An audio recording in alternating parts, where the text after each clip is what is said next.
It's 11:59 America, and this is Uncle Ponery with news, videos, and podcasts until dawn. Right now, I've got a few words for our brothers and sisters out there in the YouTube demonetized zone. The chair is owned by Google. The chair is owned by Google. Sprouts are on the menu today. Brussels sprouts are on the menu today. It's 12 o'clock America, and we're another day closer to victory. And for all of you at Gunchannels out there, this is your stream. Good morning, everybody. This is Good Morning Gunchannels, I believe episode number 23. For those of you wondering why is there only 23, it's because sometimes I get corked, which is people will start a morning chat before I get to work or before I get one started. Not a big deal. Sometimes the R&R is much needed. I still join their chats though, so we're good to go there. I believe today the president is visiting Brussels, which I believe is in Belgium, and it's the first place on his tour, and I believe that doesn't have a border wall. We were using a joke across connecting the dots between his last three visitations across the Middle East and Europe, and it was Saudi Arabia, which shares a border wall with Iraq, followed by Israel, which has the Western Wall, and then the Vatican. Well, Rome, but then he went and visited the Vatican, which again has a gigantic wall. So I thought they were going to keep going with that theme, but obviously he couldn't go to Berlin for obvious reasons. So anyway, let's get started. I will get the links out to everybody and remind them to refresh for morning wood.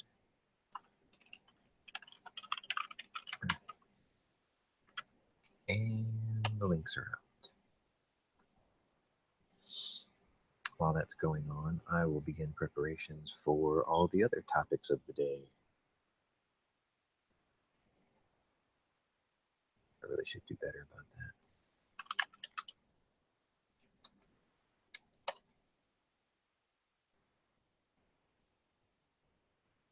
If Tony's not here, it would probably because, no, it can't be, because he doesn't get to pick up his new toys until Friday.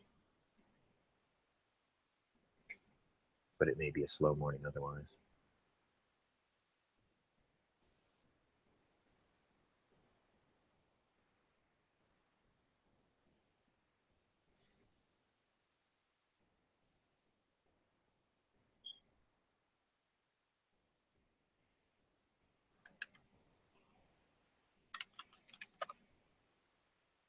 So every day, I bring you to work with me. Every day, my day starts out pretty much the same. Walk in, I talk basketball with my boss, during the season that is, and then I sit down and start preparing for the morning show. Usually involves going into YouTube, checking to see if I've been demonetized, depending on what topic I use, set up the room, update Gunchannels, remind everybody that it's ready to go.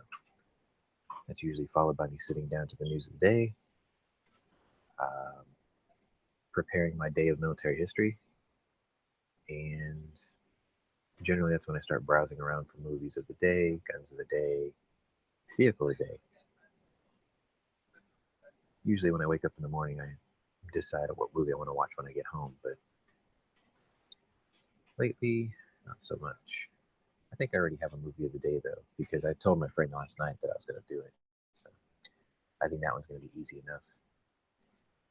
I'll write that down right now, actually.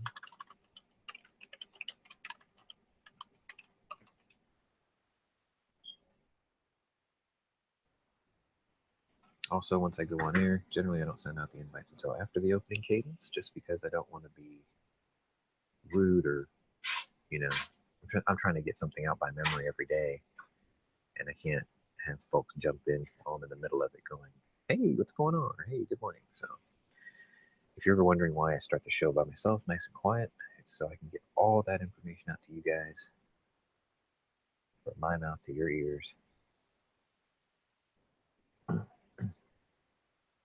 Felt physically pretty good yesterday. A little achy, but I slept kind of funky in bed, so I had like a crick in my neck. So for once, I had a pain in my neck that was greater than the pain in my chest. Today, the neck still hurts. Chest still hurts, obviously. It is what it is. It's not killing me, obviously, because it's not getting worse. I know it's not blood pressure related now because I checked the veins across my chest and my arms, and they are a good thick caliber today, so blood pressure seems good. Angina sucks. And I know it shouldn't be something that I should dick around on, go see my doctor or whatever. It's just right now I'm in this stupid transition where I got a new insurance company back in March. I can print my temporary cards out right off the website, which is great. But it's been almost, what, 2 months? It's been over 2 months. I still haven't gotten my permanent cards. I've called my agent twice. Matter of fact, I've called him 4 times. Says he'll take care of it.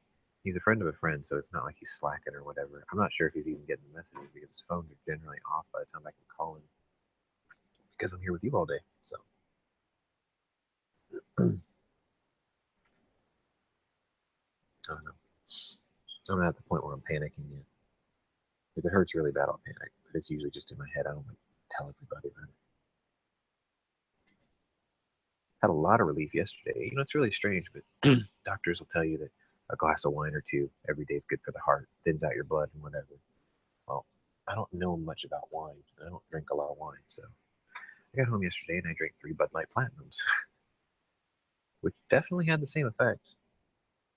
But it's hard to explain to people that don't like alcohol that you're drinking it because it actually relieves the pressure off your chest.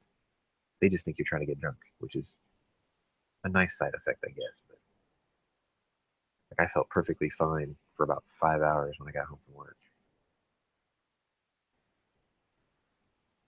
Every day I keep telling myself it's fatigue and need to get some more sleep. Try to go to bed early. Next thing I know, it's 1 in the morning.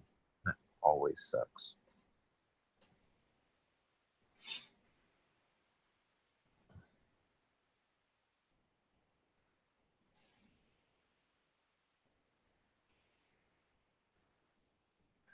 Right now, I'm working on the military history of the day.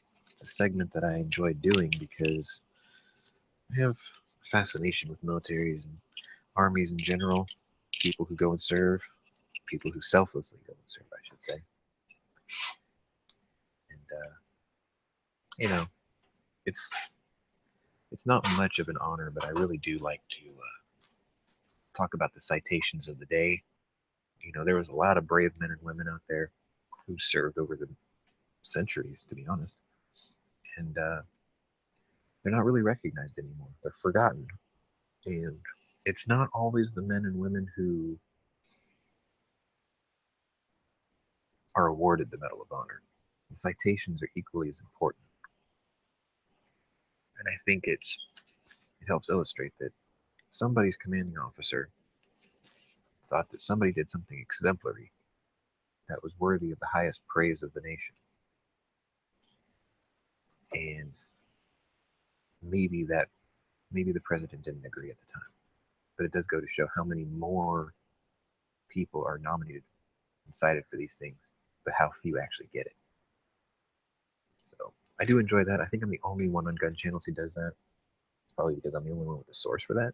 It's my dirty little secret, but I enjoy it, and I think you guys like to hear about it too. So if it's a real exemplary story, then I'll maybe I can tell it. But it really depends on how well the citations are written. One thing I've discovered is if it's anything before World War I, then the citations are very short, probably because the requirements for them are a little more lax, or less stringent. And later on in history, when you get to, like, say, the later end of World War I or World War II or Korea or Vietnam, the citations are very, very detailed. And I think that was probably a requirement tacked on to make consideration either easier or to accept or decline. Because if you give out all the details by somebody who eloquently wrote it, they should be able to visualize what happened and kind of judge from there.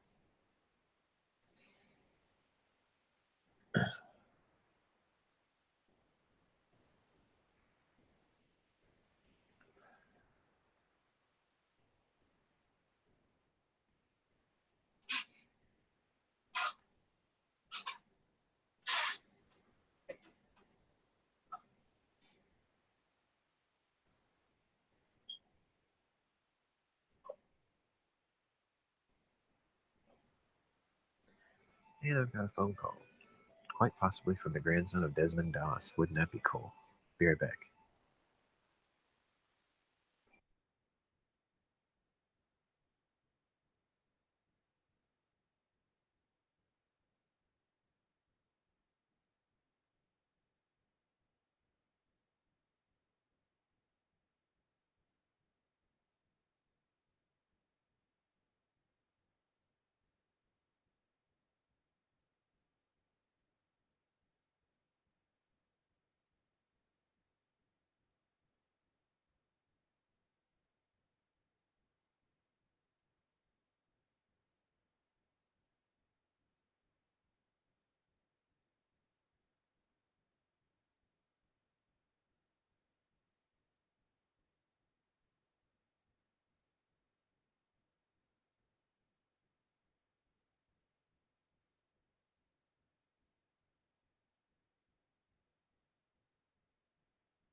Those are my favorite kinds of phone calls. Not. And it's something that I have no control over.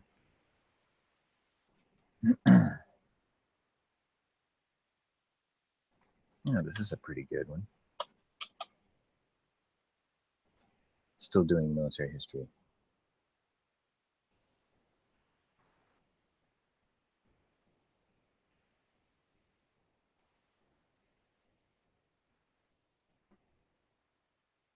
There's not many that I want to talk about today because they're skirmishes and things, and they're not. Well, yes, they did happen in today. They're not milestones of history. So I'm already blasting through most of this, and I'm almost finished. And I've only got one item that really made any usable sense today. I mean, they even cover things like, you know, a nuclear test was performed today at so and so. They even went that far in. It's like, so.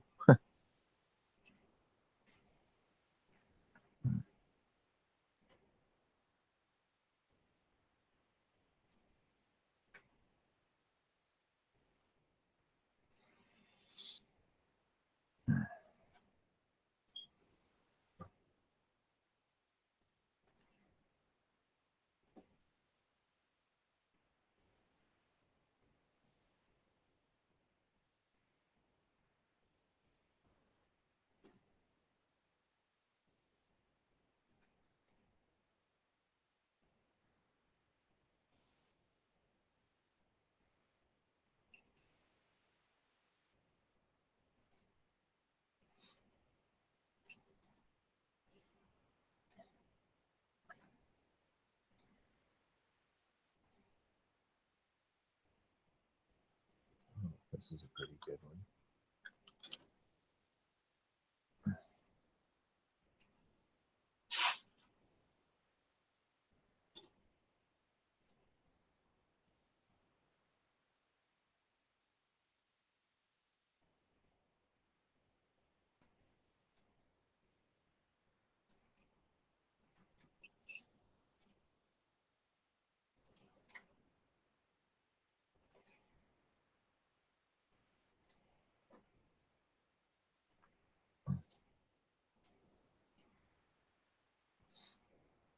I guess this one's okay too. Pretty short day for military history, that's for sure. So,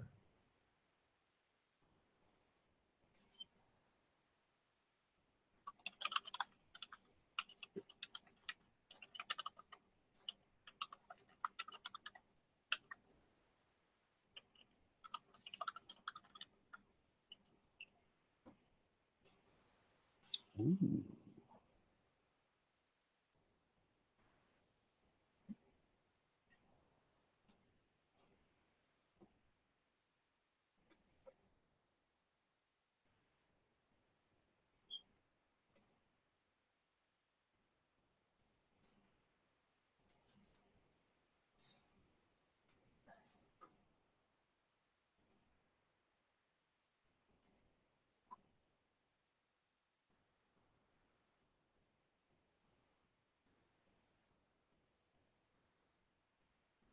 Wow, this is a good one. I'll definitely read this one to you today. That's a good one. That is a really good one. Ooh, let's see if I can find you a quiz for the day too. Yesterday's quiz was obviously like too difficult, I guess.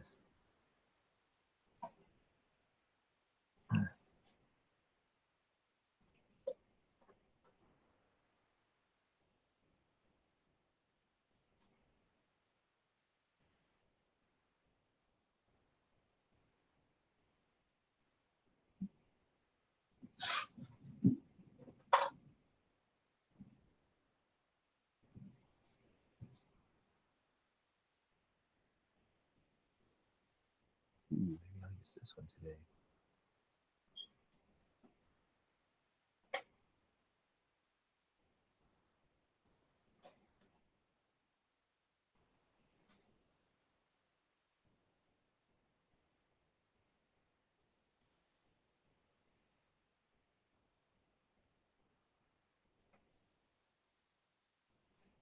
Oh yeah. I've got a good quiz for you guys today too. It's considered one of the easier ones.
I bet I got a lot of these wrong too.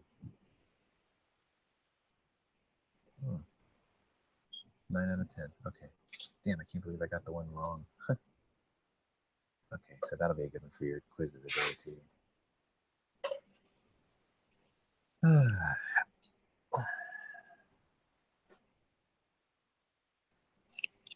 Gonna have to sit down with G and tell him about this Gunchannels chat issue.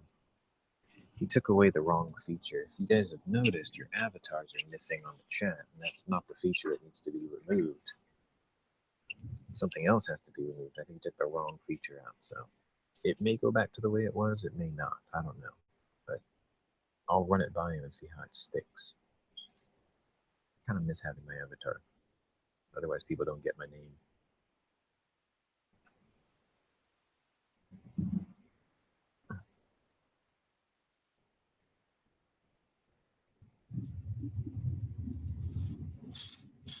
If you hear that thunder, it's actually my warehouse guy above me. That was really loud.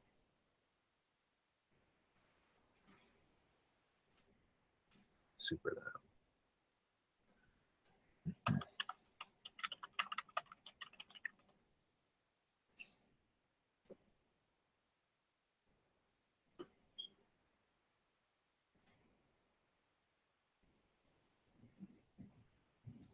Oh.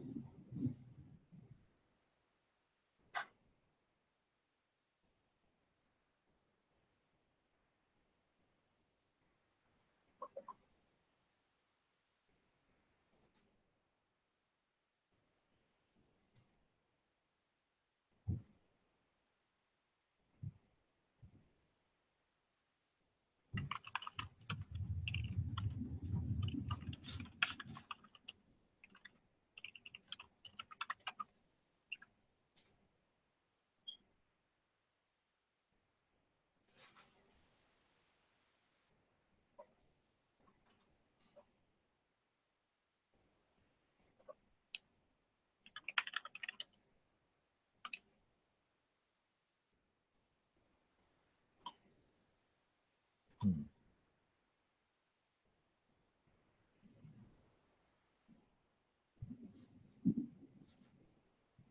It's really busy up there.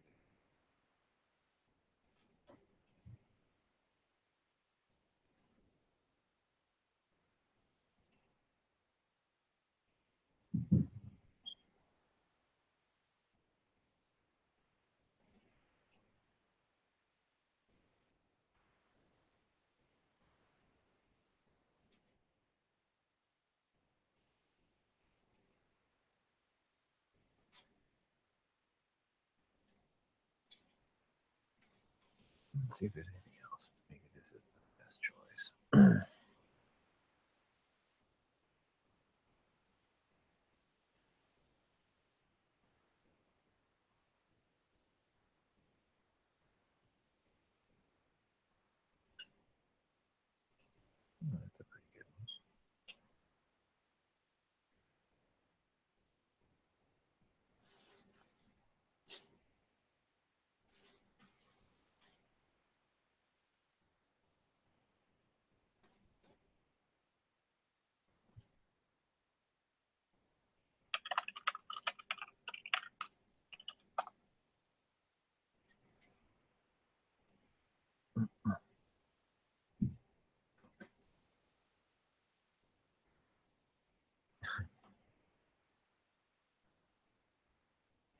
any sense now.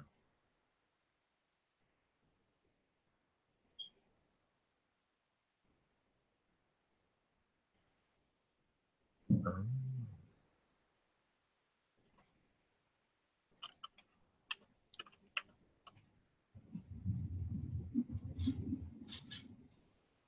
there we go.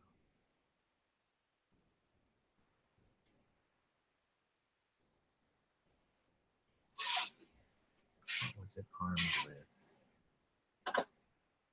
Yeah, that'll work.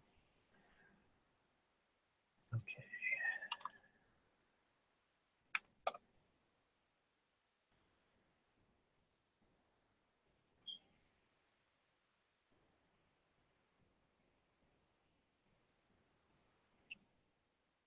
Man, the older Arnold Schwarzenegger gets, the more he looks like my old Schnauzer in the face, or like a Brussels Griffin. Hey, that goes in line with today's theme. Bearded Arnold Schwarzenegger looks like a Brussels Griffin canine. Who'd have thunk it?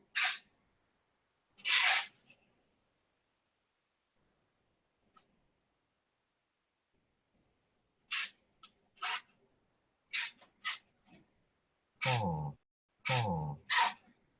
I think I'll check this movie out. This will be my movie of the day, too.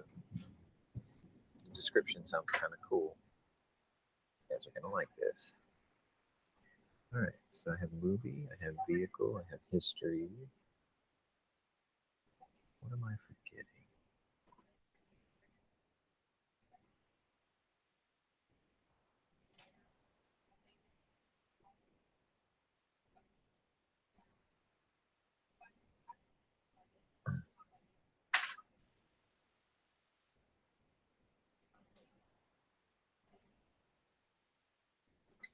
Gun of the day, obviously. Forgot.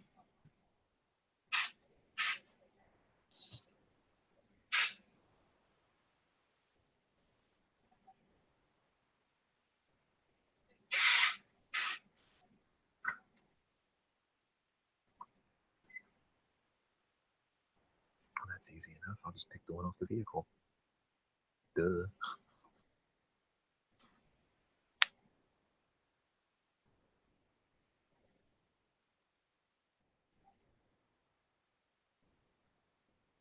Yeah. Alright, cool. I got everything prepared for today. That didn't take too long, right?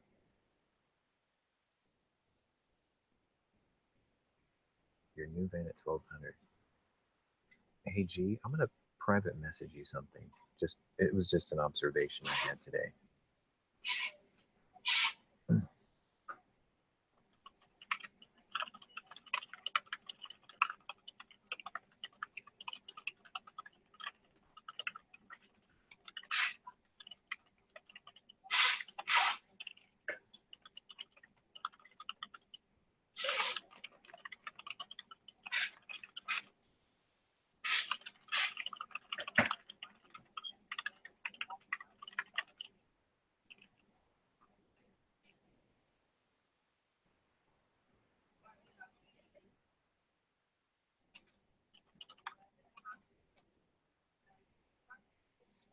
All right, I just sent it.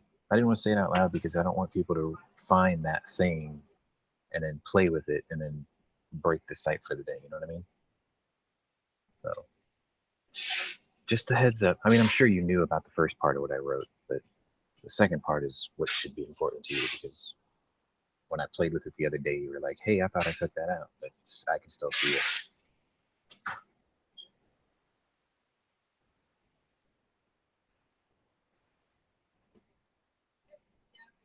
Okay, as long as you know.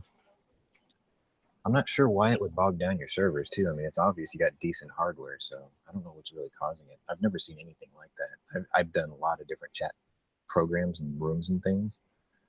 I mean, the only thing I can think of is it's loading all of them when you click that button. So I don't know. I don't even think Night Strike knows about that one. I've never seen it before. I've been doing this for donkey's years.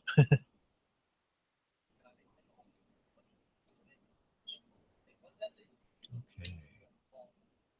Yeah, we're all set. We're good to go. Now I can start actually doing my job, the thing that I took you on to. Oh yeah, I gotta Skype a payment over to a buddy.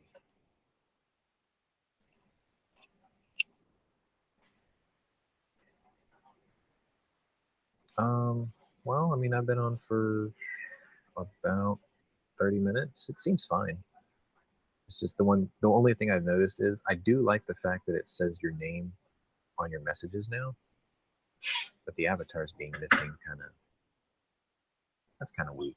Like, I miss those. Timestamps would be great, especially when people are typing in their trivia answers, but I don't know if that's a feature you can add, before, like it puts your name and then timestamp and then like the colon and then whatever message they type. If that's a string you can add on there, that might be beneficial, at least for the daily gun show room. That way, when you try to time the answers, you get a definitive number. Other than that, it seems okay. The other oddity that I've been noticing is, well, maybe I'll just type it to you. Like, everybody doesn't have to hear it.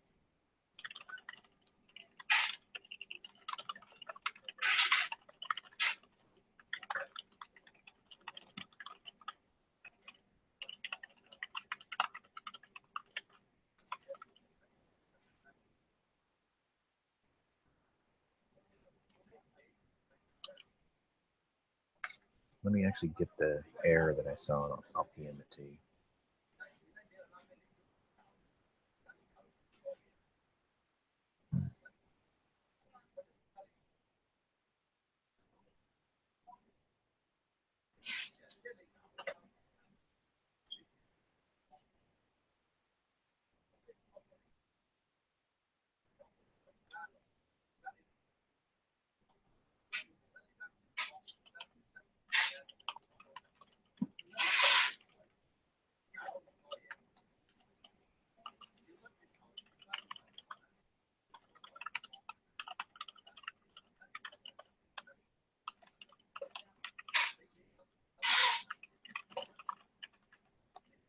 There you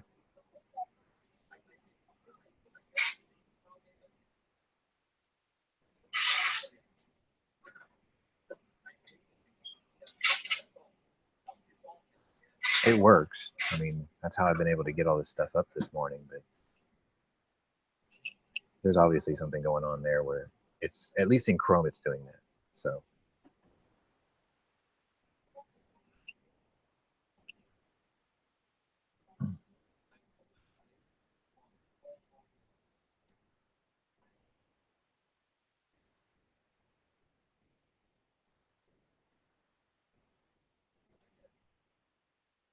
I don't think that second thing I sent you actually affects anybody else. It's just the people actually editing.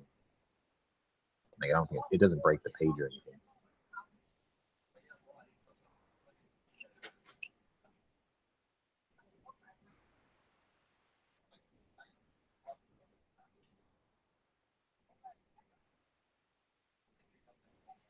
Okay.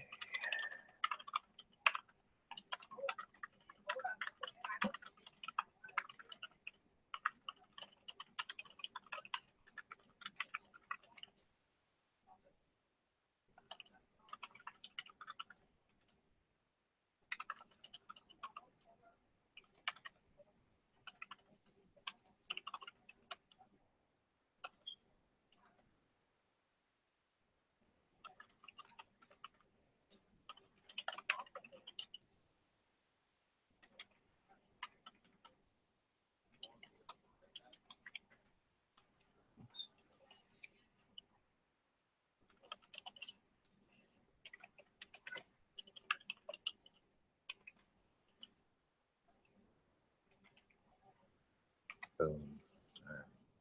That part is done, man.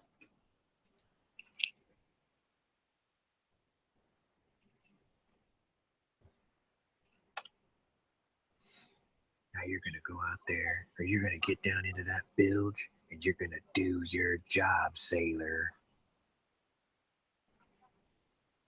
Report to me the instant that torpedo tube is ready. Do you know the quote, or do you at least know the movie that that quote came from?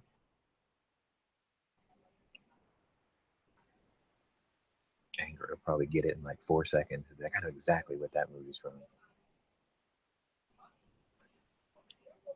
Yep, sure enough.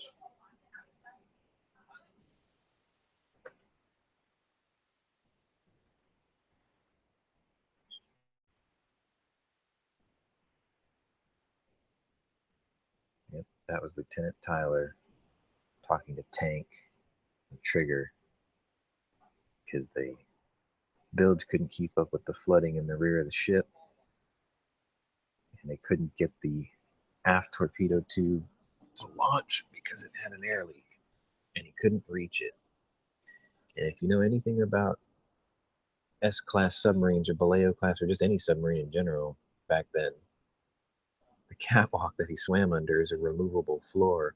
And all he really had to do was walk further up the catwalk and take that panel out and dive down into the bilge.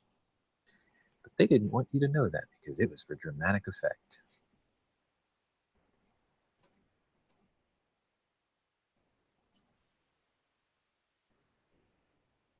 What's really weird about that movie is I really like it. Don't get me wrong, I love the movie. But it seems like editing might have fucked it up a little bit because it's one of those films where it's almost 2 hours long, or maybe it is 2 hours long. And the first hour and 30 minutes of it feel like it took forever to get to a certain point. And then all of a sudden, in the last 10%, everything happens all at once. And all the action bits that you really enjoy about the movie are just there and gone. And then all of a sudden, you get end credits. And I hate that. It's like that movie could have went longer. Like the battle scenes and stuff could have went longer. It could have been more Das Boot-ish, but they didn't do it because it was about the men, I guess, and the mission instead of the actual thing. The special effects of the depth charges going off against the hull were incredible. How the whole hull shook and rattled, which is pretty much the way I would imagine it would actually be, because a depth charge exploding almost never takes out a submarine. It's the concussive force of the water smacking the side of the hull, bursting the welds apart to actually do it.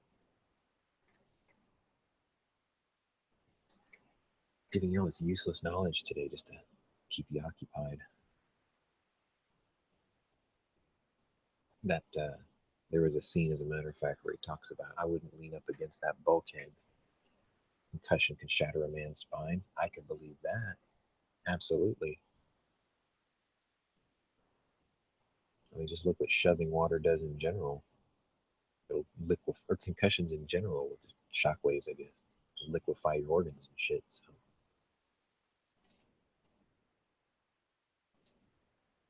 I had a friend whose little brother went to Iraq and he stepped on essentially a shoe mine, IED type thing, and it blew off his foot just below the ankle. And his medic tourniqueted his thigh and he tourniqueted him on the calf. Is that tourniquet? Yeah. On the thigh and on the calf. Carried him into a Humvee, brought him into for triage, I guess. And one guy carried him, the other guy carried his foot, still in the shoe. Anyway, they couldn't save his foot. They were working on him, and they stopped the bleeding. Obviously, they stitched him back up, and like a couple of hours later, he went into cardiac arrest. This kid was like 20 years old or something. So they went back in there, and they did an X-ray on him, and they realized that what had happened was the concussion from the mine ruptured his internal organs below his belly button. Like, I guess he had mesentery damage. Mesentery is that connecting tissue that hold all your intestines in certain places. And he had several ruptures from the concussion, so they had to go into his abdomen and stop all the bleeding too. He survived. He's got a prosthetic foot now, but it just goes to show, shock waves that you can't see do a lot more damage than the explosion that you can see in a lot of cases. It's like those. Sometimes you'll see these movies of mortar fire, people just liquefying, and they were like next to the explosion, where you would think was a relatively safe distance, and they still fall over dead. And that's exactly what it is. It's a shock wave. Just It's like flipping a switch on your brain. You get there 1 minute and lights out, gone, done. Hmm.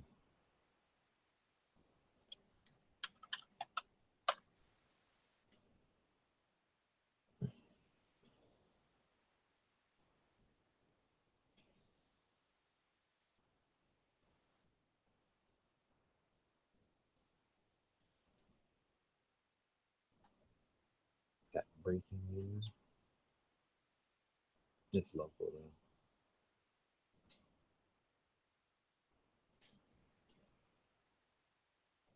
though. Sweet. Cops are helping lonely people in my city by posting an article of Houston's top prostitution spots. Fantastic. So if you're lonely and you're looking for a lady of the evening, you can click on that story. I'm sure I'm not going to put the link up, but that could either be taken as now you know where to go, or that can be taken as don't go here because there's a sting going on and there's cops posing as hookers or pimps. I don't know. I've seen a lot of the women in my county and city police department. They're not lookers, if you know what I mean. They look more like stockholders of Wolverine steel-toed boots. Crack open a cat food can with just a dirty look, if you know what I mean.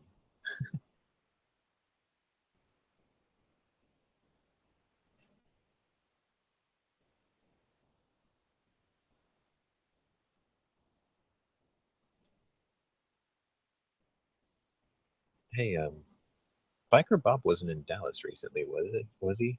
I'm looking at a story that says Dallas police chase ends with an RV in flames. You'll never take my Molson Ice alive, coppers.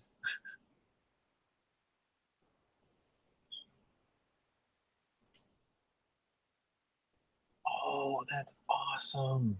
Now I do have useful breaking news. Texas approves hunting feral hogs by hot air balloon. Woohoo! Dirigible sniping will ensue. This is going to be fantastic. I mean, just think about it. You're hovering over the air, over the ground, in absolute silence. As long as you don't hit the you call it the blower, the flame deal. I gotta look that up. So I sound like an idiot saying it. What is that thing called? I don't know what it's called. I just know the sound that it makes when you use it. The the burner. Okay, yeah. That's the only time you'll actually hear anything is when you hit the burner. Pretty cool. Hot air balloon sniping.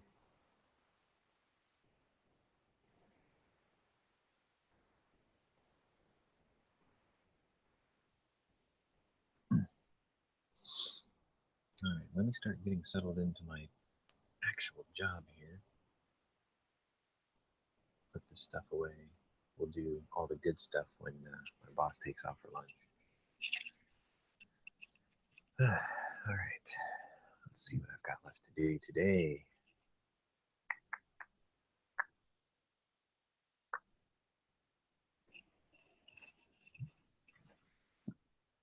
I have to build 26 machines in 2 days. 13 a day. I think I can do that. Shouldn't be too bad.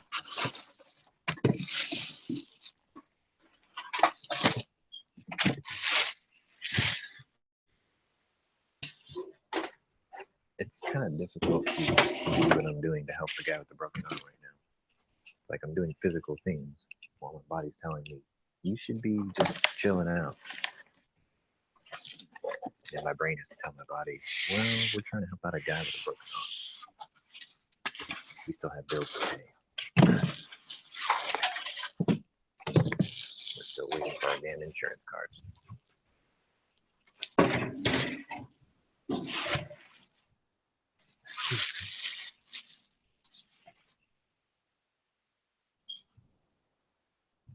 I saw this new game last night too, and it sort of annoyed me. basically what it is, it's a systems level of the human body. Like you can see the nervous system, circulatory system, bone structure, everything. Click on different filters and you see different parts of the body. And in this game, you're supposed to try to kill the body. Like you pick up these virus tokens and you give them conditions, and you're supposed to like beat the doctors who are trying to save the body you're looking at. It's kind of gruesome. Like you give someone hypertension and fast food addictions or whatever. Visually, it looks pretty cool, but the content just seems offensive to me, just slightly. And I'm not easily offended. It's just, you know, the guy demoing it was like, let's give this guy a heart condition. And I was like, fuck you. Let's give him high blood pressure. I don't have that. Let's give him angina. I was like, you cocksucker.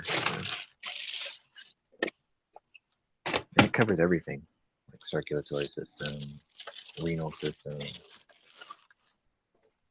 And then like while you're fucking with this body on the screen, you know, they'll have these events and like patient went to the doctor and the doctor starts treating the symptoms you're throwing at him. You're trying to beat the doctor. I guess you're the Grim Reaper in a way. I don't know. Visually, graphically, it looks awesome. But content-wise, Sony really asked for that shit, you know? Like, who the fuck thought of this?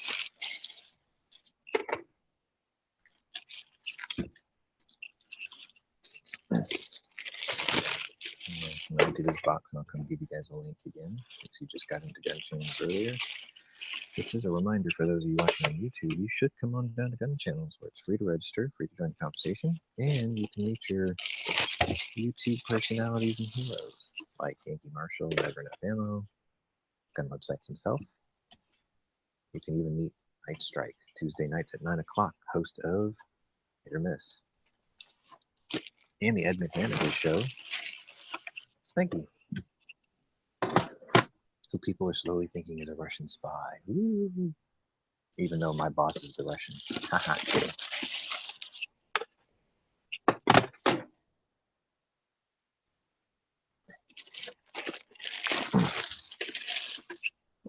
My allergies are heinous today. I'm starting to think that, never mind. They're just heinous. They're crap. What I really ought to do, which I'm dreading, I'm going to get off my ass and do it. I need to tear my whole room down. I haven't physically rearranged my room in probably 20 years. So I should probably move everything around. I need to paint the walls too. I'm sick of the color.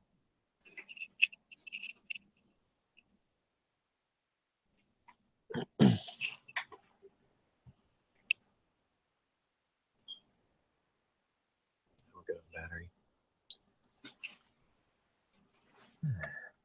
Shit.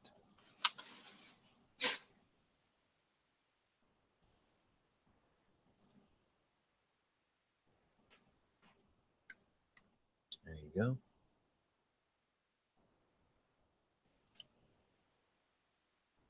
Here's the link. Muff McGruff. Only you can take a bite out of her. Good luck, G.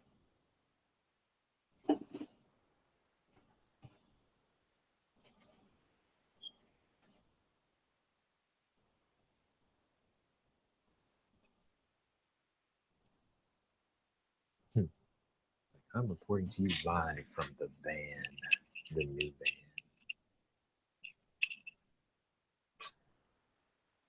I gotta go fetch parts.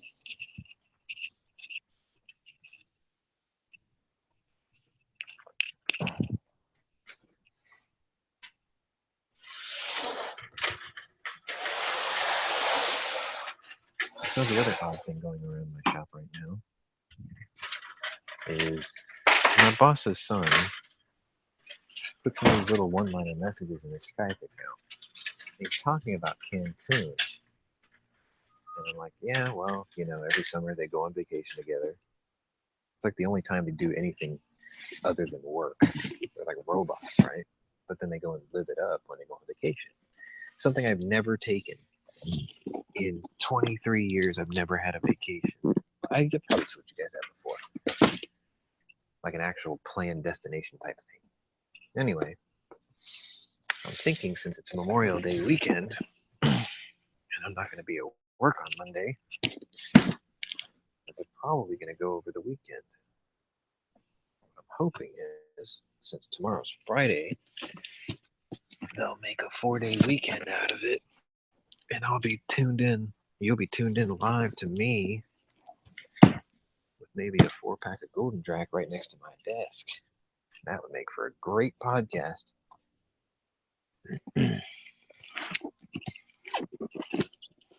That way I can screen share it with you. I'm not even paying attention to what the hell I'm pulling right now. This will do. God damn it.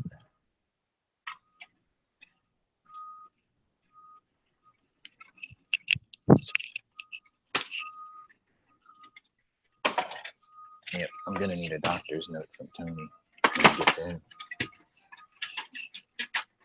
I'm pretty sure he's already bought everything he wants to buy. He's just on that idiotic 3-day wait.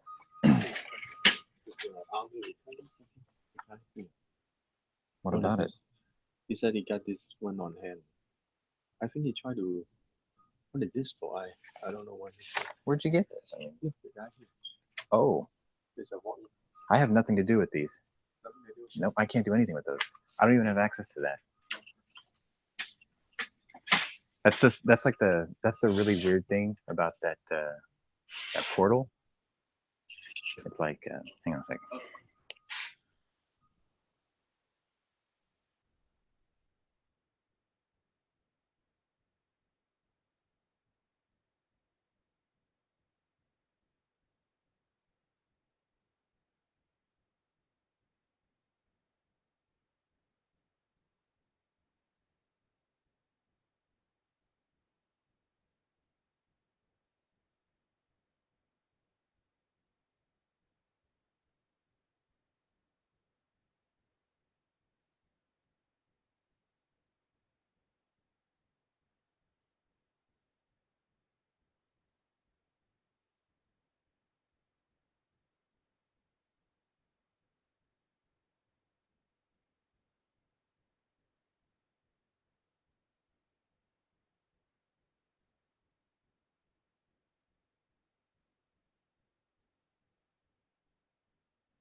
Oh, I got a fellow Texan with me. Woohoo. Hey man, what's going on? Just making it through my day. Got quite possibly the worst possible thing to happen in my shop right now, but you know, I hate dealing with walk-ins.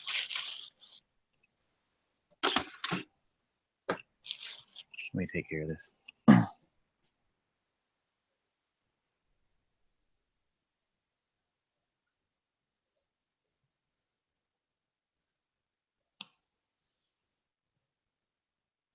So you know anything about laptops and ground loops?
What did you need to know?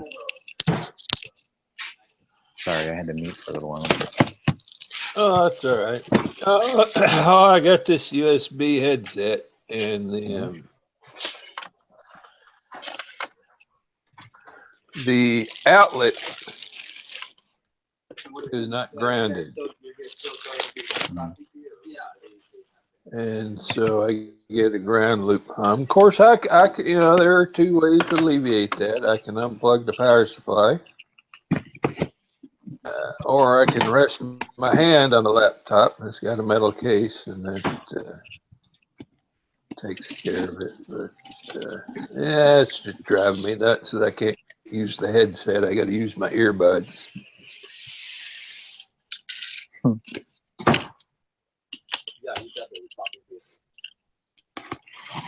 I kind of figured with those. I know. Yeah. I remember he called me like 2 weeks ago. Yeah, this is not your problem. Right. They didn't come with anything. Exactly. I'm like, he probably paid less than what he would have bought it for with a rebate on the end of it. Yeah, what do you know? Anyway, we get parts. Sometimes they come with rebates. We do the rebate, and then we sell the part for less to beat their competition. So somebody comes and buys it for like $50 less than everybody else, and then they get upset because like they're like, hey, the UPC's not here, I can't do the rebate. It's like, well, you paid $50 less than everybody else for a $30 rebate. I'm like, think about that for a minute. Yeah. They're idiots. Always a hate pain in the ass with locals. I never had much luck out of them. I like out of the half a dozen or so forms I filled out, I actually got one. I hate them. They're a pain in the ass. You send them in and it's like, allow 6 to 8 weeks for processing. I'm like, seriously? And I know what they're doing. What they do is they sell you the item, they take the money, they take their profit, they bank it, they collect 8 months worth of interest, and then they ship you a rebate. Otherwise, they wouldn't make any money on it. It's pretty obvious. It's just a shell game. But anyway.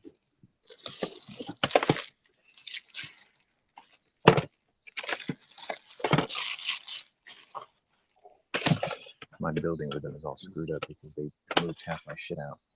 Now I've lost count how many I've done.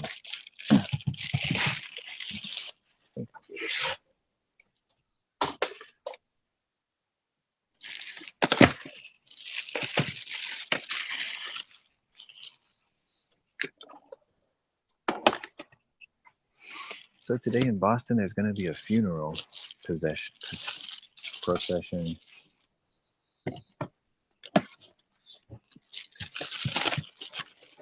In Boston, LeBron James, Cleveland Cavaliers are all going to show up wearing all black, trying to shut them down, go to the NBA Finals in about a week.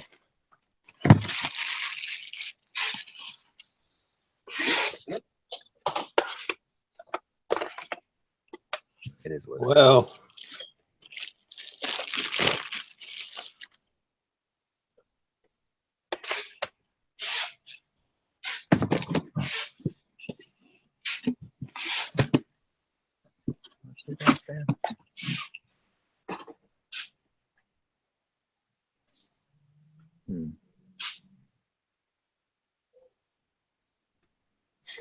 Seems about $200 too high. I see what you did there.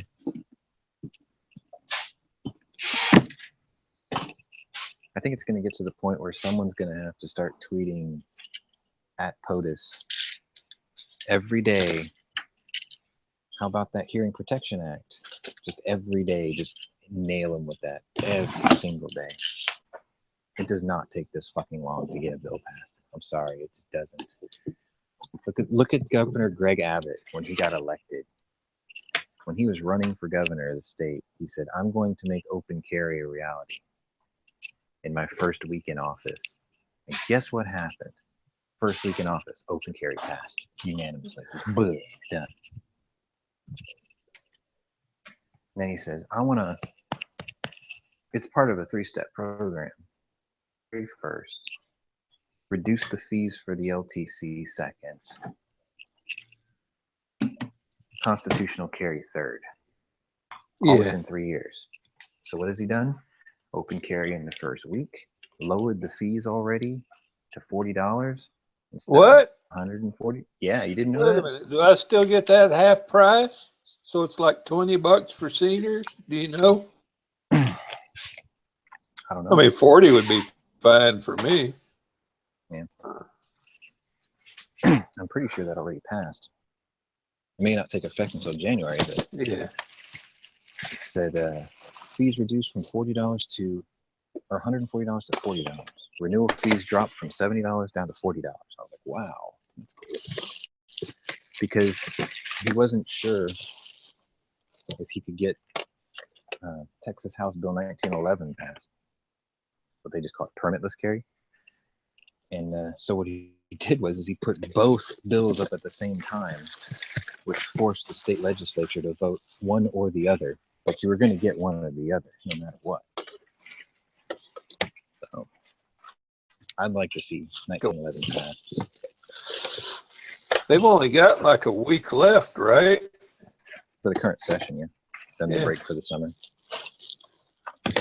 Actually, I think it might be tomorrow. Well, it's been a few days since I read that. Yeah. Well, I mean, the reason I'm thinking that is because Memorial Day is typically the unofficial start of summer. So kids are walking across stages, parents are planning vacations. So did the no license thing pass? I mean, they're not technically calling it constitutional carry, but it is what it is. It's all just, practical purposes, it is. Yeah. Now, House Bill 1911 is still scheduled for committee or some shit. Oh, well, it won't happen this year then, but that's okay. Yeah, that's fine because next year was the target year anyway. It's third year. Well, you know, all I can say is I want my $70 back. Sometimes they do that. If they pass something like that, they'll backlog the compensation. You know, I read somewhere there's only like 2 ladies in Austin that handle the licenses. You know, when you have a big rush, it can really create a backlog. Of course, really, it's nothing probably for them, but sitting at a computer and looking at electronic documents and punching buttons, which would drive me nuts doing that all day. I could believe it. He likes small government, and that entity is pretty small. I mean, hell, the freaking ATF for Form 4s and things, I get the impression that there's hardly anybody doing that job because look how long it takes. 8 months. There must be like one guy in a basement somewhere. If it's EPS, then unless things have changed, I was going to try to go to work in IT for DPS. You know what they told me? Oh, you have to go to the academy and be a trooper for 2 years for any job in the DPS. I was like, what? That's nonsense. And I almost did it. And then I was like, man, I am not sitting on the side of the road or driving up and down the highway for 2 years just to get a job in IT. I thought it was 3. Well, the academy is free. No, but I thought it was 3 years as a beat cop before you can choose your. It was and this was like 15 or so years ago when I checked into it. I mean, I was literally days away from going to Austin when I changed my mind. Yeah, it was 2 years. The physical test was pretty easy. You know, all you had to do was run a mile in a ridiculously slow pace. 10 minutes or something. And then, you know, they provided you housing. You know, the academy was free. They fed you, provided housing a little bit. And I was like, yeah, I can do that. But yeah, I backed out.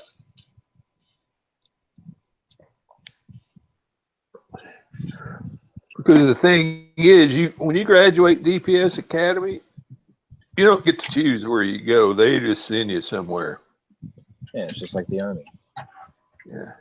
And I was like, oh my God, I'm going to wind up out in the desert in West Texas. You're going to work the border at Harlingen. Oh, great. Where they're playing hopscotch right on the border.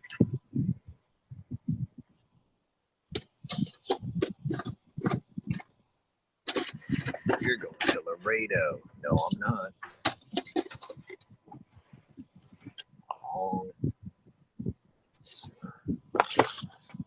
Which reminds me, I went to my FFL when I picked up my M&P, and there was a trooper in there just kind of visiting with the guy and looking around and stuff. And it was maybe a year ago, and he told me that the DPS was moving from 357 SIG to 9mm. Now I don't know if that happened. He didn't have any other details on the deal, but Budgetary cuts since 357 SIG are a little more expensive. yeah. How does that compare to a 357 Magnum? It's a zippy round, but it's not 357 Magnum. Yeah. Powder volume alone just makes a huge difference. I mean, 357 Magnum and 40 Smith & Wesson, they both have the initial same chamber pressure, but I think the ballistics behind 357 Magnum are still superior. Yeah.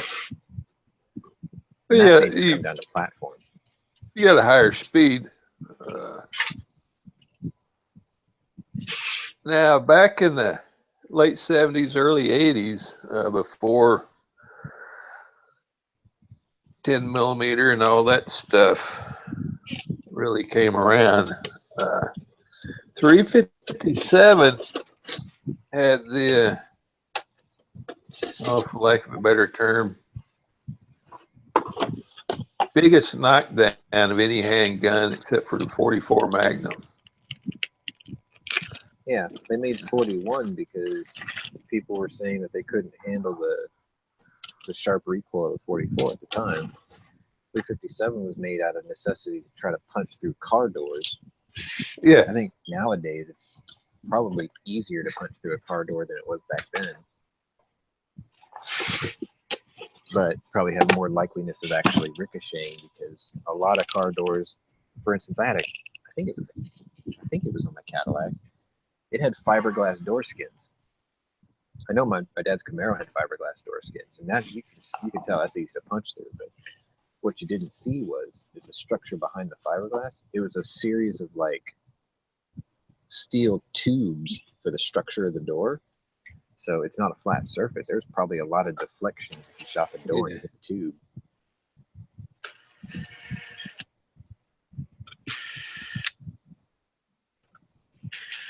And they all, basically, if you look at the history of cartridges that the police used, I mean, 38 Special came into its own in just after World War I, or just around World War I, maybe like 1915, 1916-ish.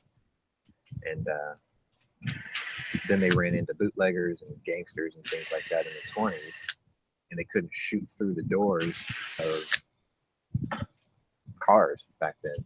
You know, if it punched through the door, it had almost no energy left to actually put the guy standing behind it with a Thompson. So they were like, we need a stronger cartridge. 357 was born. Then Elmer Keith started playing with 44 Specials and loading them up to Magnum.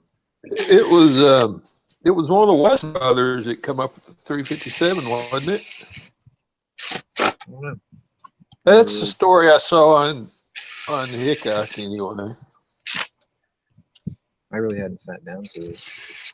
I mean, I know the origins of 41 because 44. He, if you kind of dig through Hickok's videos, he does a really good history on 357. Yeah, it's one of his favorite calibers.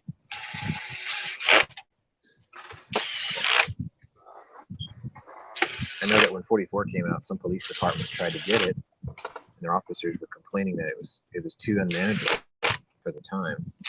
So they needed something. So they created 41 Magnum, which in some cases recoils a little sharper. Smaller bullet and I think a little bit more pressure. So it didn't really solve the problem. Never took off like they thought it would. They were literally shaving just 100th off the case or the bullet diameter anyway. It wasn't that much smaller.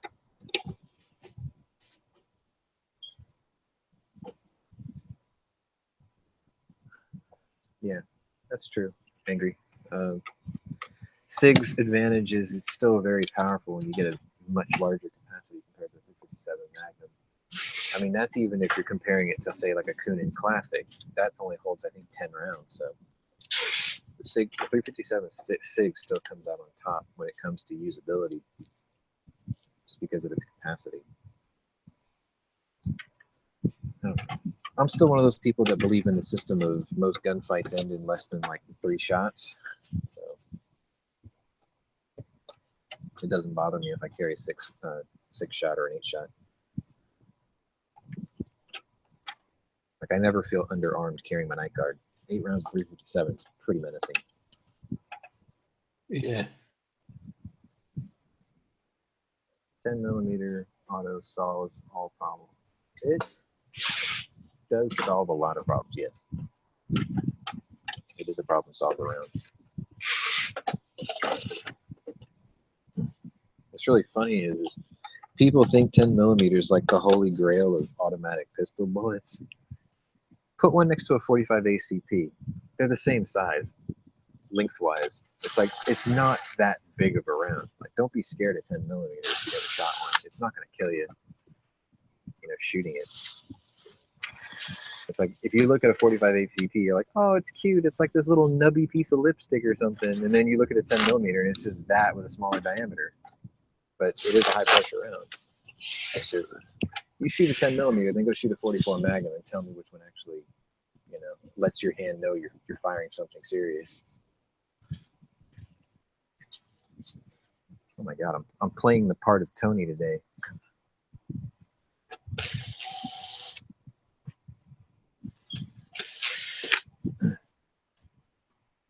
I do want a 10. I find them intriguing. The one I want, it's like $1,300. I mean, I can go out and buy a Glock, what, 22? Is that the one that's 10mm? I don't know them by number, so full size 10mm I would buy if I had to buy a Glock.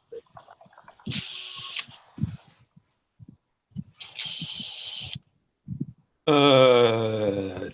G20, maybe? It's one of those. Maybe it is the 20. Clay just bought one. Yeah, 20. If I bought one, I guess I'd get that one.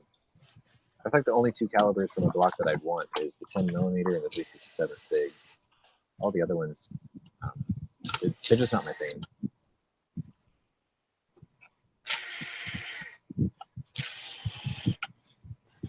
Not saying I don't like them, they do shoot pretty well.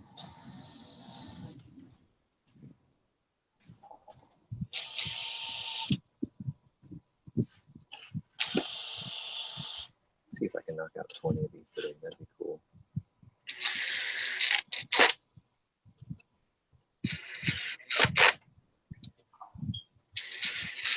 If I can do 20 today, that would leave me with,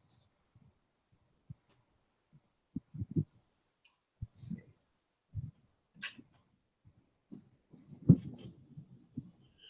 The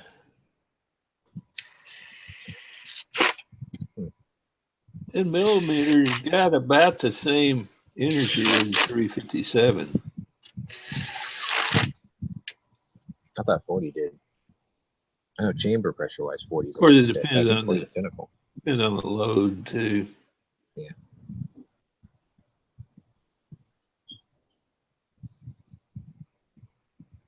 Yeah, 40 S&W is 35,000 psi, which is the same as 357 Magnum.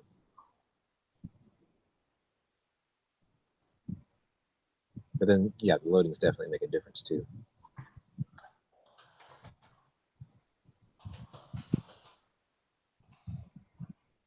Yeah, same pressure, 35,000.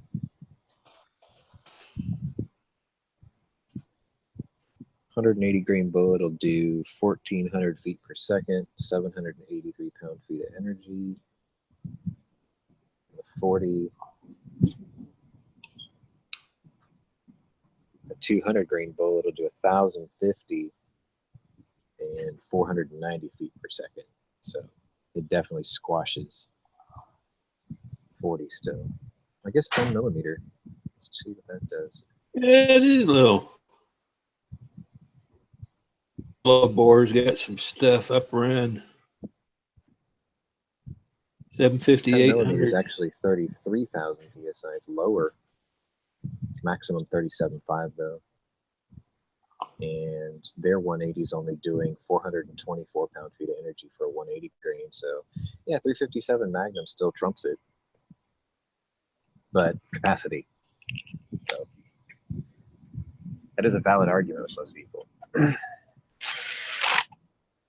You go 6 for 6, you're going to get them every time. But if you don't go 6 for 6, you go 0 for 6, and you still got 11 rounds of 10 millimeter left, you're still in the fight.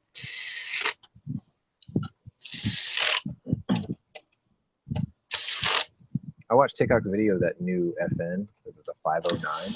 Yeah, I saw that. I'm not impressed. I'm really not. I'm not anti-polymer gun. It's just, goddamn, they all look the same. Yeah. And it's like, yeah, it's big. It's good for big hands. It's got a nice trigger guard size on it. It seems reasonably accurate. But I don't know. It's just, it ain't my thing. And then he was talking about, you know, when people talk about groups, and they're like, I can only shoot a 2.5-inch group with this 509. It isn't that good. He raised a really good point. He was like, well, that's you. That's you shooting it.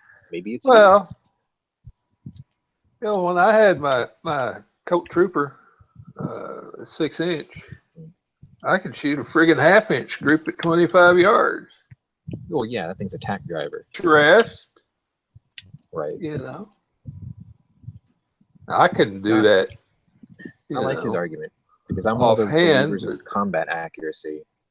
I yeah. have to hit a bullseye on the guy you're shooting at. Anything 2.5 inches around a bullseye is still going to hit a vital organ.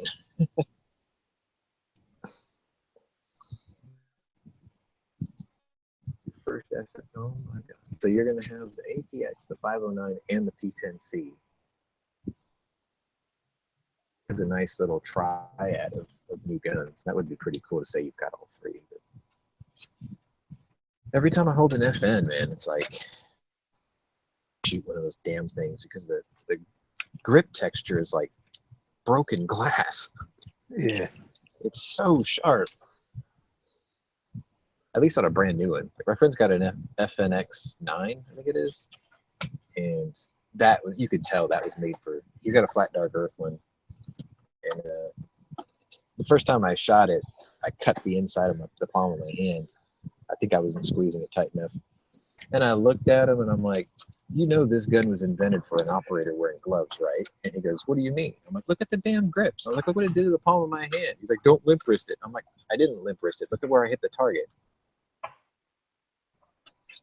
And it's like, well, you get used to it. And I'm like, no, I won't, because I'll never own one. I don't like a handgun that beats me up trying to shoot it. Then again, I shoot 500 Magnum, so I can't really say that, can I? They make up for it, though, with those big-ass squishy grips. All my revolvers have those grips. Tamers. I took a 500 grip, stuck it on my 44, stuck one on my 357 Night Guard. I was going to stick one on my 686, but I ran out of grips. Like, Hogue screwed up and sent me 2 by mistake. And I was like, cool, I'll put them on these guns.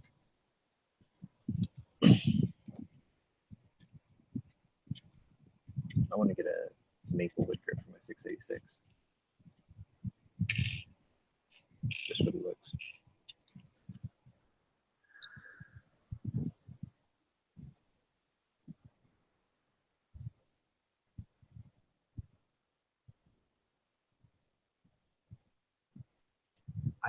Actually, no, Henry, I don't. I don't know of anybody who makes an aftermarket grip for those, at least in rubber. I've seen replacement grips for the Bakelite ones in case yours chips. And what's really funny is the cut of the texture of the Bakelite grips on the Nagant, they feel sharp if you rub your index finger over the top of it. But the crosshatch pattern is in such a fashion that when you hold it in the palm of your hand, you don't really notice it. It's kind of weird. Whereas the FN just feels like tiny little pyramids and the tops and nails, no matter how you hold it. I mean, you can literally look at the grip on an FN and go, that matches. That is a negative of the texture of nylon gloves. And you know, if you were wearing one and you held that gun, it would go nowhere in your hand.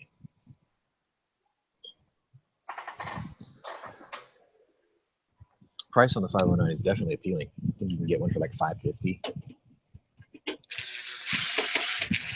think it's what, 17 rounds? It's, yeah. I think if I get another polymer gun, because I mean I'm doing the Beretta thing right now, but I think I would probably go for, and I know it's gonna sound funny, but I'll probably get an M&P 40C. Kind of like that one in, well, yours is a M&P 9C, or is that a Shield? It's a 9C. That's what I thought. That thing on the back of the grip. And I will tell you, if I had to do it over again, I'd have bought the full size. Really? Because I'm not.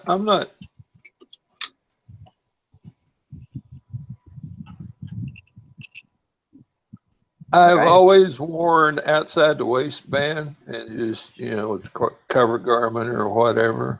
Yeah. And it's, yeah, I think I would enjoy the full size grip probably. But I mean, it's all right. Yeah, I bought the middle size and the subcompact for the Berettas. And the middle size was, it's like the Glock 19 of Beretta pistols in size, which I think is probably what your 9C is like too. And it's a comfortable size, but full size is obviously gonna be like super comfortable. I don't know. It's either gonna be a 40C, or I'll probably just, you know, work a little harder and save a couple extra bucks and just go ahead and dive in on the 229 Elite. Say, I love those things.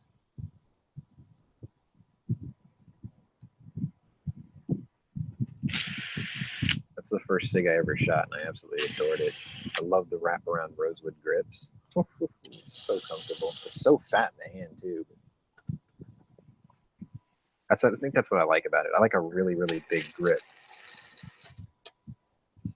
I feel like I can control it a lot better with one. That's what I hated about my dad's Ruger.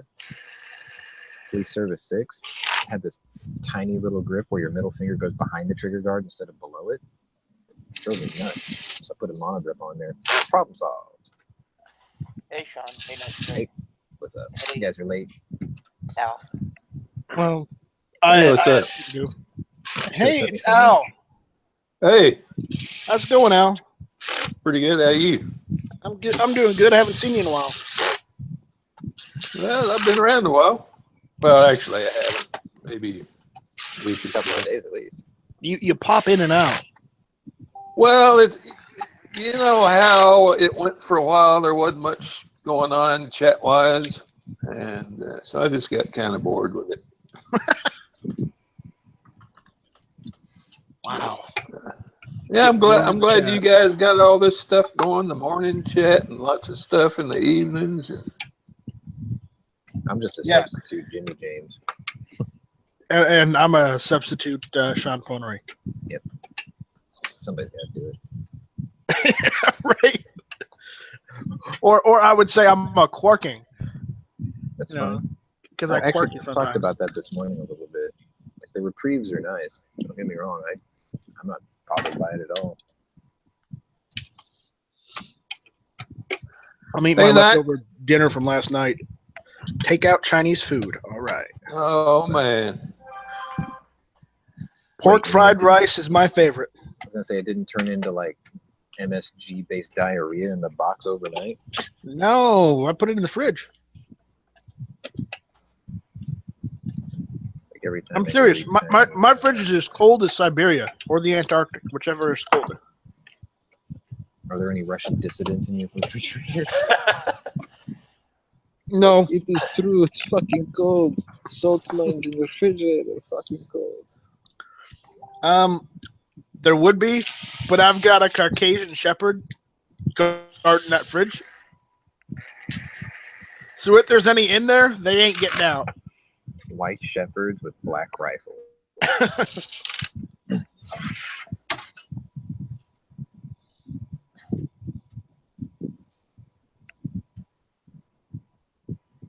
I gotta cycle. Let's talk about personal medical kits a little bit because this came up this morning. I've got to cycle out the antibiotics in my med kit because they're only good for so long. So I got to put it in order for it. I'll share a secret with you guys. Amoxicillin is a general antibiotic. What's really funny is you need a doctor's prescription for it. I mean, if you know you have something like an upper respiratory infection or some bullshit like a UTI or whatever, then you just pop a couple of those for about 2 weeks or about a week, and you're good to go, right? But you have to go to a doctor and pay his dumbass to write a prescription. That's great. Which is stupid, right? I found That's a loophole. great, Sean. Huh. But my problem is, either way, I'm fucked. You're allergic to antibiotics? I'm allergic to penicillin and amoxicillin specifically. Nothing else. Well, then I'm write your will fucked. for you. I'm fucked. You're gonna have to be bubble boy. For the rest of you normal people out there, now I know it's a common allergy actually. For those people who need to get stuff for their med kit and they're looking for a general antibiotic, there's a company out there called Fishmox Flex. FISHMOXFLEX. They sell amoxicillin in 500 and 250 milligram tablets. It's the exact same stuff that the doctor prescribes. Identical. The gel cap has the same fucking numbers on it. But they get around the prescription thing because amoxicillin is commonly used to treat aquarium fish. So you just buy it from them. You get a bottle of like 100 for $20-something. They ground ship it out of Colorado in a couple of days. And you've got a supply that you can put in your med kits, cycle out, or if you just, have an infection or something that you got to deal with, you don't have to go fucking visit the doctor. Just take this shit. I've been doing that for a couple of years now, just for general stuff. Works just fine every time. I love prescription loopholes. don't take this the wrong way, Sean. But that story of yours sounds a little fishy. Haha. I've been buying from them for a couple of years now. If I didn't do it, somebody else would. Yeah. So it's like some of the most basic things that shouldn't be over or should be over the counter aren't. Antibiotics, for instance. But yeah. It's a good way to get your med kit up to spec. Tourniquet. So I'd have to get some sort of medicine that's not amoxicillin or penicillin based. Yeah, that must be a little more difficult. Like, what do the doctors typically give you when you have to go in and you tell them, yes, I'm allergic to those things? And they have to give you something, right? They give me whatever the alternative is. Because believe it or not, while, yeah, the amoxicillin, penicillin has been around forever, but they've gotten around that now considering some people are allergic to penicillin and amoxicillin. Sure. So, and here's the thing. If you're allergic to penicillin, there's almost a 100% chance that you're also allergic to amoxicillin. Right. Every It's time. a different strain of the mold. Yeah. So I'm definitely allergic to that shit. Guess it could be worse. Could be allergic to peanuts. I fucking love peanuts. That would suck. Me too. Got a 2.5 pound can right next to my desk right now. Right meow, right meow? Right meow. Right meow. All right. Pretty funny. I annoyed my boss's wife. I took it out of the break room. I brought it to my desk and I started munching on them. I walked away to go warm up my lunch. She brought the can back into the break room. She's like, "You like these, huh?" I'm like, "Yeah." I'm sitting there thinking, why the hell did you bring them back? I don't want anyone else to have them. You're the one who bought them, right? No. what happens No. is anything that goes in the break room gets like instantly devoured by my warehouse people. So it's like, no, it's mine. This now belongs to Negan. I should write that on the can. These nuts these nuts now belong to Negan. By the way, Sean, all I have to say to that is Sasha says no. Sasha's dead, so Or excuse me, Shiva. Shiva Oh, well, says look no. at this. I did a search on aquarium amoxicillin. yeah. First video that showed up on do a search was Patriot Nurse. Shocker, huh? Yeah. That is a secret that the drug industry does not want you to know about. I'm sure it was you all, because it's you all. If they ever put a stop to that, I'm going to be in a foul mood. So infinitely useful.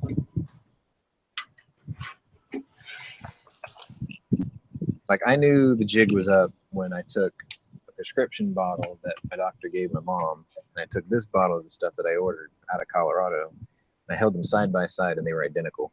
And then I read the numbers on the capsule itself, and I'm like, they're identical. The expiration dates, nearly identical. I'm like, yep, it's the same.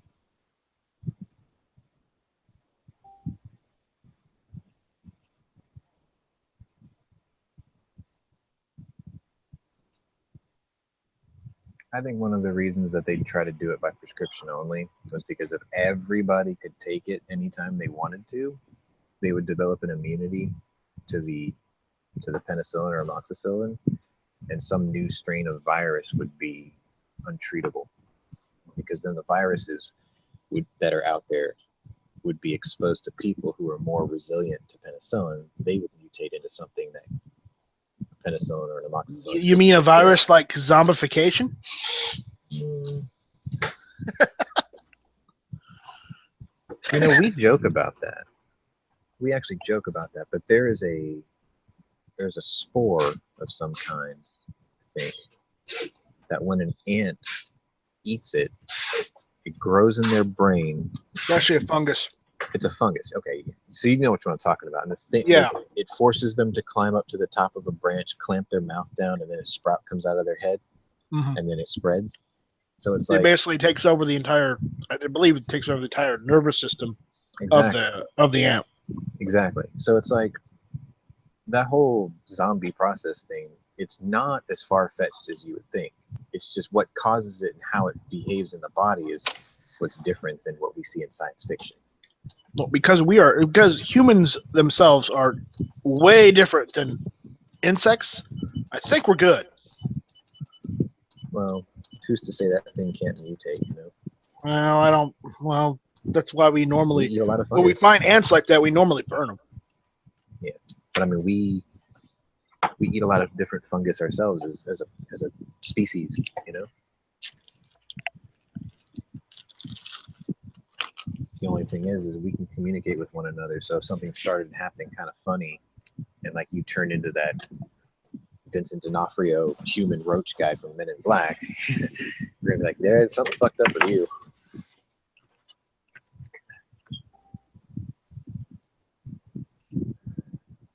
The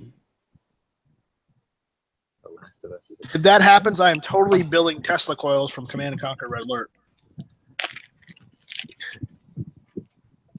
Because then we'll have an actual need for them. You need more Vespine gas. No. Well, Command and Conquer Red Alert. No, I know. not, I was just thinking when it came to bugs and things, I was like, No, "You need that's more Zergs. Vespine." Those are aliens. Alien bugs. I actually looked into making a Tesla coil, but I'm like, holy crap, that's a lot of copper. No. That's a lot of money. Well, you know what you could do if you just need copper wire. It's easy to get. Just buy a shit ton of speaker wire. Oh, I was looking at copper tubing. Oh, you're looking at the copper tubing now.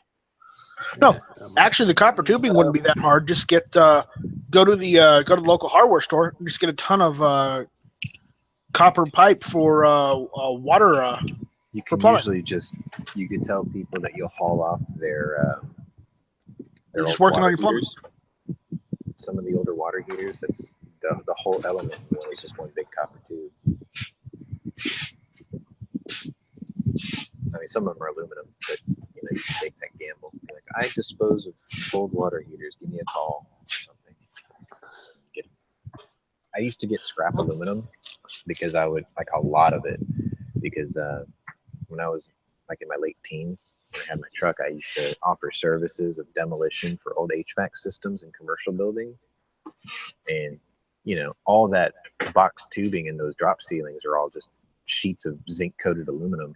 And I used to get fucking tons of that shit. Like the first time I demoed a building like that, I turned in all the box tubing and I made something like 20 grand off of it. And then I bought a trailer with that money. And then the next job I did, I got like 40 grand out of it. And I'm like, sweet, this is good money. But then like it just dried out in my area. Like nobody had a building to demo anymore.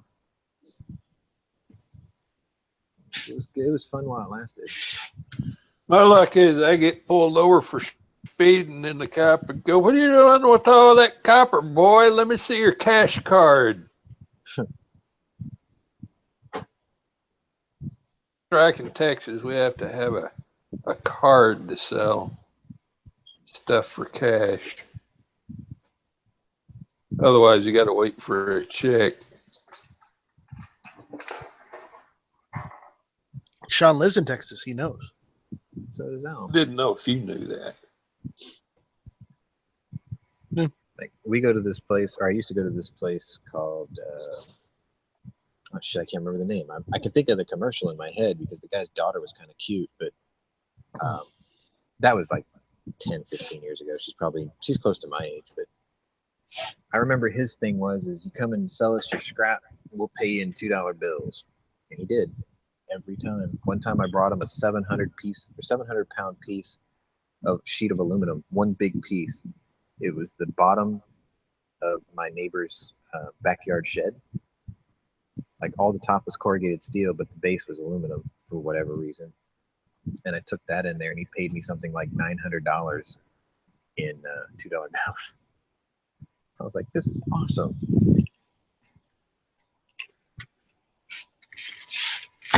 Yeah. Hey, Sean, how much does that place charge for shipping on them fish pills? Usually when I buy them, I don't pay. I think I usually pay no more than like $30 or $35 total, and it shows up at my door in like 3 days. It comes out of Colorado. Sometimes you get it in 2. But I always get the 500 milligram ones. I had to buy 250s once because my dog needed them. So I gave him the 250s. So when I needed them, I was taking 4 of them at a time because usually when you get a prescription for antibiotics, there's 500 milligram pills. It'll say take 2 twice a day. So I was taking 4 twice a day. And that bottle emptied real quick. So I usually just get the 500.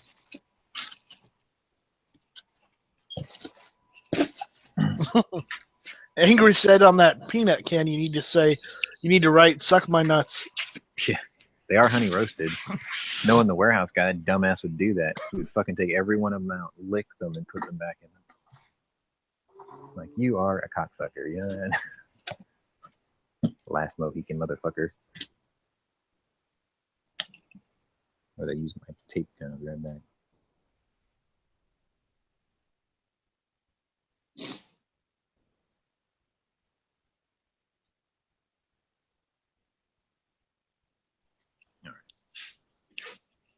All right.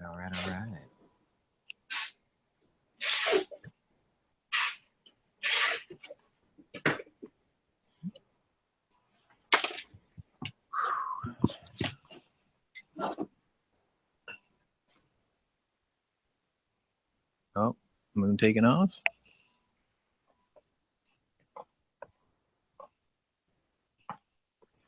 Get the phone call. My P10C has arrived. Wonder what's up with Tony. I know he didn't go back to the gun store. I'll be blown away if he does.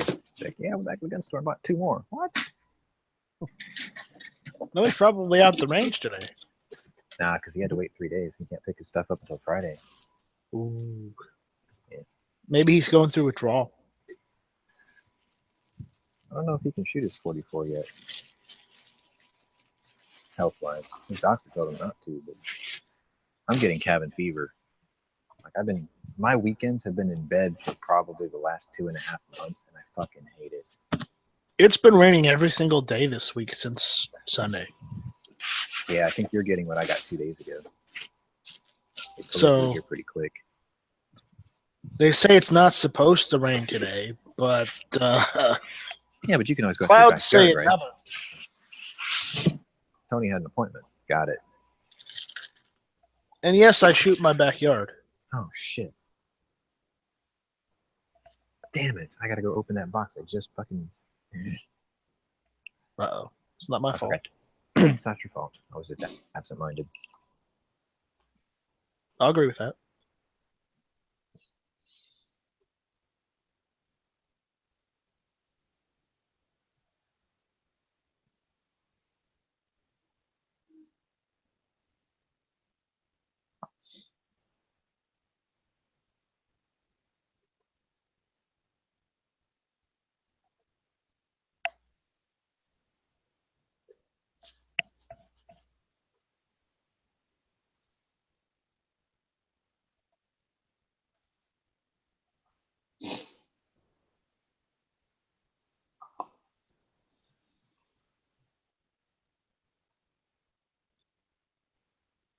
Tino, Yes, how you doing?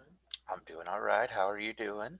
I'm doing good. I just don't hear much from you. You have a gag order on you? You can't talk about what you're doing right now or anything? Yeah, I'm just playing Angry Birds right now while I'm waiting for something. Angry Birds? Oh man. They'll just call those American birds on Angry's phone. Yeah, I think Angry says they're American Birds. The original Angry Birds was called Duck Hunt. No. Yeah, Duck Hunt. No. Actually, what does Angry say? Angry's not there. So. Here, I got this article.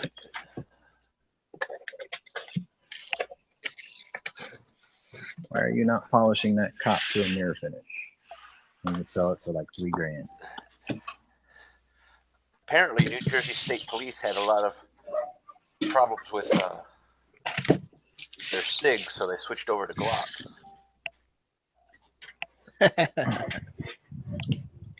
Oh yeah, didn't was it Matt? I think it was Matt. He brought that up on Trigger Time on Sunday. That New Jersey State Police bought a bunch of SIGs. They had problems with them, so they sent them back to SIG. SIG fixed them, brought them back again. They were still broken, so they wanted like a refund on all of them as a breach of contract because by the time they actually got it squared away, it was too late. Yep. Yeah, that's what it is. And then Matt was like, Glock wouldn't even have fucked around. They'd have been like, we'll just send you a whole new set of guns. You can send us back all those. That's how you do it. With departments, you don't fix shit. You just send them brand new ones. You sell them, and then you sell them back as surplus. Well, no, that you fix all the other ones and then you just sell them. I guess it's either refurb, surplus. I mean, you never ever fuck with a government contract like that because you want that contract renewal. Well, it isn't the government technically; it's the New Jersey Police Department. So quite honestly, fuck them. They deserve it. I mean, Considering how much they fuck over, New Jersey. I mean, seriously. I mean, personally, I just don't understand what the like. How could you have that problem so badly that you can't fix it easily? Like somebody had to screw up. Yeah, I think it was probably a flaw in that batch, and then by the time they got around to correcting it, it exceeded the contract deadline for outfitting them. So then they were like, You know, we want some form of compensation. And SIG's like, oh, come on, we're doing good by you. We're fixing them all. And they're like, yeah, but the fact of the matter is you told us you would deliver a working firearm by this date in this quantity, and you didn't do that. And we paid you a certain amount per unit, and we didn't stall paying you. So you got your money, and we did not get our product as advertised. So, I mean, they had a legitimate gripe. They're not trying to be like, they're not trying to be like malicious about it. It's just they're covering their own ass. When they have to ask for taxpayer money to buy something, they expect to get what they paid for. I can't believe I'm standing up for that, but you know, it is what it is. You shouldn't be standing up for a law enforcement agency that seldom gives out concealed carry permits to said civilians they're supposed to protect. I just blanket support law enforcement in general. Now, whether Wow. their state laws are bullshit that forces them to do a crappy job, that's another thing.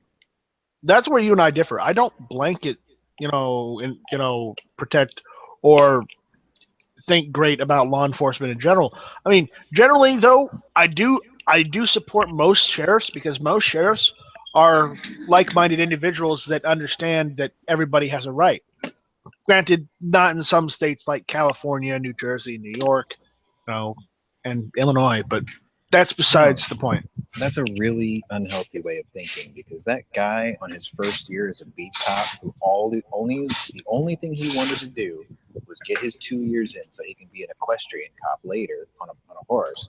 He had no say-so in the matter. You know, your foot soldier, your beat cop, they didn't ask for that job. They had to get through it to do what they really wanted to do for the department, for the people. Now, bigwigs, yeah, okay, I'll give you that. You know, people, the decision makers, I'll definitely give you that. But the beat cop, you can't do that. I like deputy and law enforcement, deputies and sheriffs better than I do cops because I've seen how cops do things lately, and it doesn't give me a lot of confidence. Plus, every time I hear about a police chief, he's always in some state or some city denouncing the citizens' right to open carry or concealed carry or carry in general. Well, yeah, that's true. That is the vocal So, majority. that does not give me a great impression on, our local law enforcement Oh, you're talking about actually in your area now. in my area. I got you. It's been in the fucking news. Don't tell me you haven't seen it. I got you. Okay. It's just, it's the word sheriff in Texas is a really ambiguous statement. Well, every police car says sheriff's department on it. Every one of them. Or it says constable, or it says state trooper. So it's like the divisions aren't there to the naked eye, at a quick glance. Well, in South Carolina, if they're from the sheriff's department, it'll say whether there are two specific vehicles. There is the sheriff's vehicle, which it just says sheriff department on it, period. Right. That way you know that's him. Yeah. And then there's the normal sheriff department where it says sheriff department, and underneath it says deputy.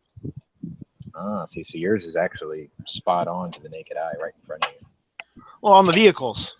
Yeah. And that may just be, when they're going from point A to point B for court or something.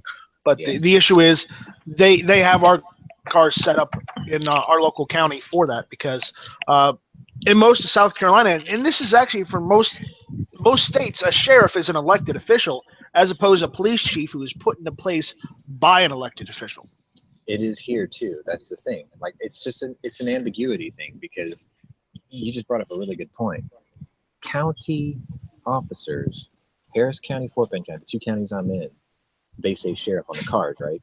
The Houston Police Department, the city cops, they don't say sheriff anywhere on the car. So it's like I always thought that sheriff meant county official, whereas if it didn't say anything, they're just officers. You know what I mean? And I know what you're saying by deputies also. It's just nothing ever said deputy on a police car in my area ever. Have you ever heard the song "I Shot the Sheriff, but I Did Not Shoot the Deputy"? Of course. Come on. It's just we don't have that where I am, and I'm in the fourth largest city in the country, and I find it really strange that every cop car for a county cop says sheriff on it.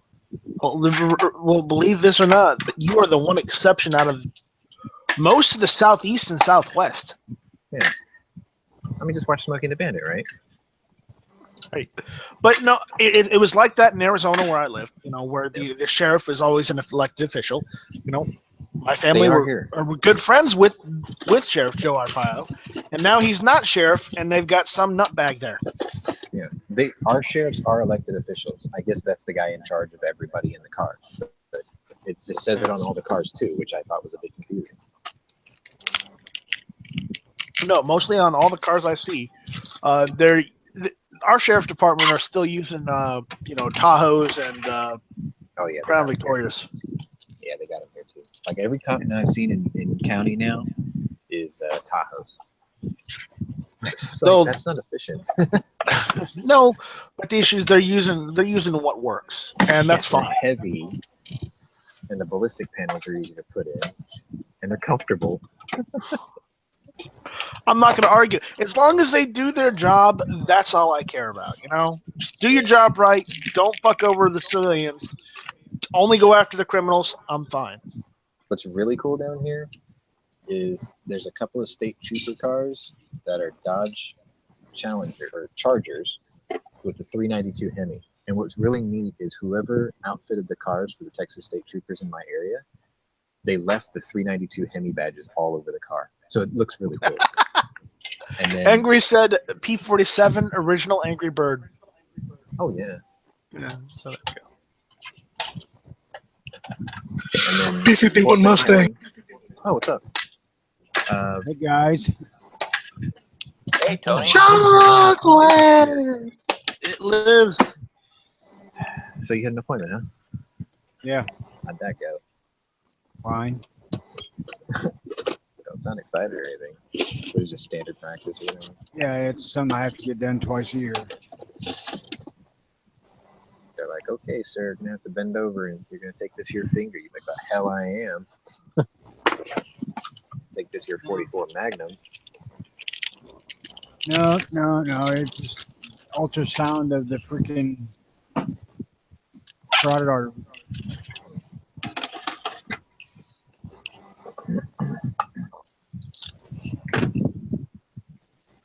Cool. So the room is filling up. It's fixing to get into our quizzes, our history of the day. It's all gonna happen soon. Matter of fact, let's do a couple of them now. This is that day when my boss goes to lunch early and everyone else shows up early.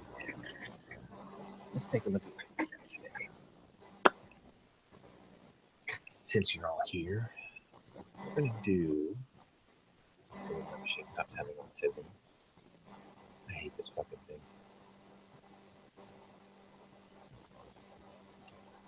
What's really funny is it's been running while I've been away from my desk for the longest time. And as soon as I go over to click on something, the hard drive just starts going crazy.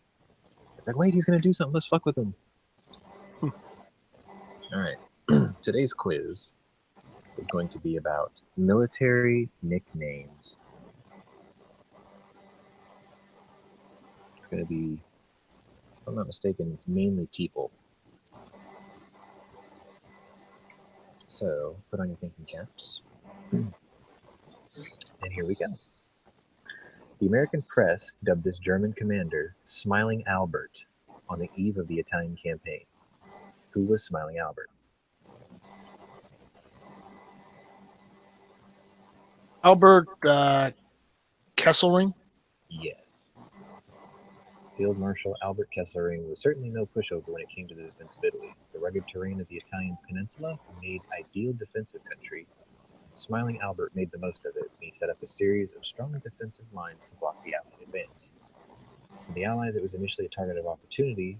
It became a long, hard slog, which drew in an ever greater commitment of men and material from 1943 to 1945. Yay. All right. This Japanese general, with a force of just 30,000 men, defeated 130,000 British, Australian, and Indian troops. When he conquered Malaya and Singapore, he became known as the Tiger of Malaya. Who was he?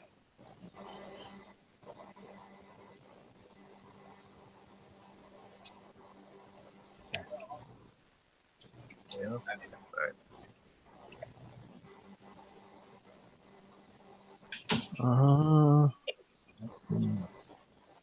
God. No. All the last names sound the same, so it's hard. Angry got it. Tomoyuki Yamashita's victory resulted in the largest surrender of British forces in history. The sight of defeated General Percival presenting himself to the victorious Yamashita is still one of the longest lasting images of the war. Some Japanese troops went on a rampage after the surrender of Singapore and massacred patients in a hospital. Yamashita had the officer responsible executed and later apologized to the surviving patients. He later led the defense of the Philippines against General MacArthur's returning army when he was controversially held responsible for the Manila Massacre. And his subordinate, the fanatical Admiral Iwabuchi, turned the city into a battlefield against his specific orders.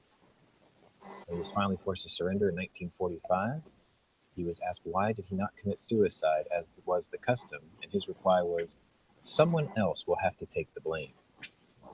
He was convicted as a war criminal at the Manila War Crimes trials and hanged as sentenced at the insistence of General MacArthur's pleas for clemency from legal people.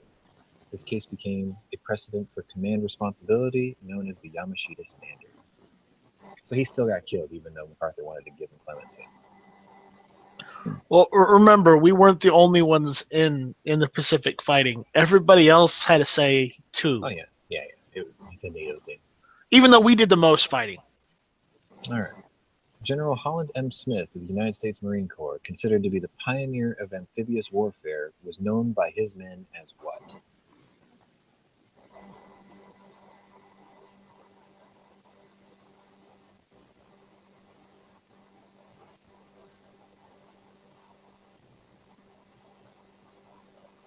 I don't know none of this shit. Yeah, I have no idea. I'm drawing a blank on some of this stuff. This is just nicknames of military leaders. Alan Smith is correct. Angry got it. Alan I was Smith, just fixing to say that stupid son of a bitch. Yep. Howland Madman Smith initially led the 5th Marine Corps during operations in the Central Pacific. His name and temper suggested his nicknames. The name distinguished him from all other General Smiths in the Marine and Army, such as General Julian Smith of the 1st Marines at Tarawa, General Ralph Smith of the 27th Infantry Division in Saipan, and General Harry Smith, who commanded the 5th Marine Corps at Iwo Jima. After the war, Howland Mad's son became Rear Admiral John Smith. His Majesty was President Truman's name for the imperious Douglas MacArthur.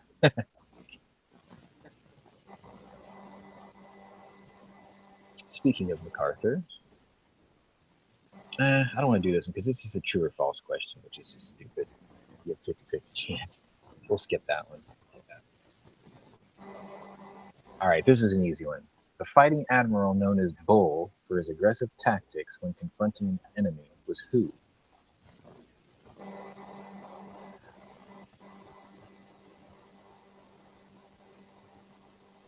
Fighting admiral known as Bull for his aggressive tactics when confronting an enemy is known as who?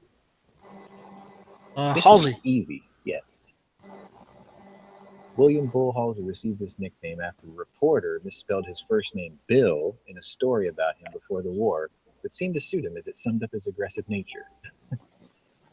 During the Leyte operation, the Bull was determined to make the most of an opportunity that presented itself and to strike a decisive blow at the enemy.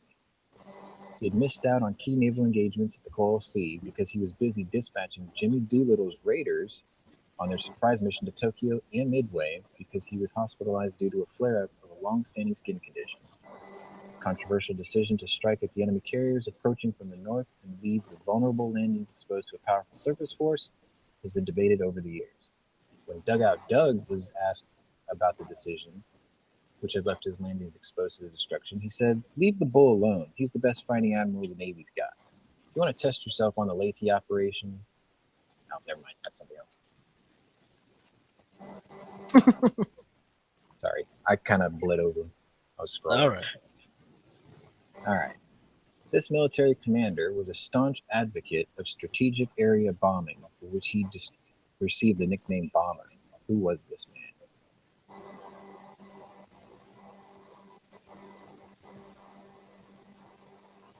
Military commander was a staunch advocate of strategic area bombing, for which he received the nickname Bomber. Who was it? You know, every one of these fucking things you brought up brings images to mind of a different John Wayne movie.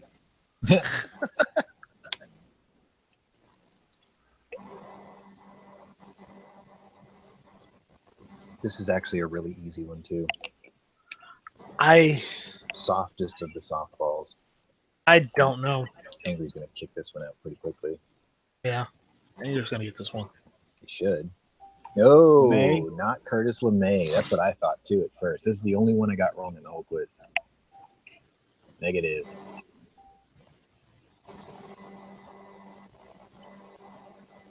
Schwarzkopf? Nope. It is someone that LeMay served alongside with, though, if I'm not mistaken.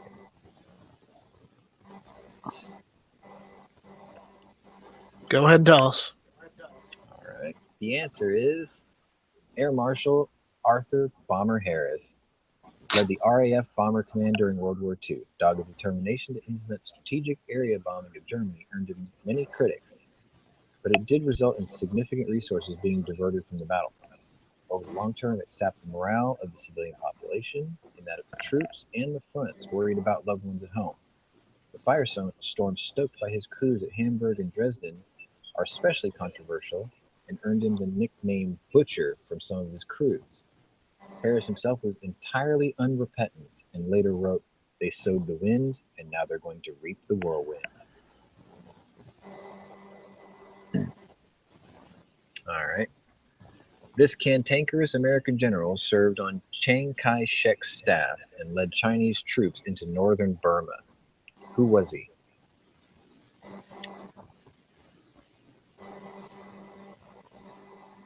Was that MacArthur? Yet.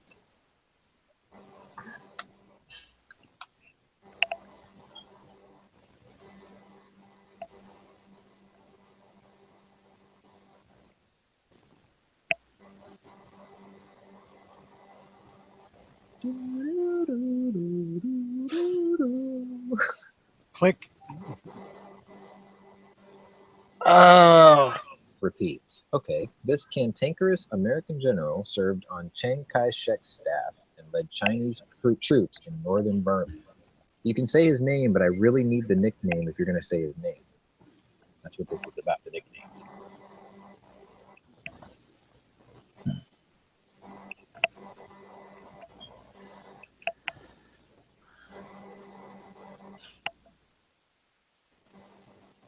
Man, I didn't think this one was going to be that hard. Well, the only World War II generals I know of are MacArthur and Patton. It's not George Marshall, is it?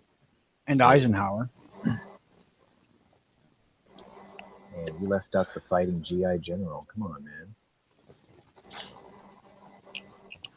Omar Bradley. Oh, shit. Yeah, you're right. Stillwell is correct from Angry, but what was his nickname? Vinegar Joe. Stonewall? Vinegar Joe. Absolutely. Good job. I have no idea. Trying to read Congrats, this. Angry, and fuck you for knowing everything. Yeah. He's Googling it, I bet you. His Google Who is strong.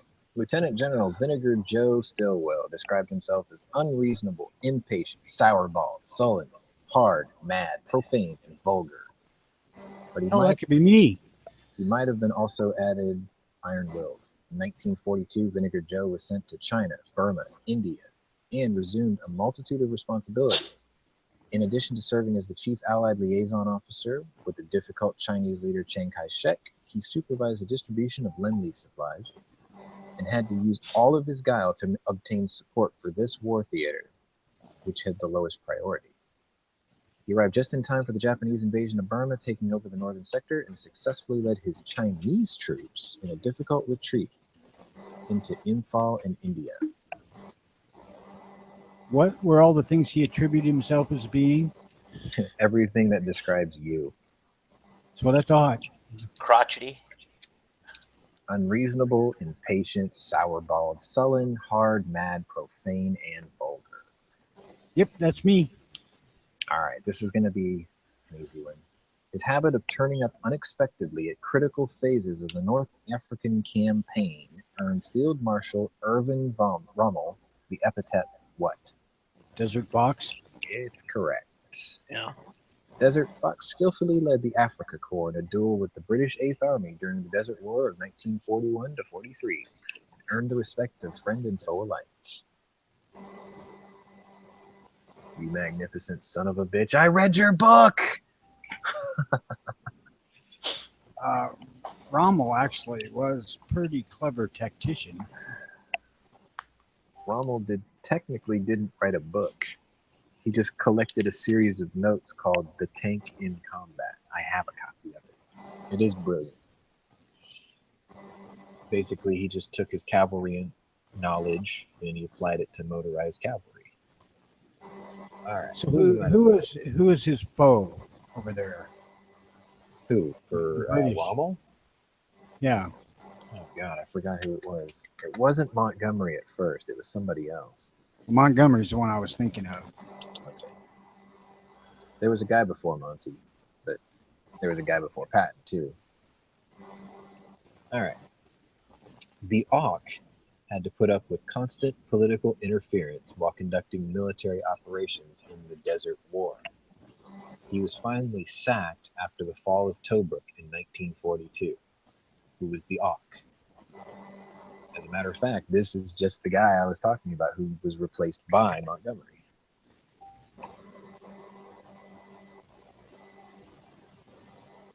A one of. Extra points if you can pronounce his last name. It's actually really easy.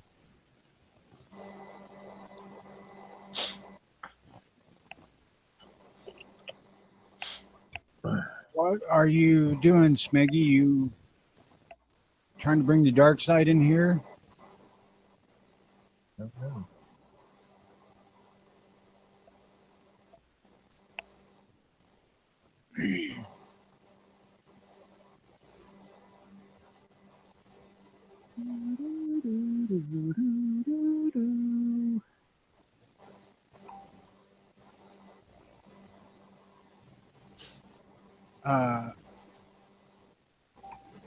Honestly, parents or the gun owner is rather culpable in that situation. Hey. Focus on the quiz. I don't know the answers to the quiz, so fuck it. The answer is Claude Gotcha. Auchinleck. All right. Sean, stick to some American generals, please. I can't, dude. It's the way they wrote this quiz. Only in our history did we win the war.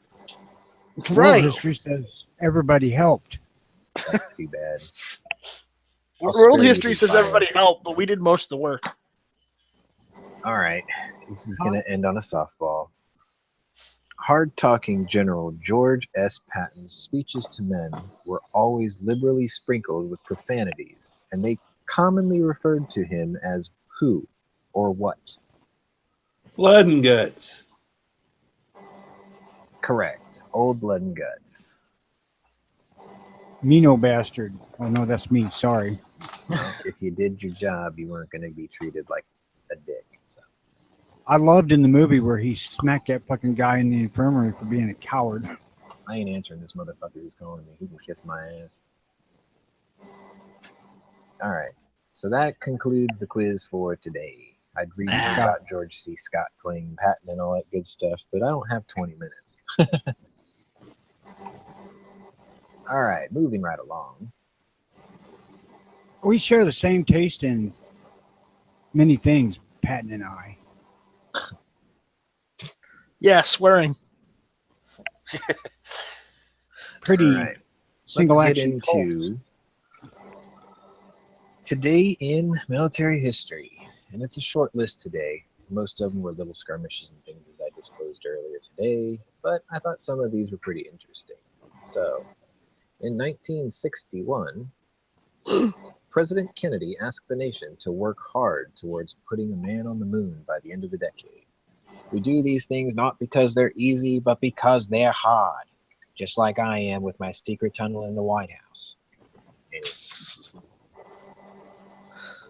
not entirely true. Don't tell the missus. In 1999, NATO approved plans for 50,000 ground soldiers to move into Kosovo. This was when the height of that conflict really started to take off, I think. NATO starting to get involved, stick their noses where it doesn't belong. But it is what it is. And in 2012, the Dragon spacecraft became the first commercial spacecraft to successfully rendezvous with the International Space Station, which doesn't sound like it's historically significant, but if you think about it, this was the first time that the government didn't meddle in the affairs of the privateer. So, Oh, I'll bet they did. I'm sure they did with like regulations or whatnot. But I mean, it's a step. It's a good step in the right direction, because if humanity's supposed to get anywhere outside of where we're at now, it's going to require privateers and forward thinkers. So It that worked out requires pretty good. Starfleet. Just get over it. I know, right? I'm cool with that. I'm down with that. By the time they make it, I'll be too old to be in it. But No anyway, shit. today If you there were survive. Today there were 6 Medal of Honor citations, but only 1 awarded, and it went to a Major William E. Adams of the 52nd Aviation Battalion, 1st Aviation Brigade. This took place in Vietnam in the 25th of today in 1971. Essentially what he did was my dad told me stories about this shit all the time. I'll just read the citation. Major Adams distinguished himself on 25th May 1971 while serving as a helicopter pilot in Kon Province in the Republic of Vietnam. On that date, Major Adams volunteered to fly a lightly armed helicopter in an attempt to evacuate 3 seriously wounded soldiers from a small fire base which was under attack by a large force. Yay. He made the decision with the full knowledge that numerous aircraft or anti-aircraft weapons were positioned all around the base, and that the clear weather would afford the enemy gunners an unobstructed view of all routes into said base. As he approached, the enemy gunners opened fire with heavy machine guns, RPGs, and small arms. Undaunted by the fusillade, he continued his approach, determined to accomplish the mission. Displaying tremendous courage under fire, he calmly directed the attacks of supporting gunships while maintaining absolute control of the helicopter he was flying. He landed the aircraft at the fire base despite an ever-increasing enemy fire, and calmly waited until the wounded soldiers were placed on board. As his aircraft departed from the base, it was struck and seriously damaged by enemy anti-aircraft fire and quickly began descending. Flying with exceptional skill, he immediately regained control of the crippled aircraft and attempted a controlled landing. Despite all his valiant efforts, the helicopter exploded, overturned, and plummeted to Earth amid a hail of enemy fire. Major Adams' conspicuous gallantry, intrepidity, and humanitarian regard for his fellow men were in keeping with the finest and cherished traditions of military service, and reflected utmost credit on him and the U.S. Army. See, these citations get long, further into modern history that you get, but basically went in under fire, tried to get 3 guys out that were going to die if they didn't get out. He died anyway, but he was awarded the Medal of Honor. And that is your history of the day. It's finally over.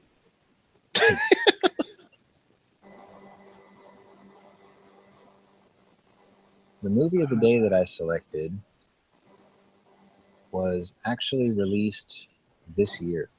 It's new. Not exactly a gun movie, but I like these kinds of aftermath type movies. And it stars Arnold Schwarzenegger, actually. It's called Aftermath. And basically what it is it's a story about 2 people who didn't know each other, and they are sort of linked together after a really bad plane crash. Aftermath tells a story of guilt and revenge after an air traffic controller's error causes the death of Arnold Schwarzenegger's wife, basically, and daughter. So this is one of those aftermath movies, sort of like that movie Flight with Denzel Washington, where it's, somebody tried to do the right thing, but it ended up ruining his life anyway because of whatever other vices he may have had. That's the one I chose for today. It actually looks pretty cool. I'll watch this when I get home. In the future, you're going to be required to run all your daily movie ideas behind me first. No, because I'm not going to do Hondo every other day. I didn't say that I was going to choose. I just want to be prized. Oh, I don't know. I read about that and I'm like, you know what? That looks actually like it's going to be half decent. So Thought I would go ahead and do that. I wouldn't suggest John Wayne movies anyway, because the only guns in them are this occasional Derringer, a Colt single action, and Winchester. 1911 in The Longest Day. Come on now.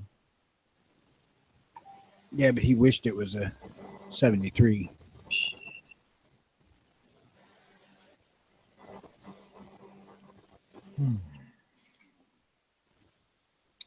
All right. I thought I put this all in here. Oh, okay, here we go. So the vehicle of the day that I chose, since I mentioned Major General Jimmy Doolittle, is going to be the Curtiss P-1B Hawk. And the reason I chose it was because Jimmy Doolittle was the first airman to pilot this plane to perform a successful outside loop. It wasn't the fastest and it wasn't the best plane out there, but he did it in the Curtiss P-1B Hawk. Back to the running your movie by me today. Don't worry about tomorrow because I'm probably not going to be here. You're going shooting tomorrow, I know.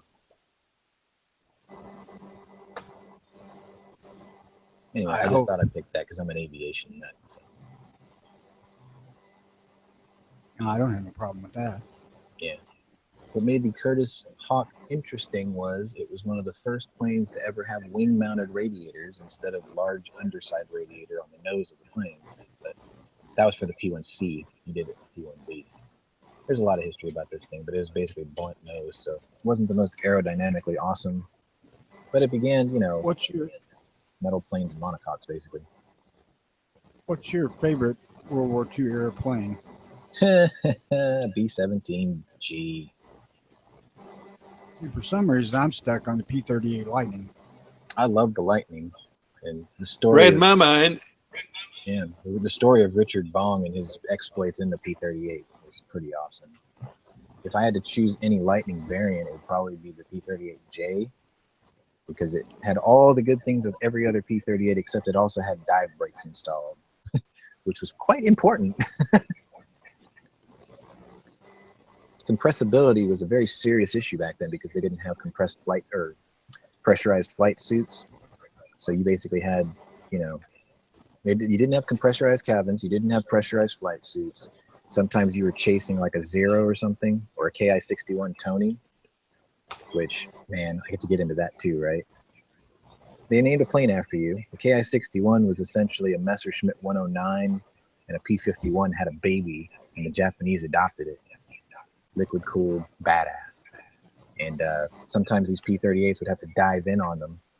And if they started blacking out or experiencing compressibility, or if the vibration got too high for the speed of the dive, they'd have to flip out these things called dive brakes, which were basically like Marston mats in design, in appearance.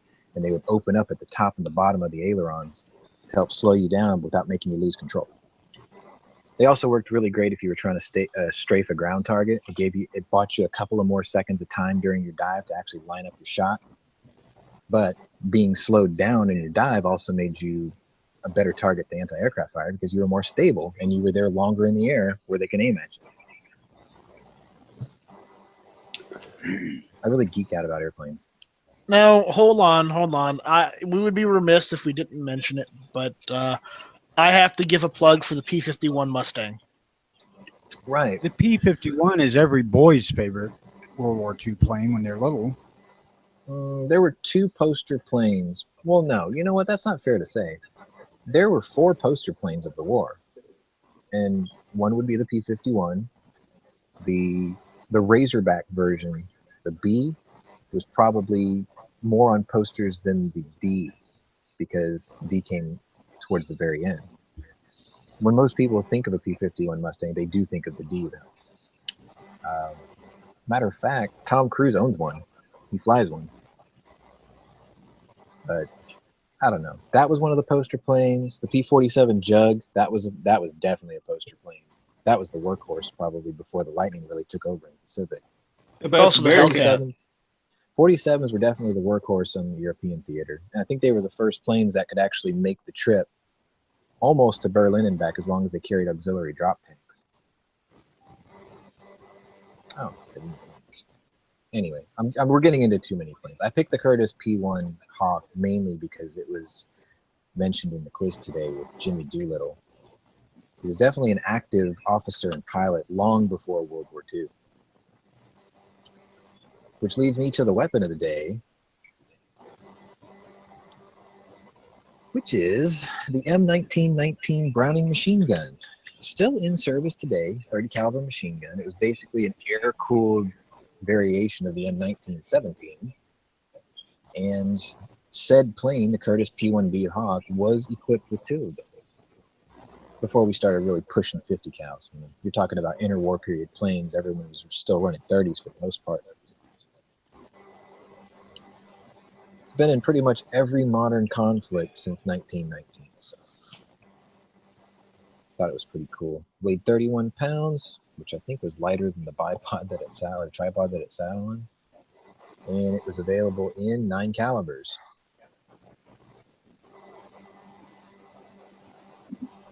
But yeah, gun of the day.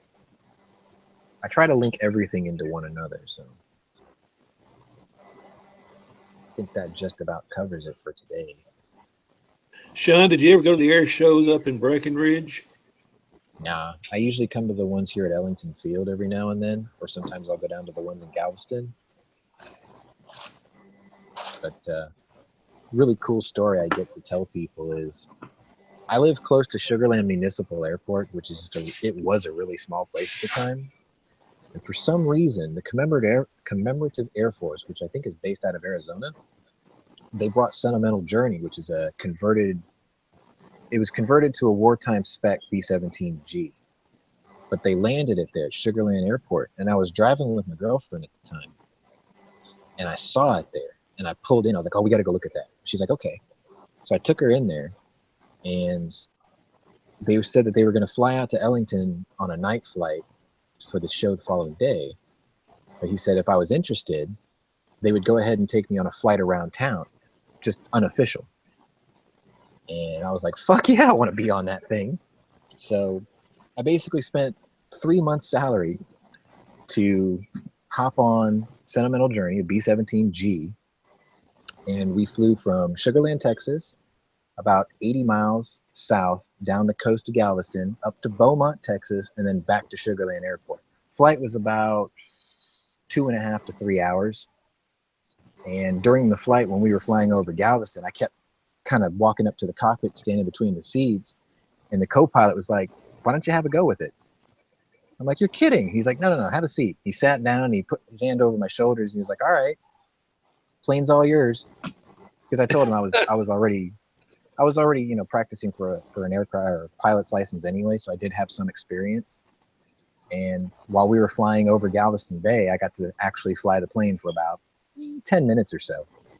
I kept getting the compass reading wrong when we wanted to turn towards Beaumont, but he eventually showed me how to do it. And then right when we set up in the direction of Beaumont, he showed me how to work the autopilot. And I was like, oh, that's so cool. So I set the autopilot before I changed seats. And I spent the rest of the flight either in the dorsal turret, the radio room, or the tailgun turret. And my girlfriend at the time, she had a blast, man. She was like fucking around in all the turrets. She was up in the nose. They were like explaining to her how the Norden bomb sight worked and how important it was. It was great. Like I had to have one of those after we came back from that flight. I said, someday I'm going to own one. I have to. Yeah. And that's when she decided you was not husband material. Shit. I didn't tell her what it cost. I couldn't tell her what it cost, man. 3 months salary. I was like, fuck. That was a bucket list thing, though. Dude. You know who Howard Pardue is? The name sounds really familiar. He was a air racer and had a hangar out in Breckenridge, which is it's about an hour west of here. Oh, he's the guy that he had a F8F Bearcat. He crashed it or something. Yeah. Yeah, he had half a dozen different, and his daughter died also flying. Yeah, that happened like what, about 5 years ago or so? 2012, I think. Yeah. But they had an air show every year out there, which, back then it was called Confederate Air Force. And it was awesome, man. They always had a plane show up for that event. There was always a couple of P-38s. There was a B-24 that was hangared there, and just about everything you can imagine as far as old warbirds showed up. Yeah, I think his forte was Pacific Theater planes. Yeah, we'd drive out on a Friday and set up camp there at the airport, just hang out all weekend. And you know, it was basically a bunch of old rich oil men who were younger days, and those were their toys. And they pretty much flew all weekend. Of course, the best part was the hangar party on Sunday night after the air show. It was awesome. There's nothing quite like a P-38 high-speed, low-altitude pass over the runway. Makes a great noise. Oh, a lot of people don't know this, but there was a plane developed called the XB-38, if I'm not mistaken. And this thing is sheer porn. Yeah, it's an XB-38. I believe it was developed up near Dallas, Lockheed Vegas place up near Dallas. Or maybe it's California. I gotta get this one right. Where did they build it? Does it say? I thought no, it's not Lockheed Vegas, or it's not Dallas, because that's where Convair is. Anyway, Lockheed Vega basically wanted to figure out how to squeeze a little bit more usability out of the Flying Fortress at the time, and they developed a 4-engined modification of the B-17 using the Allison engines, water-cooled engines from the P-38 Lightnings. And I'm gonna post a link of the picture of it that is synonymous with this plane. It is absolute porn and filth. I mean, I don't think I could get any better than that when you look at it. It's stunning looking. Now, after this, they did mess with turboprop experiments where they left the radial engines in the front, and then they put a gigantic, I think, 6,000 horsepower turboprop in the nose. Like they changed the nose plexiglass out and put that engine up front. And then later on, they just put only that engine in the nose, and they left the wings completely unmolested with no engines on it. But, you know, when I think of what it could have been and I look at this liquid-cooled one, it's just, that is porn and filth to me. That just gets me all sorts of excited just looking at it. In that raw aluminum finish, too. It's gorgeous. And I think they scrapped it, which is a damn shame.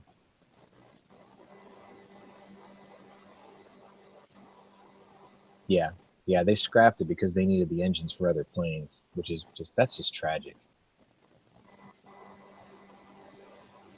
Always, every year they, you know, during the hangar party, they'd in the B-24. Every year I was like, man, next year I'm going to get a ride. So finally one year I go, so what's it take to get a ride in the B-24? And he goes, oh, it don't cost nothing. You just got to be a member. Yeah. Well, how much is membership? He's like, a year. And I'm like, okay, I believe I'll pass. And I almost did it, you know. But. Yeah, my dad's half-brother, he actually served with the 456th, and he's one of the few people who can say that he flew the 17, the 24, and later on he flew the 36 in SAC, Strategic Air Command in the 50s. And he was one of those kind of guys who would tell you, he's like, yeah, B-24 was okay and all, but he was like, basically it was just the box that a 17 comes in. Sure, it can fly a little bit higher and it had a little bit longer endurance time up in the air, but he says it wasn't as enjoyable to fly as the 17. And it couldn't take damage like the 17 because the wing load was so high and they were so thin that, you know, you could shoot the wing roots and the whole wing would just break off. And he said he's seen that. Whereas a 17 can come back with, you know, half a tail and almost no wing left. it'll still make it back.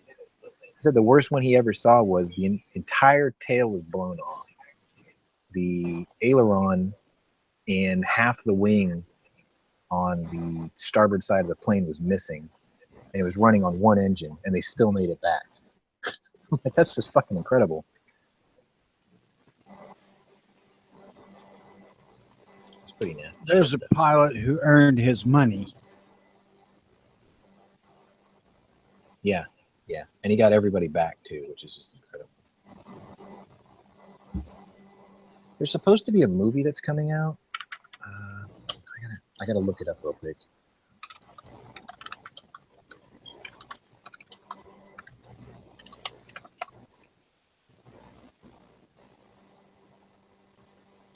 I don't know if they actually gave it a movie title yet, but there was a Charlie Brown is the name of the pilot, and he piloted called Ye Olde Pub. There's a famous painting and picture about it, but essentially what happened was his plane was crippled, like just there were dead guys in it. It was running on like two engines. It was all shot to pieces, and Franz Stigler, he was a Luftwaffe pilot. He actually broke off a combat, sent everyone back because this was like the only plane left flying in the air, and he escorted it all the way back across the English Channel, and then turned around and went home. I don't know what it was. He just felt bad for the guy or something, but he escorted them all the way back.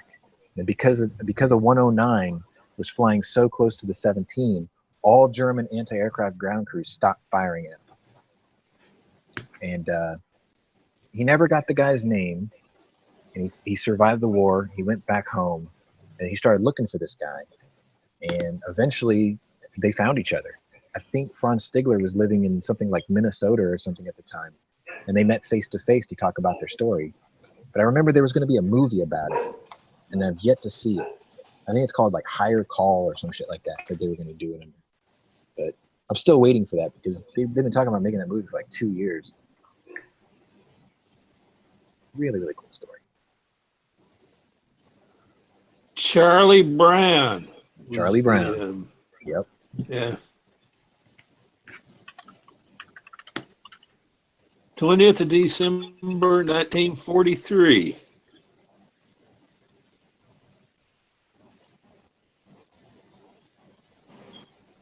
Well, Matt, that's the first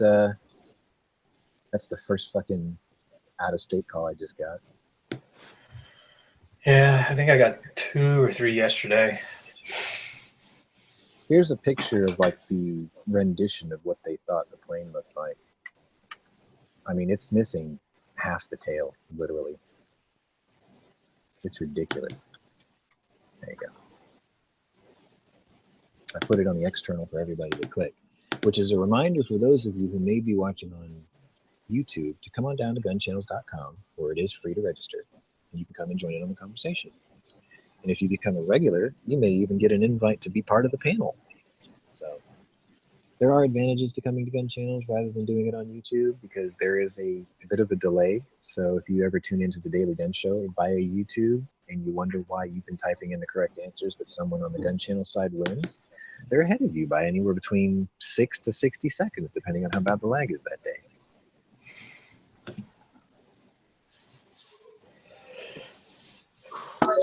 Yeah, don't forget to cookmakeyourwebsite.com. We got patches, shirts, everything else.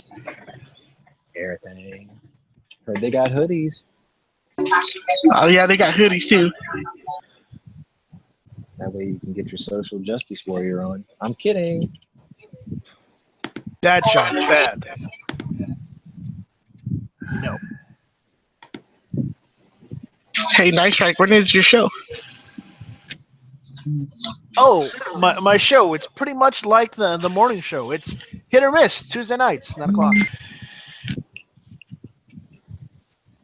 Tonight on Gun Channels, we will have the Daily Gun Show at 7 o'clock Eastern, 6 p.m. Central. That would be what, 5 o'clock Pacific? 4 o'clock Pacific. Let's see, it is Thursday. There will be a Yankee Marshall chat, though I don't think it's shooting left of center. I think it's his shoot it chat on Thursday nights. And was that it for Thursday? Pretty much. Unless you want to do something. Probably. We could do another hit or miss special.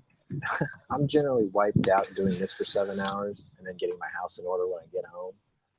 It's nothing against any of the evening shows. I used to be a regular panelist. It's just, I got health issues to deal with, and it's like by the time I'm done doing this, I feel like a bag of smashed assholes on the way home from work. So. When are you going to get better? Jesus. This isn't something that just goes away. It should. I would like it to. Anyway, You're not doing it right then. that is what's coming up on Gun Channels tonight. If I missed your show, if you're a late show after these two shows, I apologize. I never sit down to the schedule. It's just my failing on my part. Later, like Big Tony. Gunner 81, I always get his show date wrong. My apologies.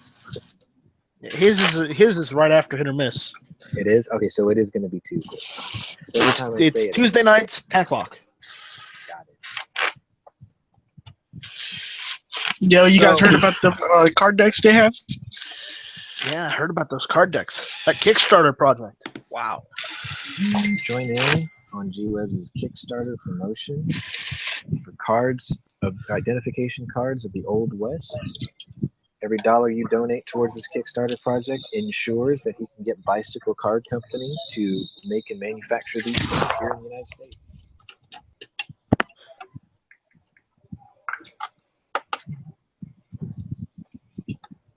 If I'm not mistaken, it was because of the efforts of G-Webs, the Kickstarter program, K-Bar is the distributor. They used their, I guess, powers of persuasion, and they've convinced Bicycle Card Company to make their original AK-47 identification cards, which were available, what, 2 years ago? A year ago? Something like that? Excuse me. And now we moved on to Guns of the Old West. That was my Blazing Saddles impersonation. There you go. Yeah, I was thinking of modern versions of Blazing Saddles, and I think we talked about it yesterday a little bit. Like, Yeah, a little bit. yeah, I think A Million Ways to Die in the West was kind of like it. The Hateful Eight is kind of like it. When it comes to modern warfare, maybe Inglourious Bastards is kind of like it. I mean, Django Unchained's, it's got the racial N-word covered. Well, anything with Samuel L. Jackson, they'll definitely have that covered. Oh, that's a great movie. Hell, even what was it, Die Hard 3? That Samuel L. Jackson was in that he had that shit covered. Yeah. You were about to call me an asshole. I was about to call you an asshole. It's because you're a racist. You don't like white people. Love that. Thought that shit was hilarious.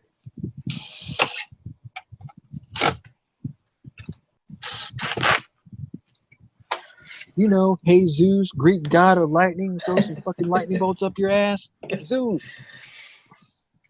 Yeah. Doesn't he say, do I look like a Puerto Rican to you or something? Right. It's like, hey, Zeus. It's like, well, I heard you on the phone. I thought they said, hey, Zeus. I thought it was, hey, Zeus.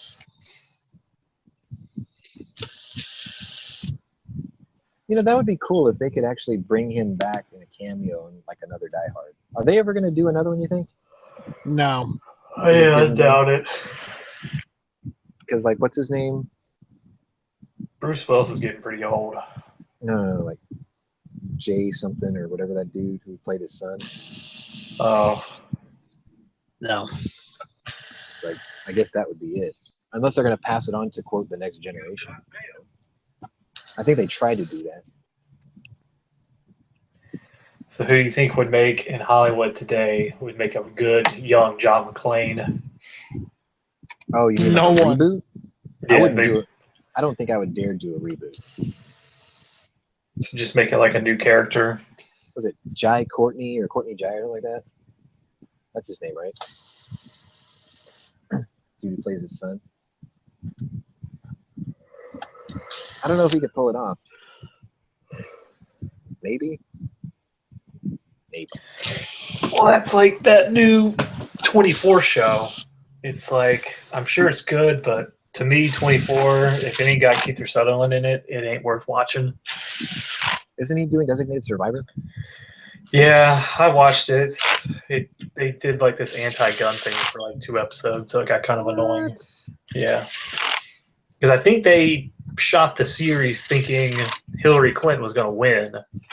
So a lot of the topics on the show were stuff that, like, I guess she wanted to push, and one of them was universal background checks. And then Why do they another keep one. saying that? It's like, don't we have that already? We do. Yeah. Isn't that what the 4473 is? Essentially. Yeah. It's like, Well, it was like, he brought up the point like, oh, well, it doesn't cover private sales and gun show sales. And I was like, well, one of those is totally false. yeah, one of those is absolute bullshit.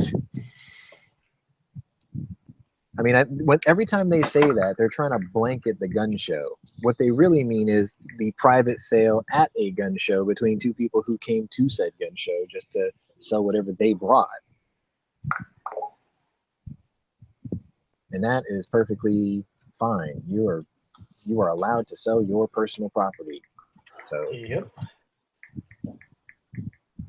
as long as you have a bill of sale, you have no criminal ties to anything, no matter who you sold it to. You'd be like, look, it's all right to do so. It's my property. I could sell you my car. I should be able to sell you my gun. If you go out and kill somebody with my car, they're not going to come asking me why I sold you my car. They're just going to say, did you own this? I'd be like, yeah, until I sold it to this guy. Yeah, well, they're not the brightest people out there. It's never on. Here's a theory question for you. Uh-oh. Do you think they will ever add another bust onto Mount Rushmore? There's room, obviously. And if they did, who would it be? And I'm not even trying to lead into a fucking Obama or Clinton joke, because no way. Neither one of those two could be on there. I'll tell you who it would be. It's actually Legitimately? legitimately. Okay. If they put another bust on Rushmore, it wouldn't be Clinton. It wouldn't be Obama. It sure as hell wouldn't be Carter either. You know who it'd Reagan. be? It'd be Reagan. I'm thinking Reagan or Kennedy. It would be either Reagan or Kennedy, right? Because they're such even Democrats like Reagan and even Republicans like Kennedy. That is well, Democrats liked Reagan because he put the machine gun ban. Yeah, that was an excellent choice. I'd support that. Well, there are a lot of Democrats that voted for Reagan. Like the Reagan Democrats essentially won him re-election, I believe. Even though he was a Republican. Yeah, it's like because they didn't want to keep paying high taxes, and Reagan said he would cut them, and he was, kind of friendly to businesses. So it would be Reagan, but if it's not Reagan, then yeah, it probably would be Kennedy because of the factor that everybody loved Kennedy. Nope, can't do it. Didn't serve long enough to make enough impact. Sorry. Well, he did essentially save the world during the Cuban Missile Crisis. He saved the world, the Cuban Missile Crisis. Come on. Come on, man. Really? Yeah. Yeah, he saved us from nuclear war. Bullshit. You think if Obama or Trump was in office and during that situation, we'd be like... They could have made the same decision? Mad Dog. No.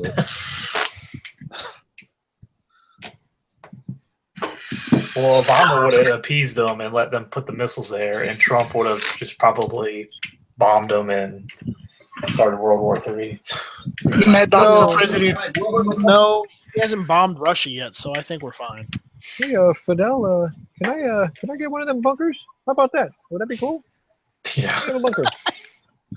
Stop looking at my ears.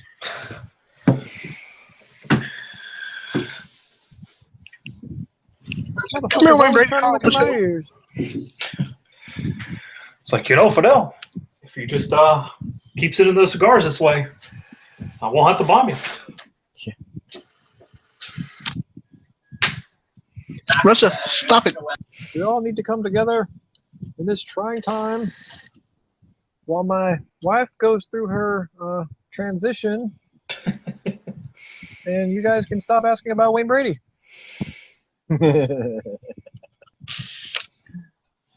He's never coming back. Wow. Sean, the joke is old. Get over it. Well, I figured he'd be back by now on TV. I still yet to really see him He is on TV. He's been on TV forever. in large capacity like before. Not large. He's on. He does the game show. He does a game show now. What is it? Let's Make a Deal. No kidding. Yeah, he's been doing that for years. Oh yeah. He's for years. Every single morning. Let's make a deal. Before He's got Price to is get Right. some relief because that wig was on too tight and probably made him uncomfortable.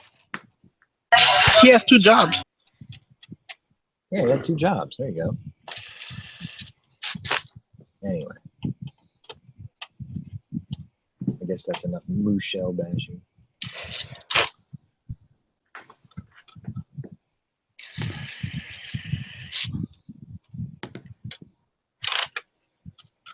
Let's see, G-Web's got $2,181 in for the Kickstarter. And the goal is 6,000 to get them printed. how much time is left? Well, it officially hasn't started yet. It starts tomorrow.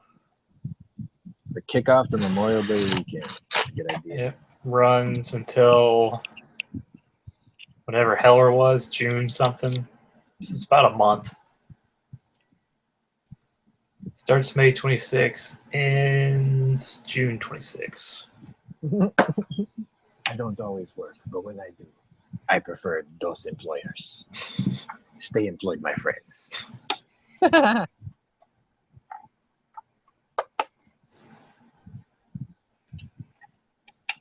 pretty good. Dos diablos. Wayne Brady has hosted Let's Make a Deal since 2009. Damn. He's been on that show forever. How long has Drew Carey taken over Price is Been Right? a couple years now. That's what I thought. Yeah, he's been around a while.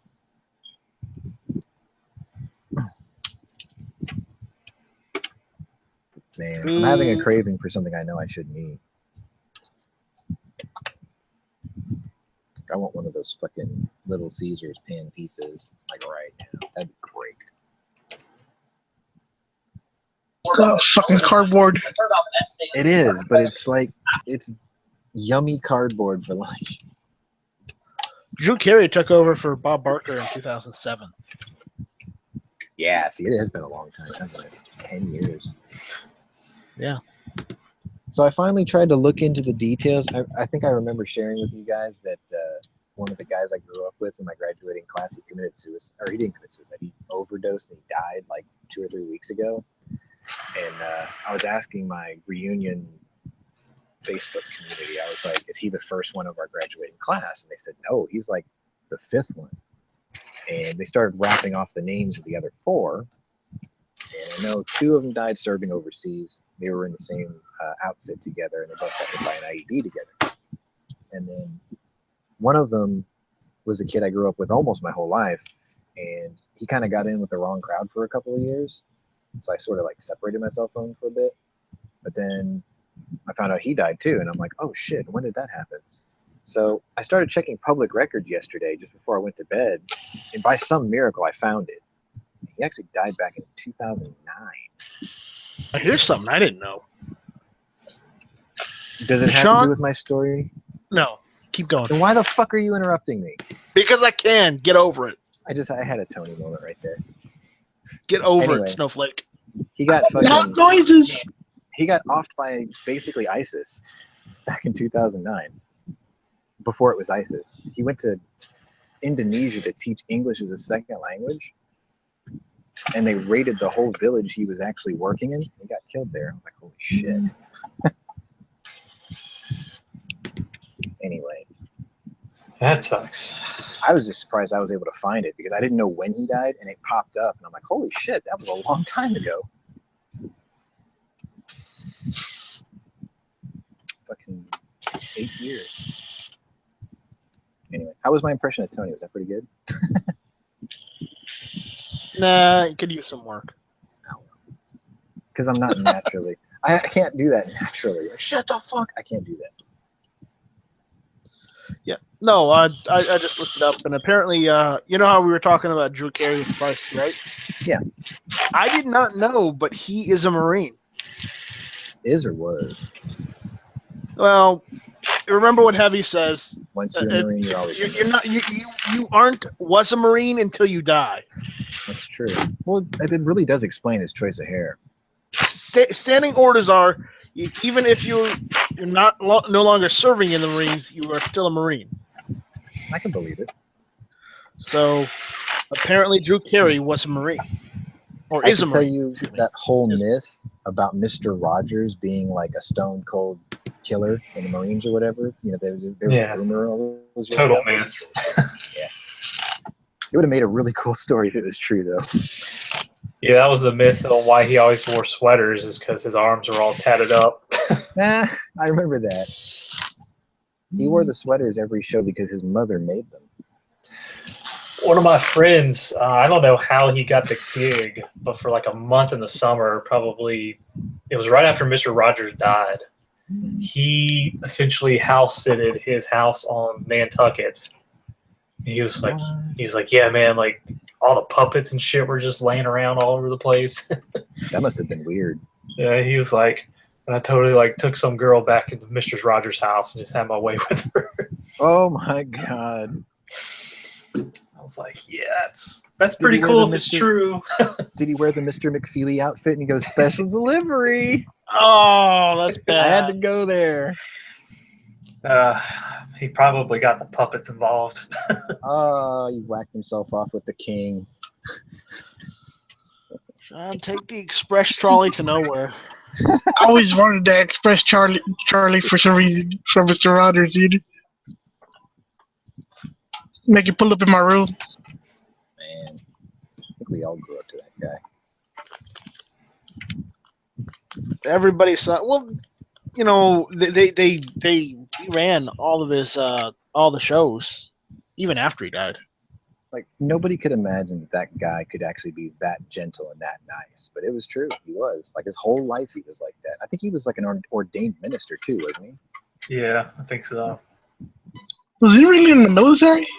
No, that was a rumor someone started. That was all rumor. Damn, I'd be sick if it was. Stan Lee was in the military. He was like one of 6, like, he wrote like little doodles for the armed forces during World War II. And Mel Brooks served in the Army in World War II.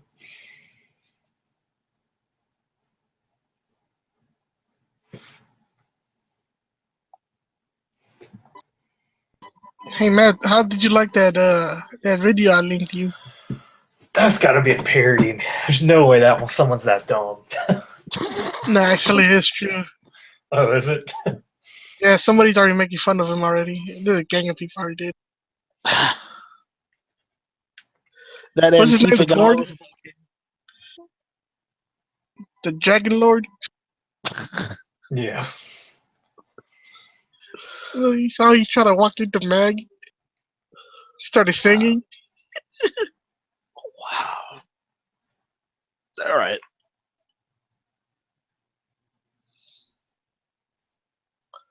I'll see you guys later. I'm heading out. Later. Brady, what are you gonna do? It stopped. It's not true. It's gonna rain again. Yeah, it's just It may rain again, but it stopped, and I have AK ammo. So Boo. I'll see you later. Boo hoo.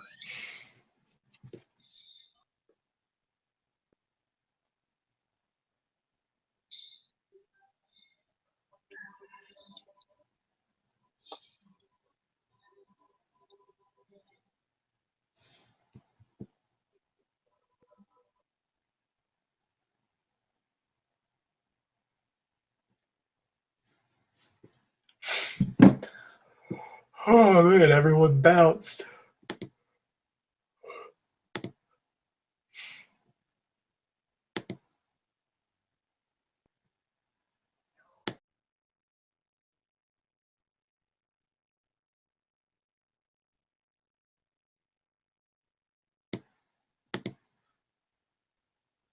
Yeah, I got this AK-47.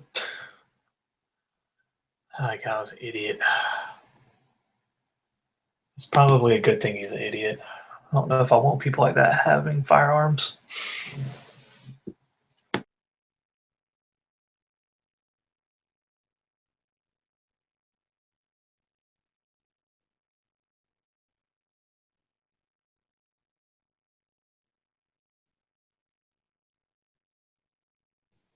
Man, I disappear for like 1 minute and everything goes quiet. What's the deal? Well, I guess Knife saw some chocolate or something, and Night Strike, I guess, was going to go shoot his AK. Before the weather gets bad.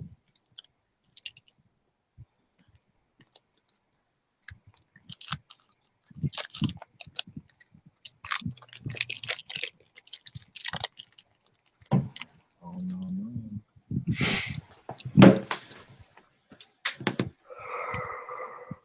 Oh, so what was yesterday's Pop Kid quiz question? I missed it, and apparently you didn't get it. I don't remember. It must have been some kind of Wild West gun or something, because it was 1860s and 70s or some of the answers I saw. I went to the gas station and missed it. Colt Single Action Army Development Year. Is it 1870? 1872. 1872.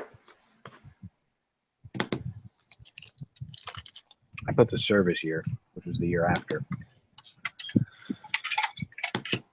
Because I wasn't paying attention to the wording of the question. Yeah.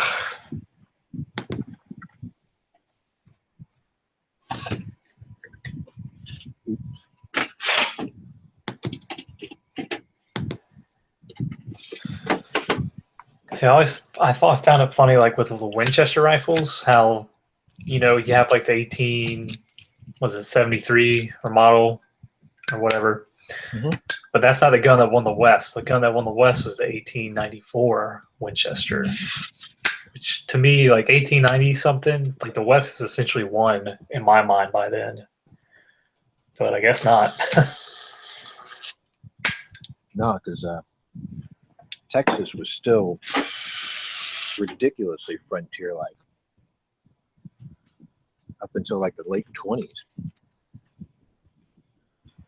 Yeah, I think if oil hadn't been discovered in Texas, it probably would have stayed that way. It's like, who really wants to go to Texas? Unless you are already there. I wish they made more cowboy movies. Wish they made more. Yep. It's hard to make westerns these days. Not with all that bullshit CGI bullshit. Well, the new Magnificent Seven was pretty good. That wasn't all CGI. Eh. It's hard to sell that genre of music though, or movie now. We're too modernized, you know. Yeah. Granddads don't tell stories like that no more. The last one was good. Was 310 to Yuma and Silverado. 310 to Yuma was good. Seven, huh? I think Unforgiven's probably been the best Western in the last 30 years.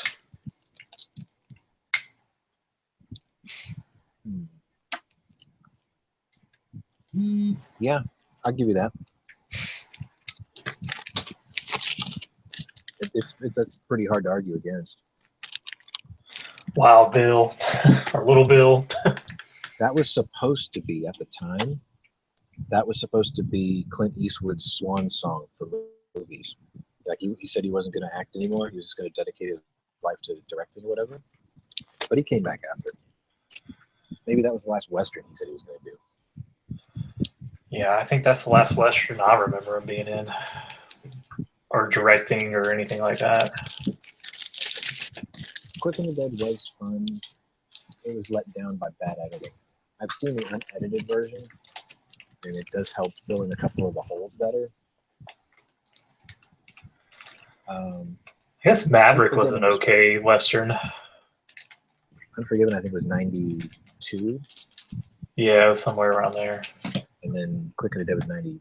Well, the Quick and the Dead we're thinking of is a remake, but that was 95 or 96. Quigley. Does that really count as a Western? Because that's an Outback Western. I don't know, but that shit's fucking sick though. It was. Big boar. Doesn't get much bigger than that at the time. Man, I gotta tell you, what was her name? Something Giancarlo? That chick? Holy crap, dude. I had the hots for that girl in that movie. I was like, damn. Big eyebrows, but who cares?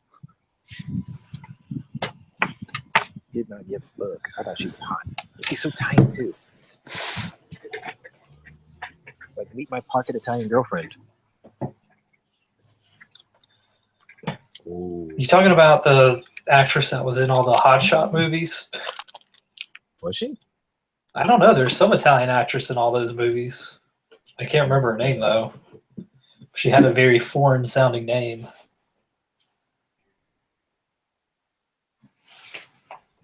I did not get the girl of the day yet, Angry.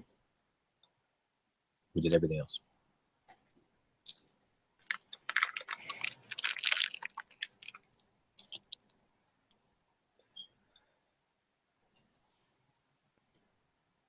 Someday, my machine will behave.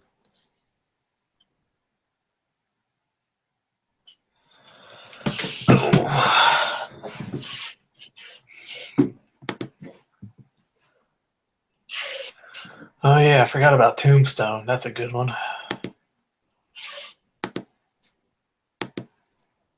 Definitely That was better. one of the last. That was one of the last movies that Robert Mitchum narrated. Shit, I figured he'd have been dead by then.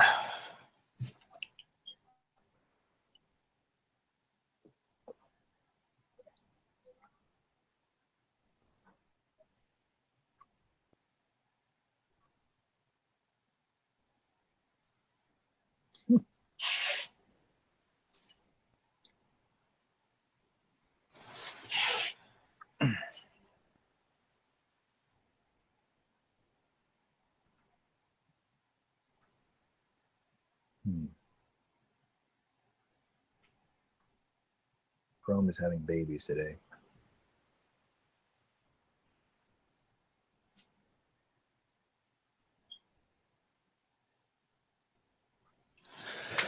Hey.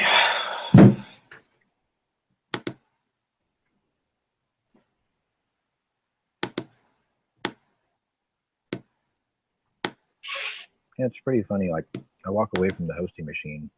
Everything seems fine. No activity. I just see the chat box moving up and down or whatever. I slide over to it, grab the mouse. As soon as I bump the mouse, the hard drive goes, I need to think like right now. A lot.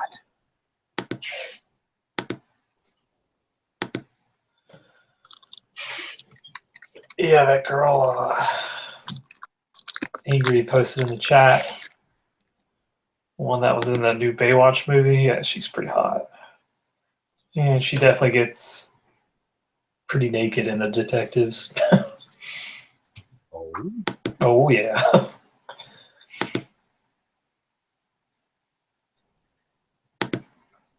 The Quigley girl was Lauren San Giacomo.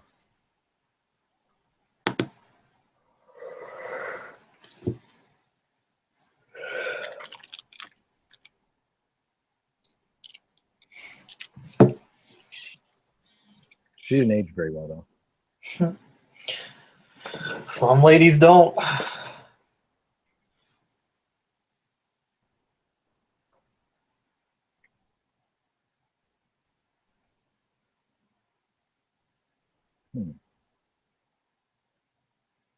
Trying to nail down a runaway tab right now. It was the Gunchannels tab. Go figure.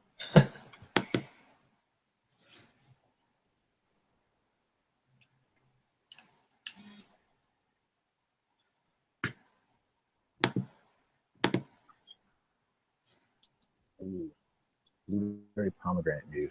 All right, let's try this.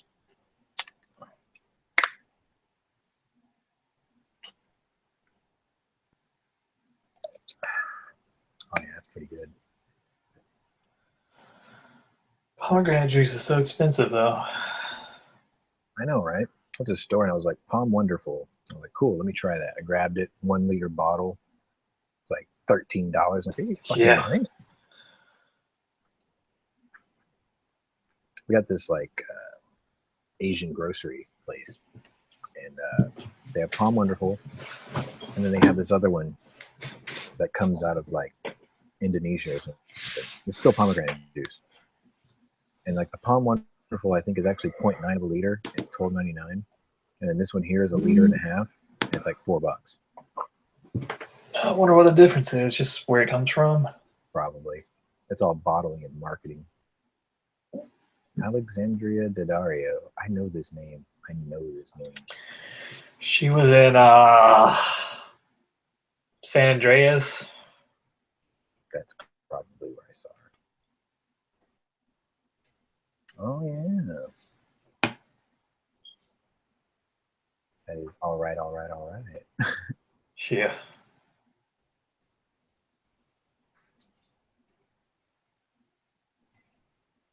She was one of the Friday the 13th movies, too, if I remember right. I don't know, I just Oh, yeah, remember. Texas Chainsaw. That's what it was. Like, I remember seeing her San Andreas. I was like, damn, this lady's pretty hot. So I like Googled her name. And she was in True Detectives. And I was like, oh, I didn't know she was in that. So then, like, one thing led to another. I was like, oh, there she is. On top of Woody Harrelson, naked. I can work with this. Yeah. It's like, I guess that's one of the perks of being an actor. Yeah, it's funny. You see all these like Hollywood romances, and you can always tell how they started off. And it's like, we're gonna put you in this scene where you're naked and you're all over this dude. And then she likes him. Yep.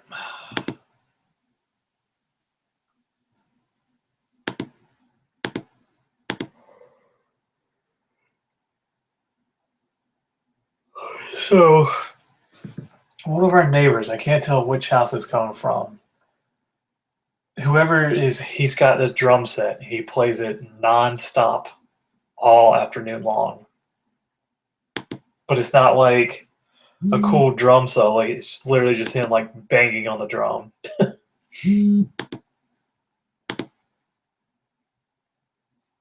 It's kind of annoying.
Damn it. Totally fucked up. What'd you do? I keep calling this dude who's my insurance agent, right? And then I called and find out that I dialed the wrong number. And I keep calling this dude who owns an air conditioning company. And I was like, I haven't heard back from this Dude, I've been calling him for 2 days. I don't get the deal. I keep forgetting that I've got the wrong fucking thing up there. So I'm fixing it. I'm gonna fix it once and for all right now. Stupid thing. Edit.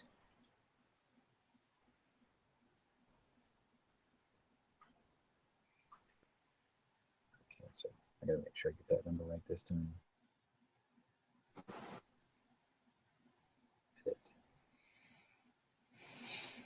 This is nuts. I don't even know how I got that dude's number wrong in the first place. That's what's really annoying.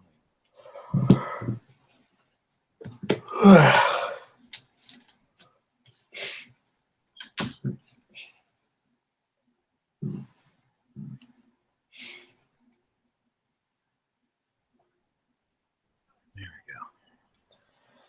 So I've seen a lot more celebrities come out lately going against like the whole open border policy since that bombing.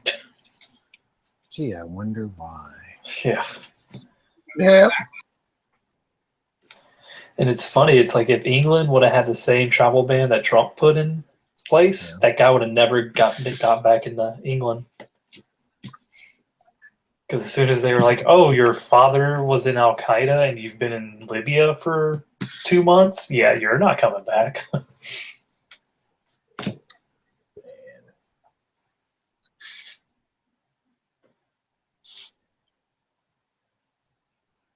Ooh.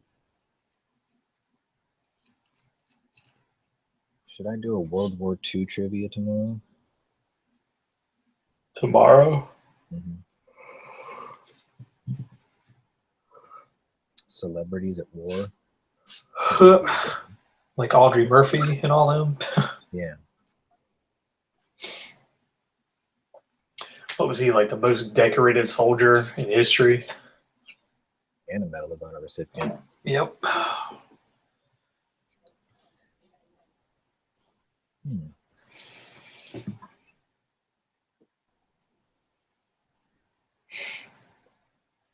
I can try this one, but I don't think anyone's gonna get this.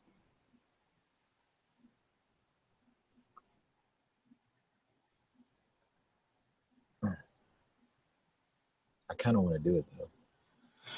What's the topic? Celebrities at war.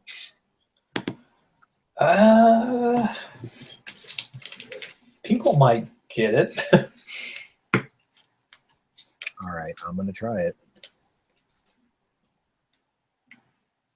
I'm gonna get some. There's gonna be some hate for it, I'm sure. Yeah, Angry's out there. He seems pretty stoked about it. We'll do that one tomorrow then. Celebrities at war. Famous people who served. That kind of thing. That might actually work out pretty good.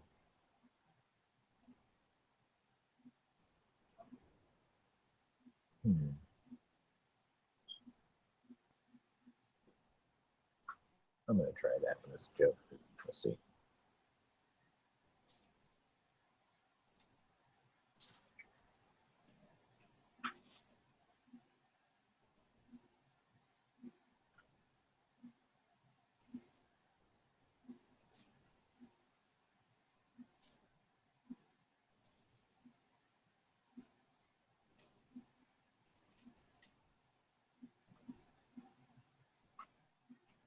Oh shit, that'd be a tough one. I'm gonna go with.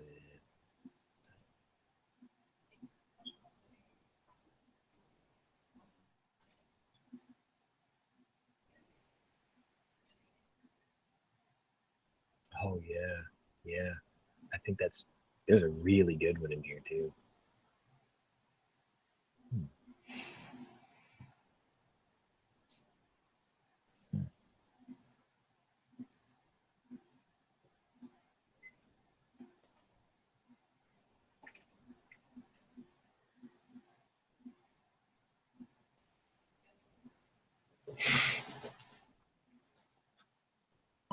Yep.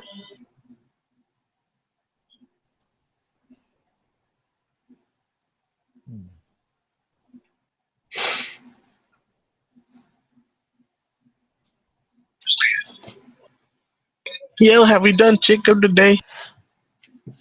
What is the day? Chick. Yeah, Chica. we did. We just did. Oh, okay. I was restarting the computer. Oh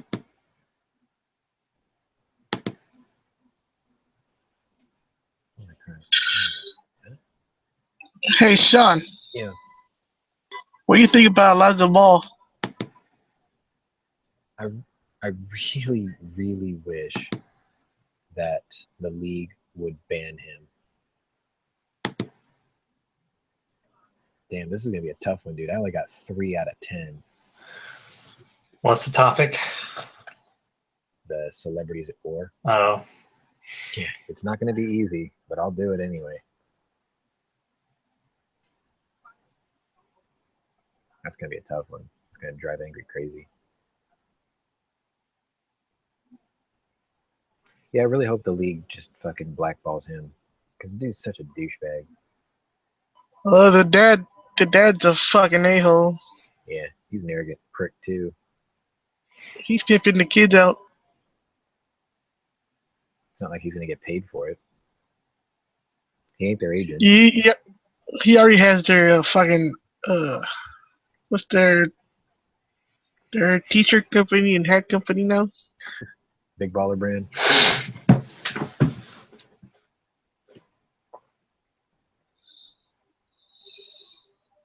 Gonna put my foot through this computer soon.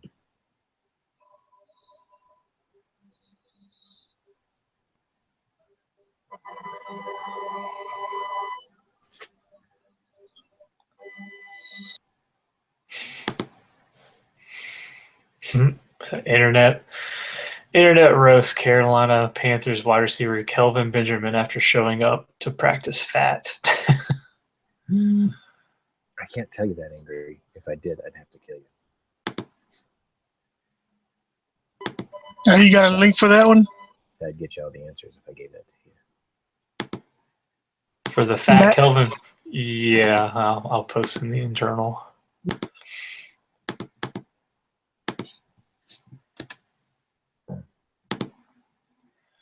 He does look rather fat.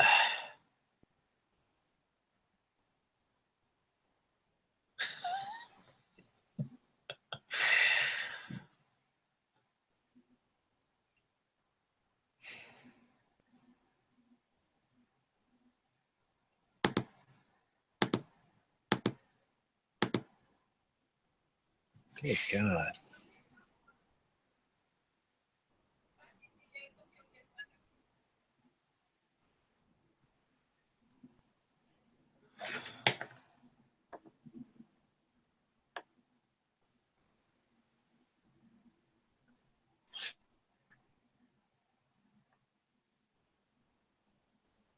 Let's see what the hell's going on. Apparently, Adblock Plus is going ape shit today. Shit, you call that fat? I got more rolls than that motherfucker. I look like the Michelin motherfucker.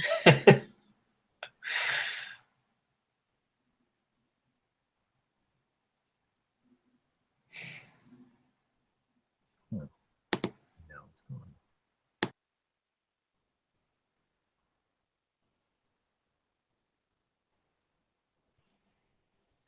Lonzo Ball tells Celtics he won't work out for them. He wants to be in the Laker though. I know. Who is this kid? Because I don't pay attention enough to basketball. He's LeVar Ball's son. He's supposed to be pretty decent at basketball, but he's an arrogant little shit. Yeah. I'd love to see him in his first rookie game take a pick and go face first into like Blake Griffin and get dropped. That'd be hilarious. Tries to set the pick. Oh, he runs face first into Blake Griffin. He's on the ground. I want to see like Sanchez. Goes it's like Sanchez goes straight up into that other dude's butt. Right. Face plants right there. Spell that as beans and rice from last night.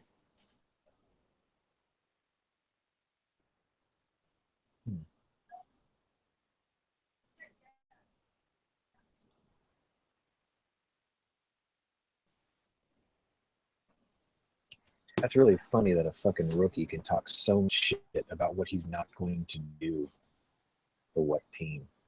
I can't believe the arrogance of people like that. You know how many thousands of kids can't make it to the draft? I would willingly take his place. There's always other people behind them. Right?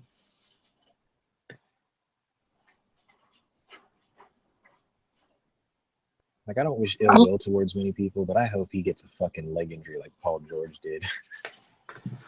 Or like Baron Davis. Just come land on your knee wrong. Just watch that thing just turn into a mangled mess of torn ligaments. I plead the fifth on that. And all of a sudden it's like LeVar Ball's gonna start fucking overhyping his other son, right? Yeah, go right next to the other son. Yep, Like you ain't gonna make me rich. Go to the next one. LeVar Ball is basically trying to be like the Don King of the NBA. That shit don't fly. Fucking Magic Johnson better not be stupid to pick that motherfucker up, though. That's my thought.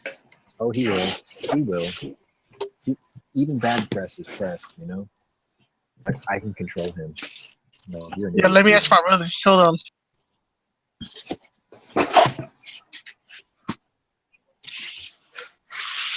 I wouldn't. What a waste of time. My brother said he said he don't like him, Yeah, and he'd nobody rather go does. with D'Angelo.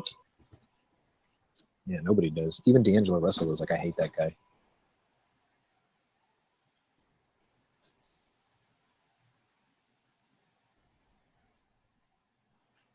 It's like you can be good and you can be confident without being an asshole.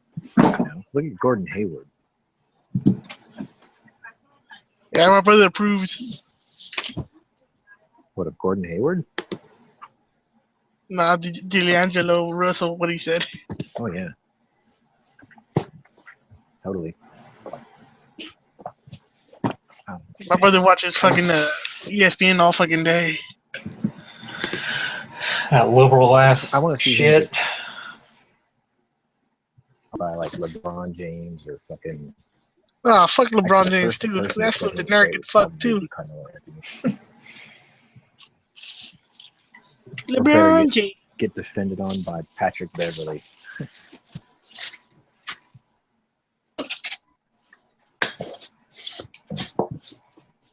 I wonder what Kobe's opinion of him is. Like Kobe thought like fuck Kobe this. I'm Lakers. over here. I don't know, but I mean, like Kobe's opinions. Yeah, that's what you got in the episode.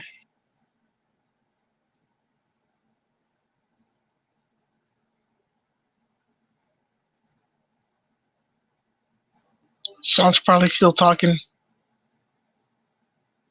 Oh, he just dropped out. He's probably still talking. Got NSA'd. So how about that Mad Dog? I saw a pretty good meme, and it was like someone's made a pentagram out of like salt on a table, and it's got a picture of Mad Dog in the middle, and it's surrounded by like energy drinks, skull, chewing tobacco, snuff, and it was like how to summon like a raging time or something like that. It's pretty funny. Make that for our president.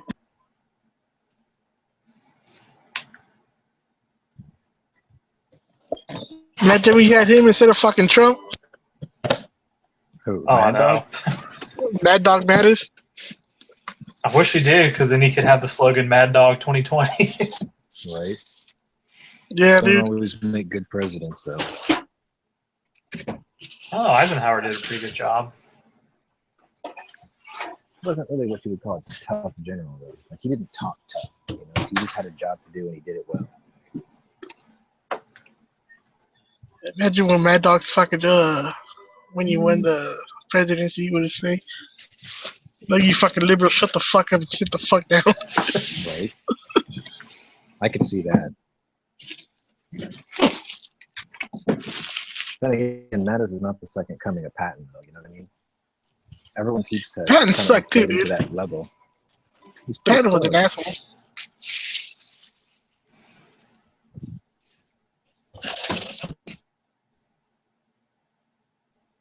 Or I had Mad Dog Man. What else? What else they call him? Hmm? Don't they call him the priest of war or something like that? I don't know.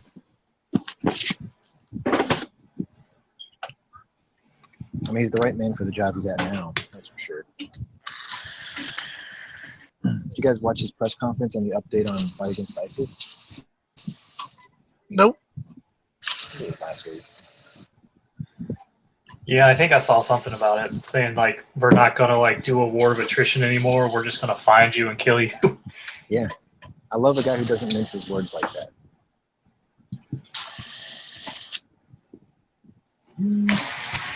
Well, I remember during his confirmation, like all the Democrats were like, "What do you think about the roles of women in combat?" And he's just like, "I don't really care. I just want my military to be the best at killing the enemy. And that's all I care about.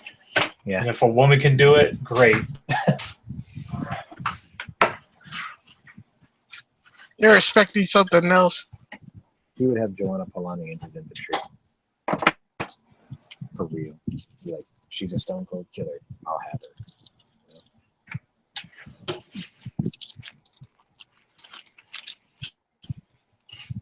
Cue the Moabs.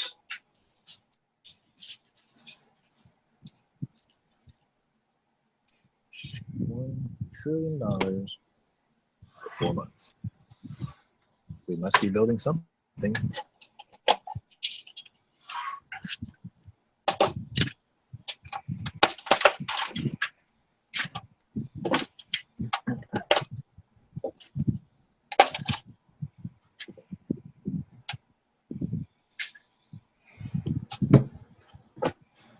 Would you find it interesting that the Russians' mainstay bomber in their inventory is still propeller driven?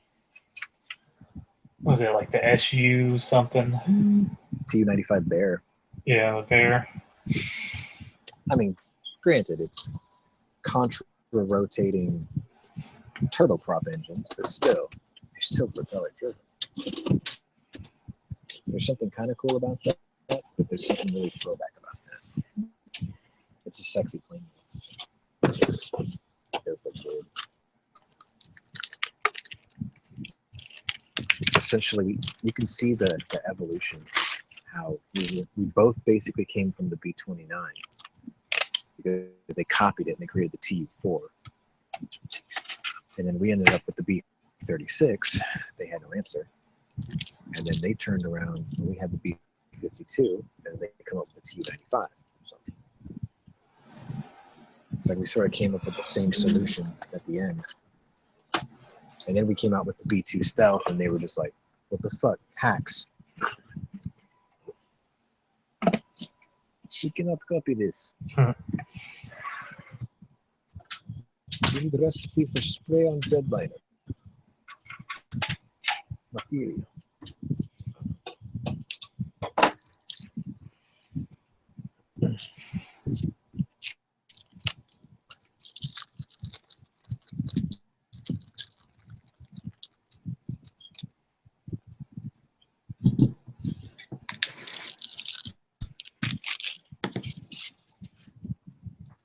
Many texts. I wonder if we're going to do anything interesting for Monday. Good morning, Gunchannels. Monday's Labor Day, right? Yep, or Memorial Day. My bad. Memorial Day. Yes, those who labor to preserve or that fought for us. Their final job. Yeah, I got a question. Yep. Mad Dog Mattis was our president. You think North Korea will fuck around? I don't think they're going to stop doing what they're doing. Yeah, Or anybody else? they're professional agitators. They've had 70 years to perfect it.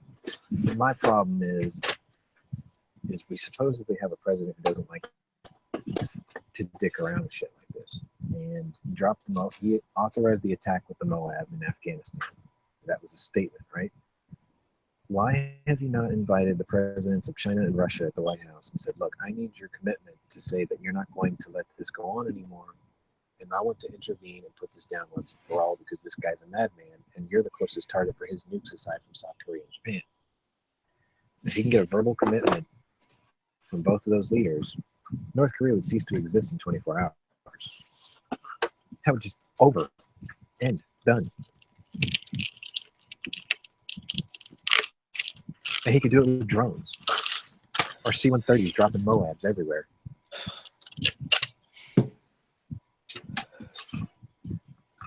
Yeah, if their people weren't so brainwashed, I think once you took out a leadership, they would take over. What's really funny is the leadership takes itself out. He had most of the acting generals when he first came into office. They're already all dead. He had them all executed. Charges and shit. Crazy fucker. Yeah. You fucking just killed him just for dropping a pencil on the floor. I read about that. I don't know if there's any truth to it though. I do know he put a national decree that no one can have a hairstyle like his. Yeah. You can keep that, dude. It's all you.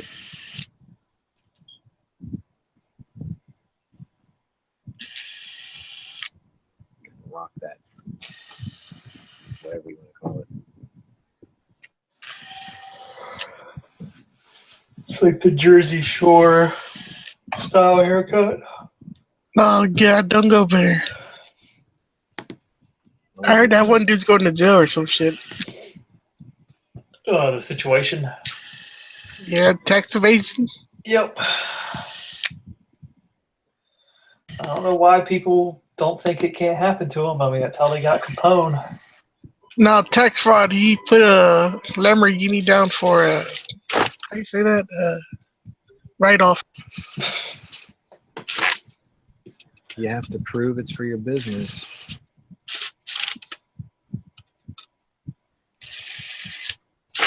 My boss is a genius when it comes to that kind of thing. All his cars are leased, they're all written off as company expense. Smart. 2 BMWs, a Mercedes, and a Porsche. A Porsche. Yep. Carrera too. Very nice. Meanwhile, I drive a Fiat. Hey, it's European, right? Yeah. Actually, I've been thinking about getting an Alfa Romeo after this. Lease. Get a Giulia. Basically like the Italian version of the M5. It's pretty nice. I've already driven 2. They're awesome.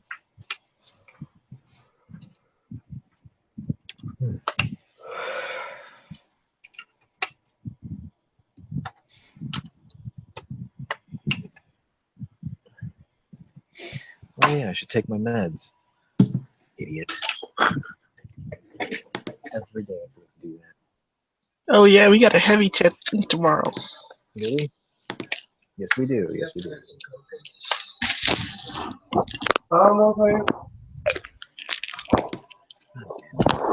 Full pills. Yeah, the last California chat.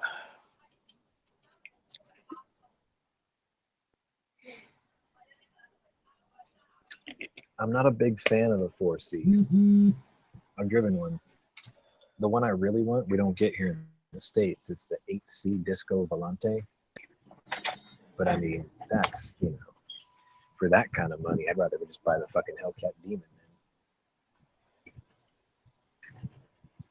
Matter of fact, for the price of a 4C, you can almost buy a Hellcat Demon.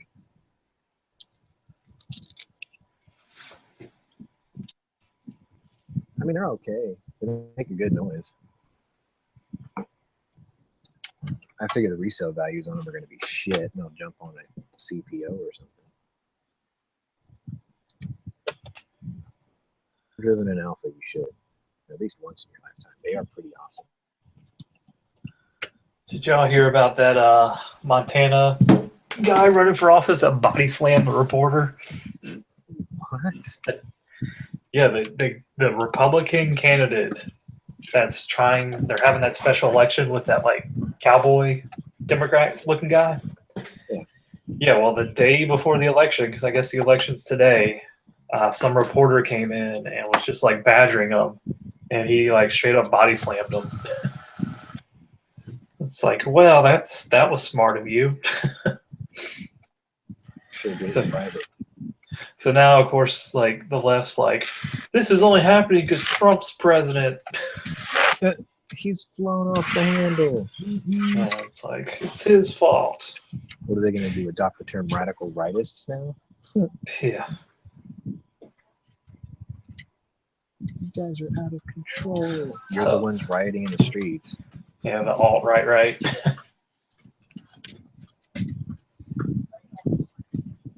The kids are alt-right.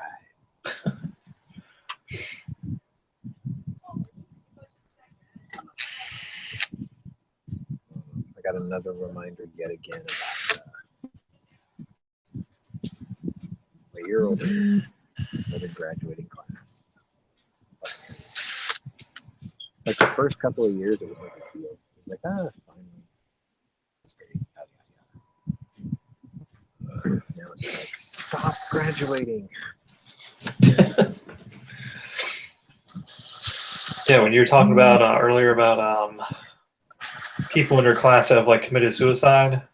Yeah. We had a guy in our class that he, like air quotes, committed suicide by putting a bag over his head and then handcuffing himself. But then it came out that he was also like a drug dealer. I was like, no, I bet that guy got fucking murdered. Yeah. And the cops were like, yeah, I don't feel like wasting my time investigating this low life. Let's just say it's a suicide. You know what I never got about that whole bag over the head thing? You can see people in some film when they emulate that, put the bag over their head and they suck in, there's no air, right? And the part over their mouth gets drawn into their mouth slightly. Why are they not chewing that with their teeth? Yeah, right? One of that. I mean, it would make sense that unless it was like really strong, like Mylar or something, you could probably chew through it. Yeah. To get a little air. When it comes to life and death, I think you're going to do whatever it takes. Yeah. Probably be able to chew through a piece of steel if you had to. Rats can. Isn't that fucked up? A rat can chew through a steel pipe with enough time. Oh. Yeah, and I feel like their teeth are always growing, so it's not like they're losing anything in the process. Yeah, the front teeth are like beavers and nutria rats, so they just constantly grow. Hashtag rat channels. It's a rat. This is a rat burger. Yes. It is the very red.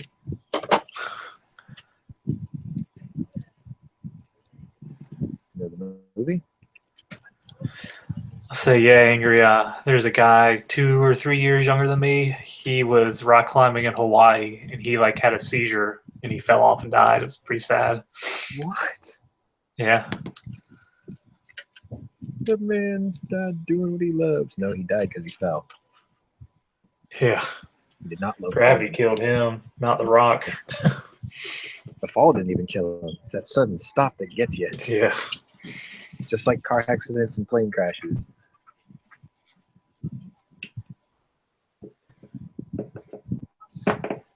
We were watching. I want to know. Oh, go ahead. Well, I'm curious. If you had a hull rupture in a submarine, you know how it could depressurize? Uh-huh. Like if you had crush depth or whatever? How long do you think that takes? I think it's almost instantaneous. Every time they say that, though, right? Like the Thresher, and they took a look at the Thresher. It looked crushed like a beer can. It's just the water all rushed in. You know? Well, like I think I was reading that like when something like that does happen, like the crew is essentially killed almost instantly. Like they don't even feel anything. Liquefied. It's like I can't remember how. It's like just a sudden loss of pressure. It's just like, you know, because they've had diving accidents where, you know, the diving bell decompresses and the people's bodies literally like explode. I can't even visualize what that must look like. Like the one There's a time I really- saw a good implosion was in the Abyss. Yeah. Submersible in there. Yeah. Like I can't remember what the name of it was, but it was a pretty famous case because like 4 or 5 guys died because their bell like decompressed suddenly, and like 2 or 3 of them they died relatively quickly, but like the guy closest to the breach, like the oxygen in his blood vessels literally like boiled and they burst, so it's like just piece of his body was like just all over the place. Yeah. So yes, kiddies, explosive decompression is a thing. Boiling and pressure too. Like I've seen videos of water boiling far below the boiling temperature at certain elevations. I guess that would happen to your blood too. Oh yeah. I was gonna Google to see if I can find that thing.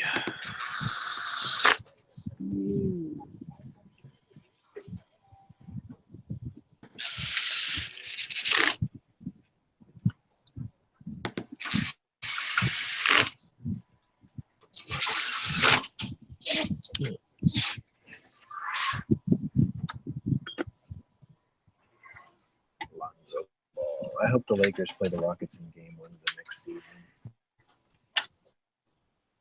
I will just destroy Lonzo Ball. That'd be hilarious.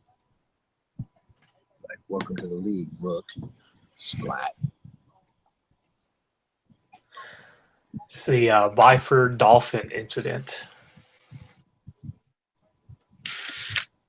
Morbid. Let's see.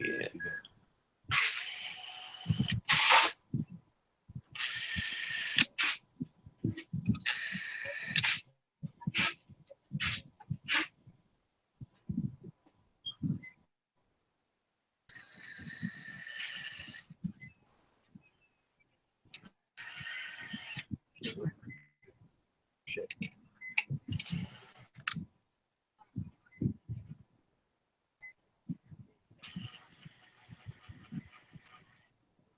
He's almost back to doing the grandpa thing, I think.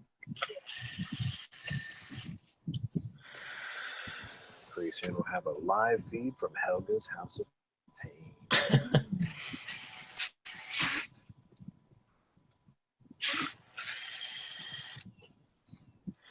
I know It it's the last says couple of days.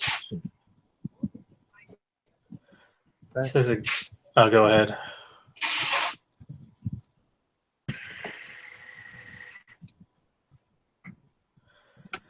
Says the guy closest to the door, being exposed to the highest pressure gradient and in the process moving to secure the inner door, was forced through the 60-centimeter, 24-inch in diameter opening created by the jammed interior trunk door by escaping air and violently dismembered, including bisection of the tracheoabdominal cavity, which further resulted in the expulsion of all internal organs of the chest and abdomen, except the trachea and a section of the small intestine and the thoracic spine, and projected them some distance, one section later being found 10 meters vertically above the exterior pressure door. Oh, so it's like that That scene guy. in Alien Resurrection Yeah, I guess so. where the alien got sucked through the little hole and like all the Yeah. guts came out. Oh, Yep. gross. So weird.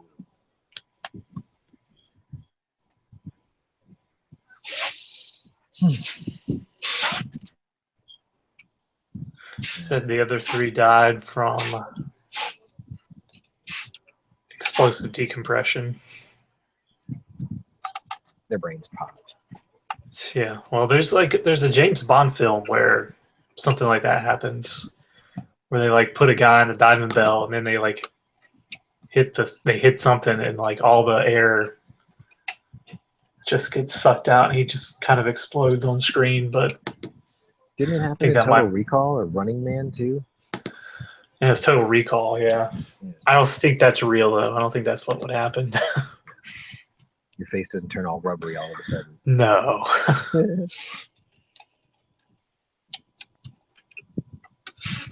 You're not that Nazi scientist dude in Indiana Jones that melts looking at the art. I'm surprised that hasn't happened to Bill Clinton yet when he sees his wife naked.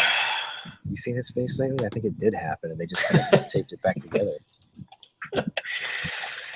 I was listening to do you know a YouTuber? It's Sargon of Akkad. Yeah. he was talking about the inauguration, and they had a picture of like Hillary Clinton with Bill Clinton there, and Bill Clinton just looks like a fucking zombie, and he's just like, who the fuck is this? Is this Bill Clinton? Looks like something out of the fucking Walking Dead. Right. Yeah, the whole time he was standing there, Melania's ass. Yeah. Well, the best was during Obama's inauguration. When Kelly Clarkson was singing like some song, and like in the background you can see Bill like poking his head around, and it's like Old Habits Die Hard. Yeah, but the best was that this, like, he clearly is checking out Melania and Ivanka, and like his wife catches him, and he's just like, I don't even care anymore. She gave him the death stare. That's what happens when you sell your soul, kid. You know that shit don't work no more.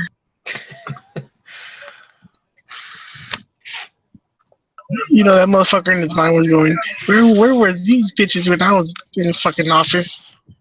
Right. How come I couldn't get an intern like this? Had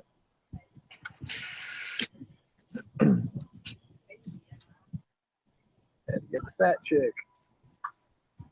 Had to use her like an ashtray.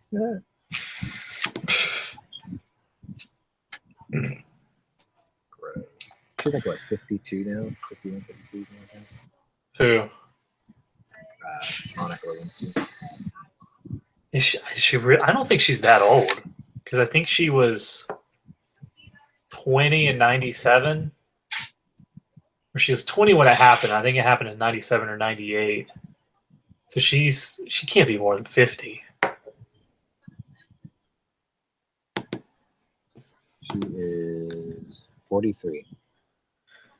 Yeah, I was gonna say, 'cause she's not that much older than me. Occupation: anti-bullying activist, fashion designer, television personality, government assistant. Government assistant. Yeah. Is that what they call them these days? Hey, Monica, you mind to come assist me real quick? Shut the door behind you. I need some assistance. I got this thing in my pants, and the funny thing is it's not in your mouth. So, do you think you can assist me with that? I got an itch, but I can't see it.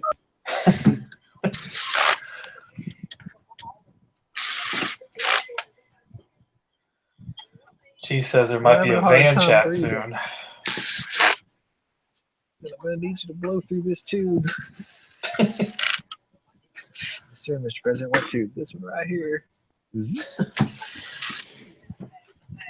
gonna push that dress out the way, honey. He's gonna van chat. He said might be bidding on a van.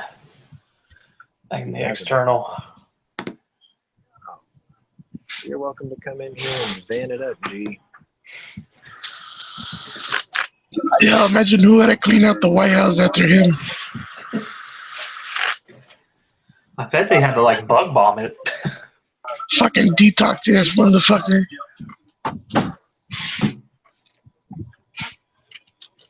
That curious stain on the dress. Still out there somewhere. Fucking put a black light all over the fucking the office, the table. Kim booming on the black light. Yeah. The whole fucking room lights up. It's like, holy shit, the whole room is glowing. It's like he It looks painted like the walls with Avatar. this shit. Actually, I read a story about an artist who was like in love with a woman that he was painting. She was a married woman. It was like unrequited love or whatever. So he invited her to his studio, and he said that he mixed up the paint very special, and he wanted to take a still, lifelike image of her. It took him something like 3 or 4 weeks to paint it, but it was like his masterpiece of a portrait, and she loved it, And then eventually, like either she took it and it was in her house or something like that. But when they both died, hundreds of years or dozens of years later, whatever, they chemical tested the paint. He said, "I put my essence into this paint to make this, creation of art for you or whatever." She loved it. What happened was he was mixing his semen into the paint. Gross. Like the whole canvas was chemical tested, and it's just nothing but just color. Imagine the guy without the gloves was touching it like, fuck. See if I can find the story.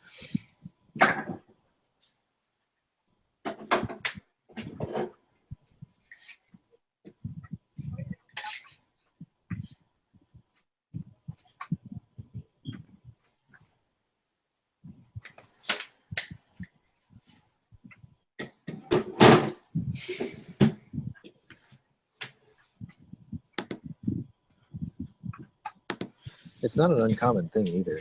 Like a lot of artists did that supposedly. Yeah, I feel like I've heard something like that before. But that's like not the first time I've heard something like that. Supposedly Andy Warhol did it too. I don't doubt it, man. That guy was weird.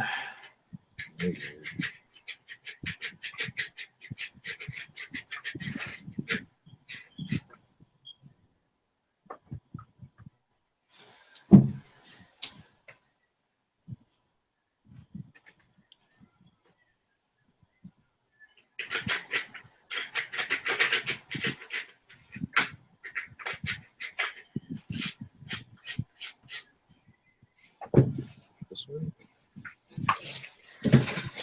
So I think G-Web's 9mm caliber shaming is starting to take an effect on me. Yeah. Edging more and more to getting a 40 at some point. Starting to recognize progress.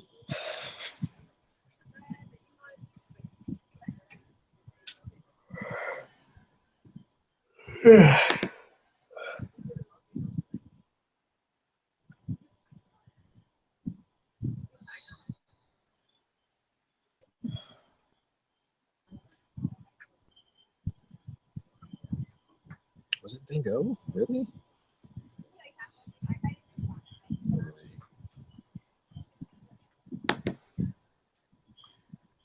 Yeah. Mufu said no, 40 no.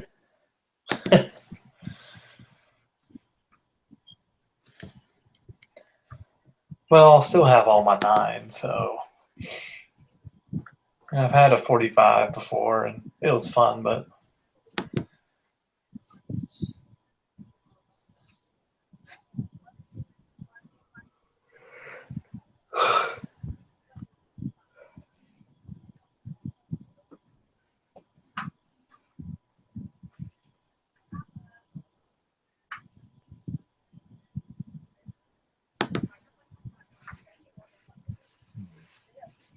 Oh, it's Marcel Duchamp. He's the one who did it. Best known for his ready-made art pieces, as well as definitive cubist piece Nude Descending a Staircase, number 2. However, he's also well known for Paysage Fautif, or Faulty Landscape, created in 1946 as a gift from Maria Martins, a woman he loved but could not have.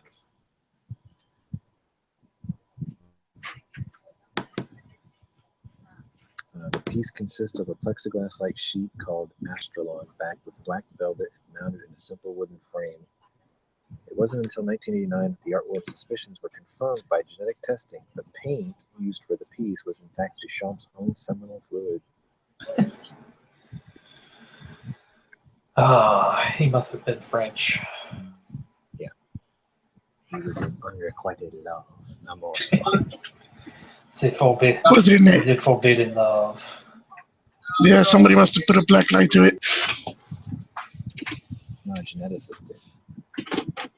They didn't live on that shit. It was 1989. I don't think they even had luminol back then.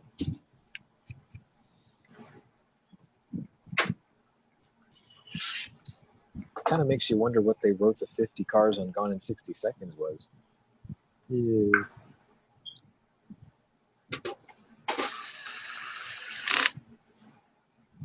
That's a movie I haven't sat down and watched in a long time.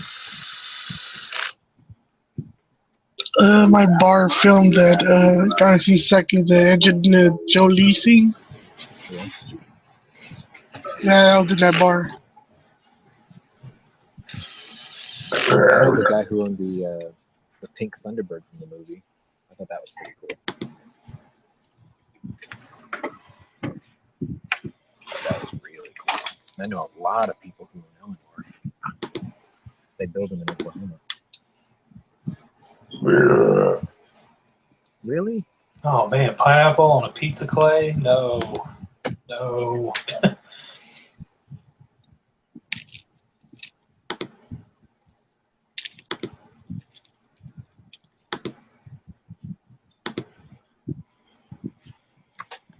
So G's looking at a 1989 van.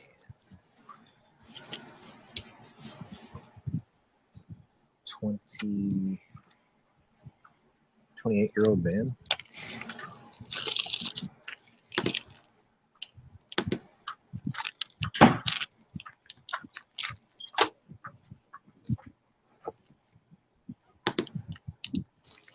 I'll just get a 74. Fuck it. No missions.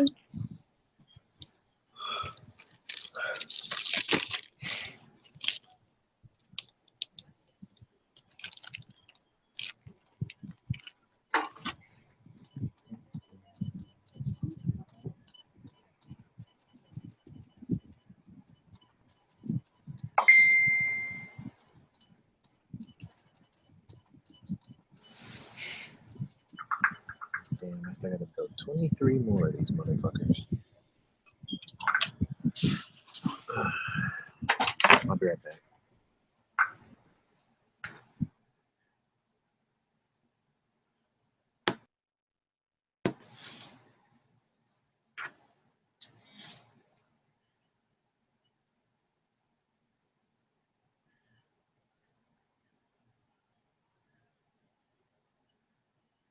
Pepperoni and jalapenos. Is that what was on his pizza? That's what I would get. Oh.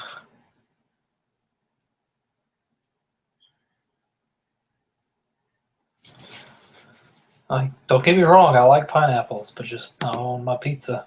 Unless it's like a Hawaiian pizza. Yeah, I'll go for that.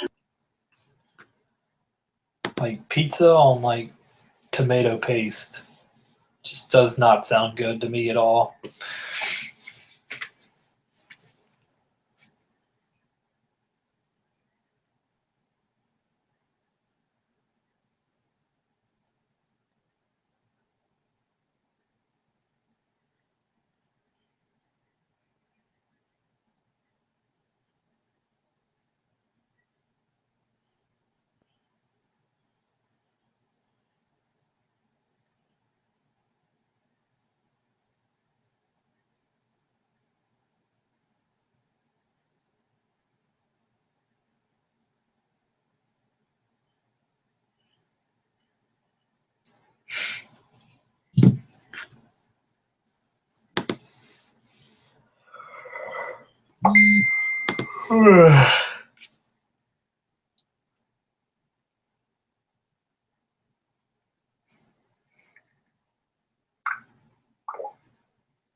Hey, Matt.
Man, it's hot outside. Holy shit.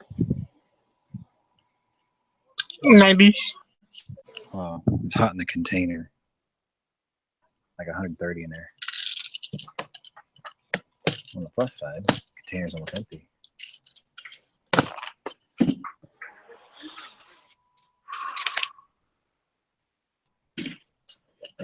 Which will drive my boss crazy. That means we're gonna need another container. Fuck.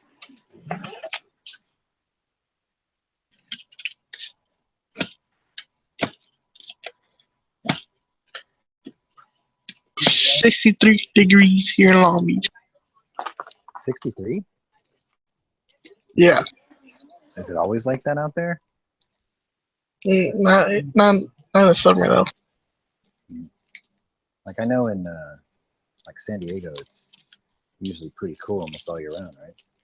Usually 75 degrees. That's awesome. God, California would In be the summer used to be 80 state. degrees back in the day. Yeah, if it wasn't such a fucked up state, that's exactly where I'd live. Yeah, it's like the fucking crazy girlfriend.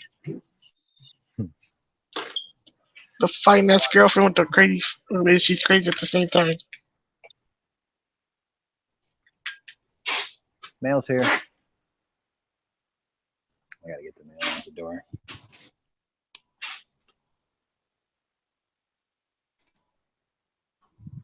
Be right back.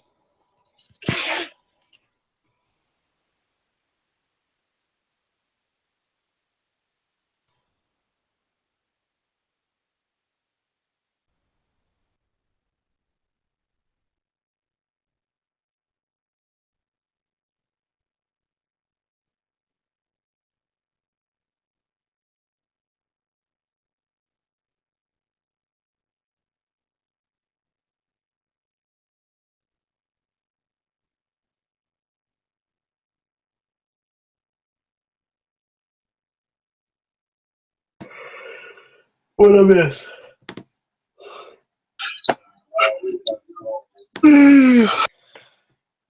Damn, thank you for passing that out. Shit.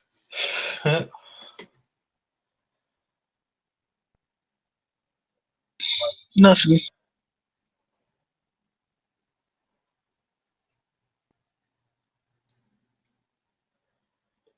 So y'all got any more stupid gun legislation coming up? We do. I feel like every month y'all want to pass something else. Nah, just snap it in.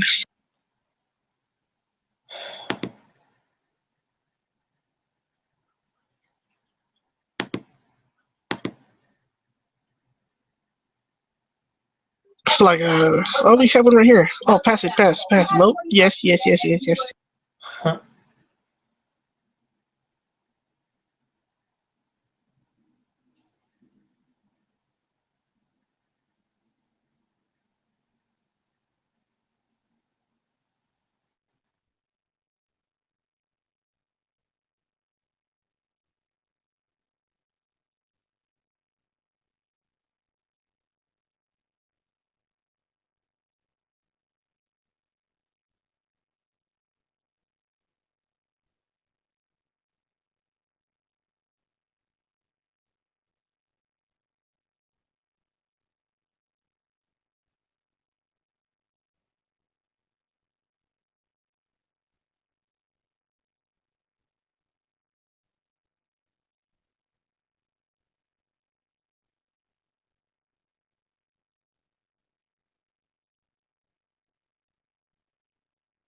All right, nice.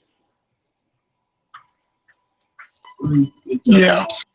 Don't forget, you got to be on Daily Gun Show at about 4:30 your time, or you will get gypped out of the tactical pop quiz again. Yeah, I've been missing them. Is this gonna be a good one? I don't know. Aren't they all?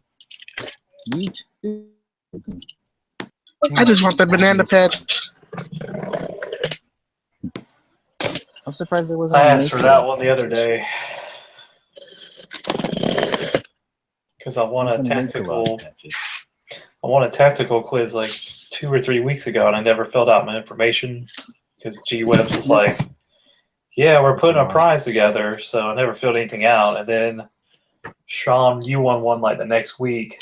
He was like, "Yeah, we're putting a patch together or a prize together, but go ahead and put your information in." And I was like, "Oh, okay."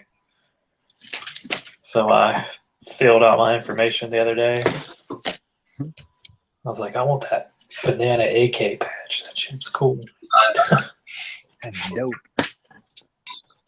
Yeah, I remember when last week I missed it.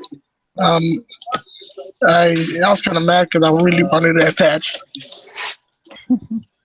Well, Cuchillo, tell them where they can go buy one if they can't win one. You go to gearwebsites.com. They got patches, shirts, hoodies, sticker patch game up. Gearwebsites.com. You can stock up on your banana clip patches or your stripper clip ones. The stripper patch, I have that one PVC. Yeah.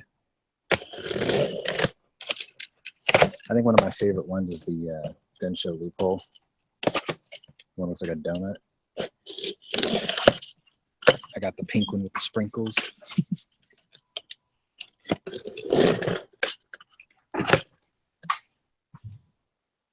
Tell my old man, I was like, look, it's a patch so good you want to eat it.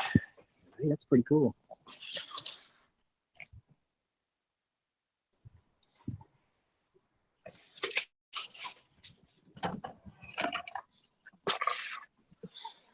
Doesn't look like something drummed up by some globalist conspiracy. Leave my kids out of this.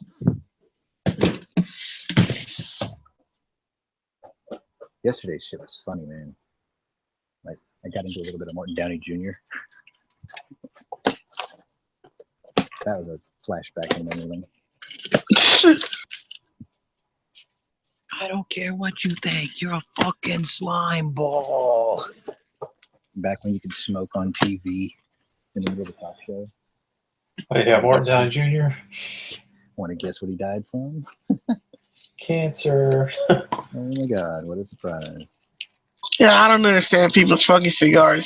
Well, looking down upon the fucking sick. Hold on. You know those cigars that they. Oh, never mind. Fuck it. I'm fucking brain fart for days. It's okay, Cuchillo. try again. I don't know why cigarette smokers look down upon cigar smokers. I don't know. Oops. Every time I bought a new car, one of the first things I used to do when I was younger was I'd buy a couple of Black and Milds. Like if it was a used car or something, and I'd light one, pull a vacuum on the other end of it real lightly, so it would kind of smoke the cigar for me, and like make the whole inside of the car smell like, you know, Black and Milds, because it's actually a pleasant smell. Pipe tobacco. Yeah, pipe tobacco smells really good. It's like, I remember I worked on a, what was it called? A Daimler Mark II or something like that. Basically, it was an oversized Jaguar. And I did that because, I mean, it smelled musty in there. And I lit a couple of those. And then the guy I sold the car to goes, man, he's like, I really like the car. I'm like, really? He's an older guy. He's like, yeah. He goes, sometimes I get in it on like an autumn day, a little drizzly outside. He's like, start the car, take it out of the garage, put it in the gear, crack the window open just a little bit, and like, it smells like 1964 again. I'm like, what? Like a little damp, a little musty, and a scent of pipe tobacco in the air. Like, cool. That takes me back to when my dad had one of these. That's why he bought it. He's like, oh, man, he's like, no, I'm an old man. Be right back.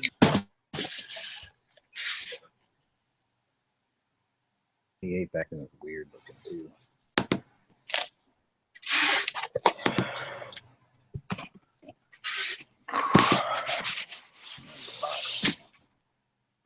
Not good if you put the bunny back in box. Quiet day on Gunchannels. No. Like G won't even come in and bench that. Maybe he's waiting for Bob.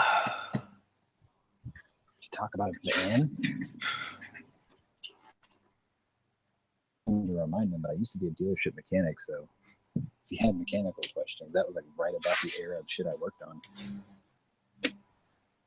That till about 2001 or so.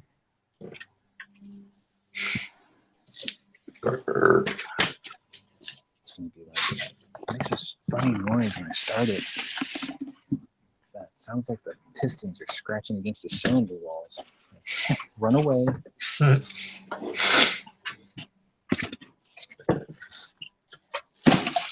Remember my mom had an Oldsmobile Delta 88. I called it the tank. The only car I ever got car sick in because it floated real funny. But it always sounded like that. Like there's laughing compound in the cylinders. Yeah, I've never gotten car sick. Found out years later all it was an exhaust leak. Made that sound. I had to fight exhaust leaks constantly in my Jeep. People are like, deck the cylinder head and check to make sure your manifolds are true. And I'm like, I replaced it with 3 sets of headers and it still did it. That was just a shitty engine. It fucking keeps warping. Fresh pineapple and fresh broccoli with a dash of ground pepper. Oh, it's a vegetable? Okay, let me get rid of this. Just saw this on my Facebook. White women's burrito shop is forced to close after being hounded with accusations it was culturally appropriating Mexican food and jobs. It's in Portland. Go figure. Oops. Well, sorry, Clay. I just liked your picture with my work account. It's not really my thing, but I'd give it a try, I guess. Like the crust looks right. You talk about Clay's Pizza? Yeah.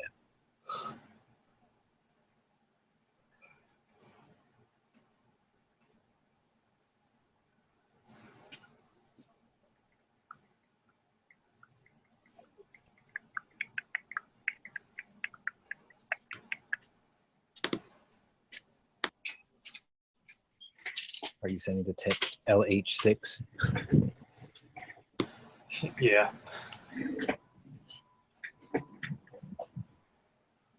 I did that as a joke with the Clarksville Chive. It's like a community of about maybe 400 people. A lot of them are women. I sent a group message. I was like, LH6, what's up? Fucking half the guys responded. They knew what it was. And they wrote back like, what up? Hashtag sausage fest. I was like, no.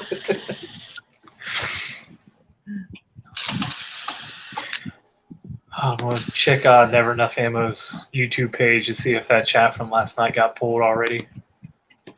Oh, it wouldn't get pulled. It's just going to get demonetized like mine did. Just for the word ISIS in the title. Yeah. Like if he checks my videos and my channel or whatever, if the dollar sign is bright yellow, then he got the same thing I got. It's like, this is not advertising. I wouldn't doubt it. I think he did it as a challenge after I talked about it yesterday. Like, let's find out. If he doesn't though, racism. I don't know. Like trying to keep the half yellow man down. I think that makes me like aioli. Half yellow aioli sauce. My favorite Italian restaurant is also an Irish bar. There used to be 3 of them in Houston. Now there's only 1. It's the original one. And they make the best calamari in history, like still. Every time I go there, I have to have it. And they used to serve it with aioli sauce. I loved it. And now they only serve it with marinara. And I keep squinting at them. I'm like, what the fuck is this shit? I love fried calamari. Like, I used to get aioli sauce with this. I'm like, yeah, it wasn't very popular. I'm like, bullshit. Everybody must eat it with marinara. I'm like, I don't.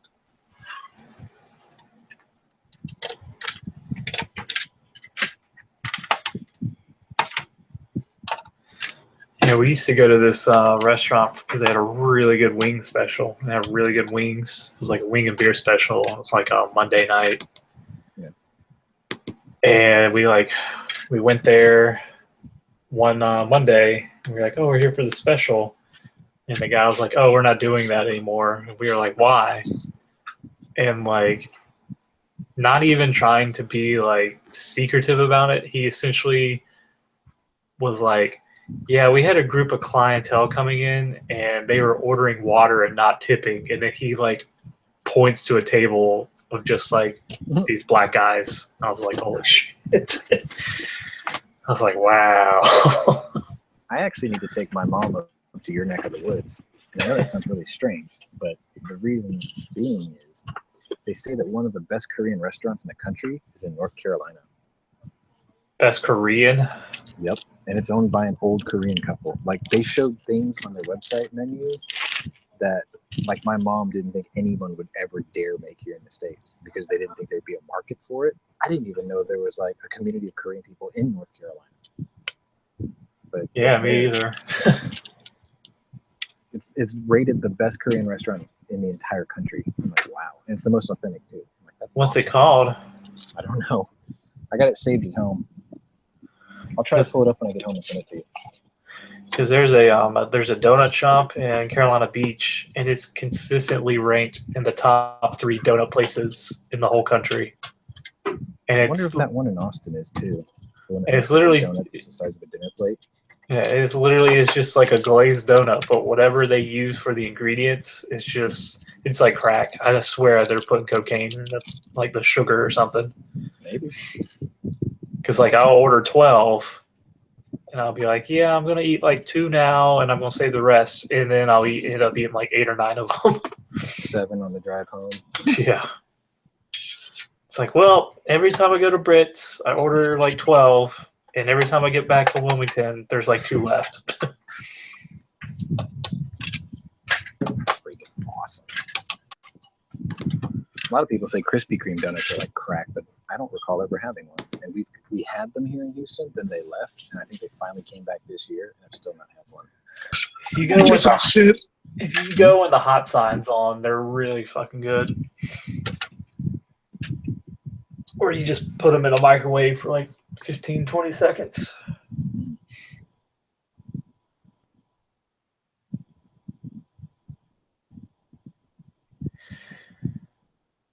Yeah, but that Brits Donuts place, it's like, that's all they do.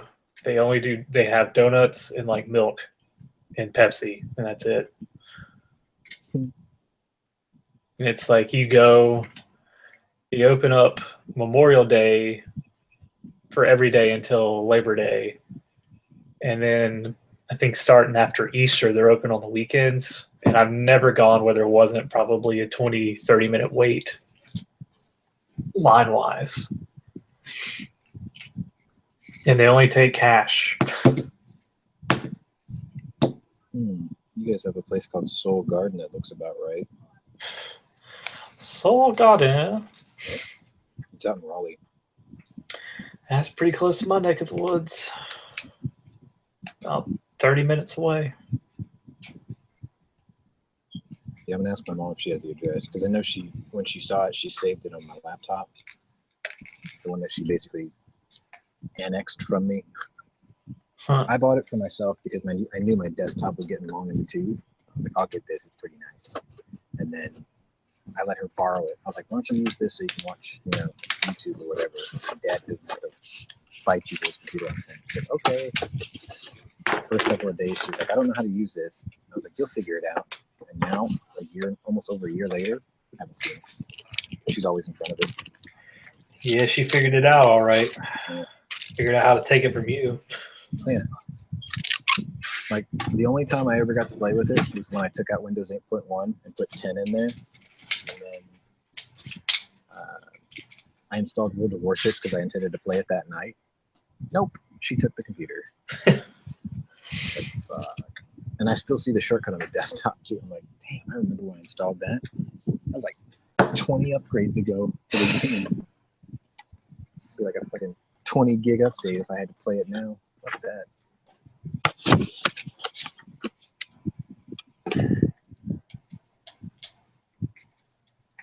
Krispy Kreme make good donut burgers. They make a burger with donuts? Are you trying to kill me? Yeah, I've seen that before. Like, if I was gonna make a burger with a donut bun, I would have to use like ground chuck. It can't be a really good quality meat. It has to be something really tasty. And I'd grind bacon bits into the meat. Mm-hmm. And then I'd use smoked Gouda instead of cheddar. Gouda, good for you.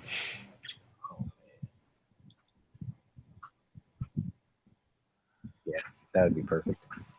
Actually, I like making burgers on onion Kaiser rolls. Fresh ones. Holy shit. Yeah, Kaiser rolls are the bomb. The ones they make at my grocery store, they're not bad, but they only last like a day and a half because there's no preservatives in them. Yeah. It's like, eat it the day you buy it. Epic. Have you heard about the guy? He's like a YouTuber, or he had a YouTube channel, and he somehow trained his girlfriend's pug to do the "See Heil" salute every time he said Jews. So now, since he's in England, he's facing up to a year in prison because of it. What, for animal abuse? That, and I guess like hate speech, because they have hate speech laws over there. Oh, I see that. It's kind of crazy though.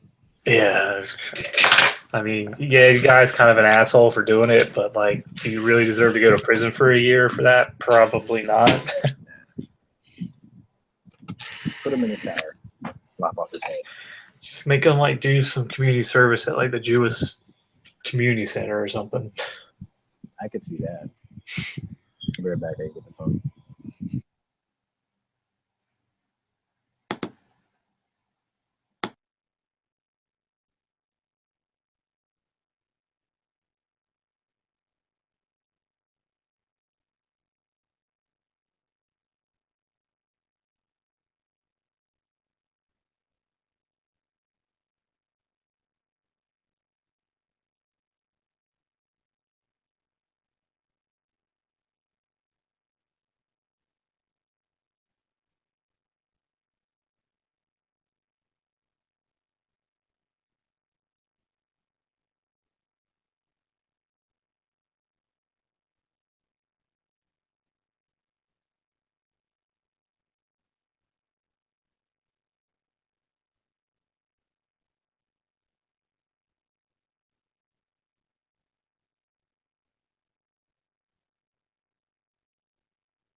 Hey, look, when I said I was taking you to work with me, I didn't mean I was going to make you all go on hold with me, too. What the hell?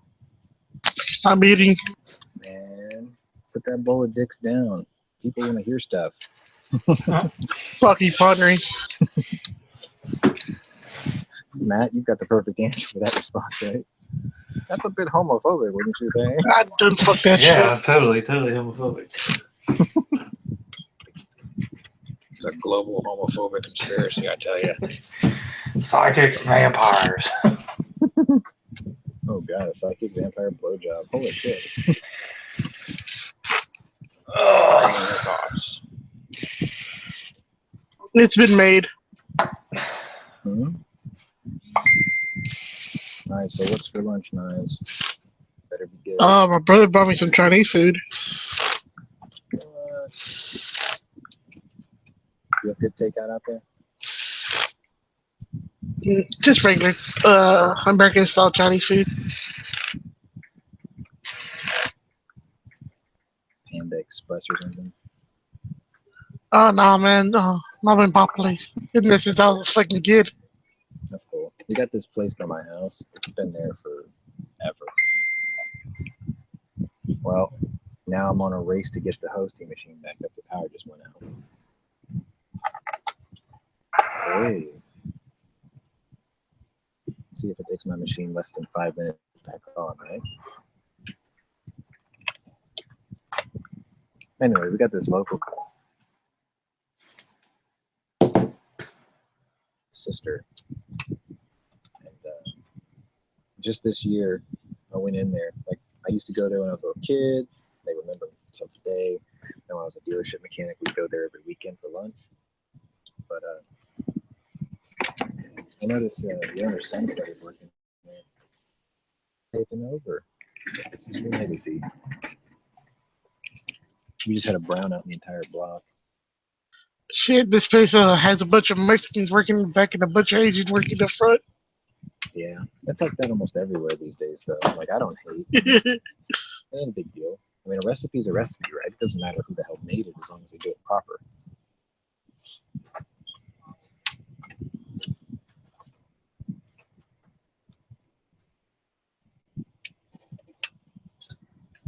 I don't know. A good cook is hard to find, and a good salaried chef is very hard to find. I met this place in Houston called Trulux, and they make stone crab on Sundays. This guy, the head chef there, he's probably worked for them now for about at least 30 years. He makes like 250 grand a year, which is awesome. All right, the machine's getting into Windows now. The host machine just dropped me as the host just dropped. Now we're on the 5-minute clock, I think, right? It doesn't start till actually I physically drop like that. No, you're still live. No, I know, but I'm saying it'll stay live for 5 minutes while I'm searching for the host to come back. Yep. Hashtag host channels. All right, so here's the deal. If the host machine can't come back up in time, we go off air. I'll go ahead and wrap it up for the day because I think G's going to do a band chat anyway. So then I'll just wait for a link for the band chat. But if not, then the show will go on. Like, I'm looking at the desktop; it's already loaded, so that's a good sign.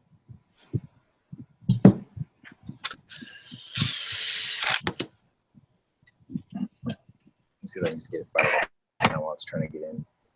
The race continues.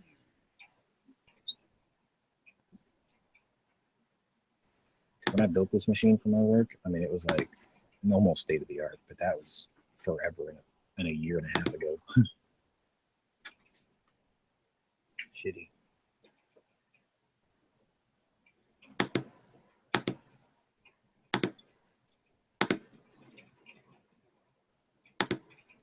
Click furiously. Ah, you beat me, Knives. I was just about to post the link. Slippery rascal, you.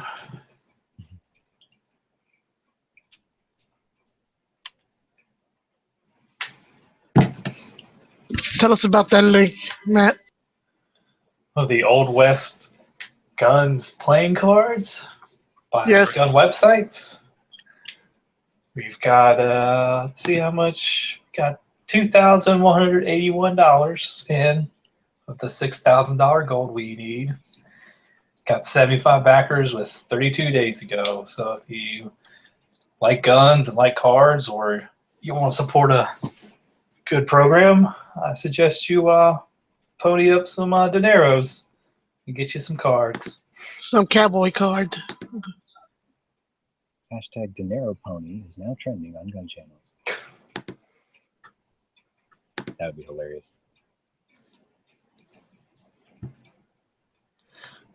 What do you know? It's raining again. Oh, yeah, Send it over here. You get all the crap we had to deal with. Yeah, you don't want what we're dealing with. I think we sent you what you're dealing with. It blew through here 2 days ago. It was gnarly. It was supposed to be pretty bad, but we didn't really get a lot of bad weather. I think a couple counties to the east, they actually had some tornadoes, I believe.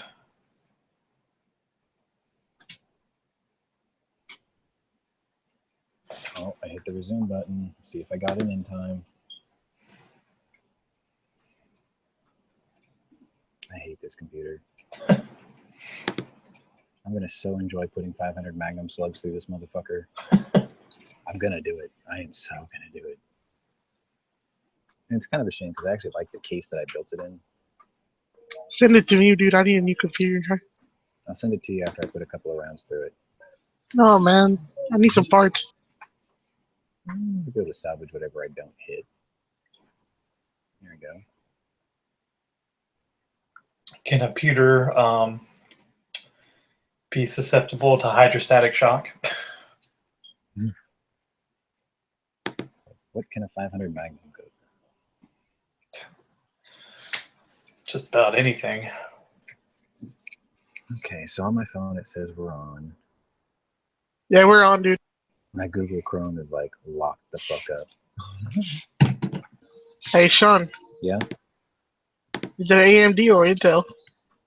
It's an Intel. I think this is a quad core 775 socket. It's old as hell. It's an i7? No, God, no. This is before I designated processors. I want to say this is an E9300, but it's been so long since I built it, I couldn't tell you. Let me take a look. I'll let you know. My shit's a Lavino fucking AMD fucking from 2005 and 2006, around there. You have my sympathies. I can't play shit on this thing. This is an E6600. That's how old it is. This is old. I got it overclocked to 4 gigahertz too.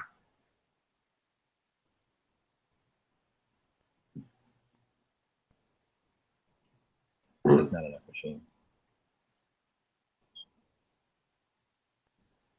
Hey G, if you want to talk about the van, you're more than welcome to do so in here.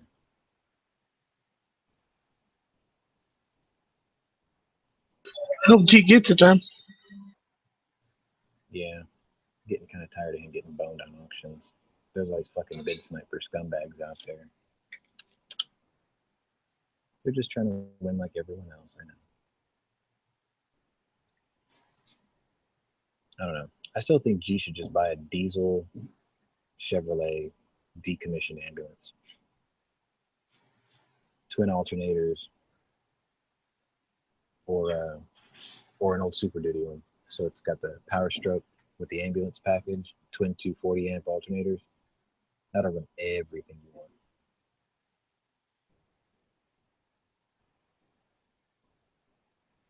Being a diesel, it'll still get a maybe 25 miles to a gallon. It'll still get a respectable mileage.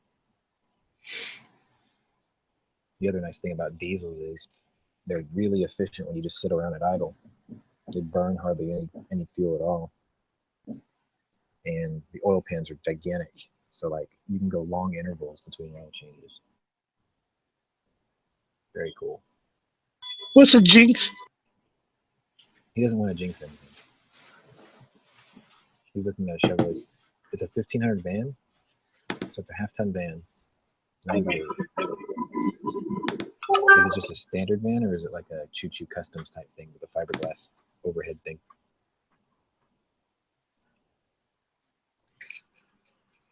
$69,000 miles? I wouldn't believe it, dude. I mean, unless that dude's got some freaking shit to prove it. Because, I mean, that's honestly, for a 28-year-old van, yeah, 1500 is half-ton, 2500 is three-quarter ton, 3500 is considered the one-ton. That's a Dana 30. No, the Chevrolet. Dana 60. No, his is going to have a Chevy 10-bolt rear with the C-clipper axles. A 355. No, come on, man. It's an 80. It's a 98. It's going to be a Vortec 350 with a 4L60E transmission. Yeah, it'll be a 4L60E. Oh, and then God. a 10-bolt rear. I peed a little. No, he sent me a link. Let me take a look. I think I just pissed myself, man. Fucking mad. He hit the reserve. It says major discrepancies on record. Vehicle must be towed. And it's got like the cop lights on top and everything. Vehicles running at the time of taken out of service. However, the battery configuration was changed from factory to custom out in the rear with isolators and inverters. That's nice. Batteries have been removed along with other associated equipment. The configuration will need to be changed back to factory before the van can be used. Oh, that's a pretty neat one.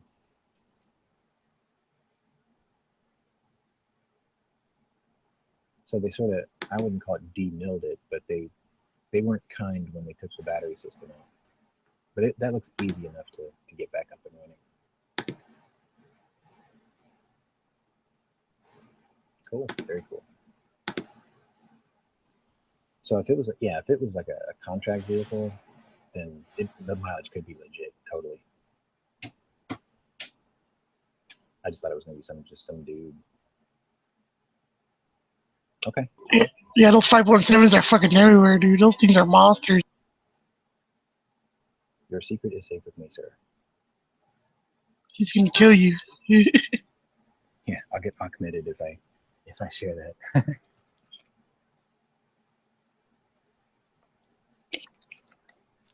No, dude, good luck for that one, honestly. That seems like a really awesome deal. Yeah, that's a good ass engine too. All right, so it was a mapping vehicle. That makes sense. I know a little bit about mapping. It sucks. Cartography? Like legitimate geological cartography or just like Google Maps type stuff? No, like making a geological map based on like rock types. Oh, that's right. You have the geology background. Yeah. Yeah. Like following the contours and finding the faults and yeah, it was pretty hairy stuff. What was your compass of choice? We only use Brunton compasses because you can take a strike and dip with them. And it'll tell you like the orientation of the rock, in which way it's like striking, which is, I don't know, it's kind of hard to explain. I need my notes in front of me. There's a video on Splattercat's channel, and he's doing Stranded Deep. And he actually talked a little bit about his geology background. And he said there was, I think he said his was a Freeburg. He was like either used a Freeburg or a Brunton, I think, or a Kokla, something like that. Yeah. Like that's the only ones out there that geologists swear by. Yeah, I mean, it all depends on what you're using it for, but Bruntons, like the old Bruntons, were all metal. So they're essentially like indestructible, where the new ones have like a lot of plastic on them. Our teachers are like, yeah, if you can find an old one, because they have like a lifetime guarantee on it. So if it breaks, you send it back to Brunton and they'll fix it for you. So that'll be good.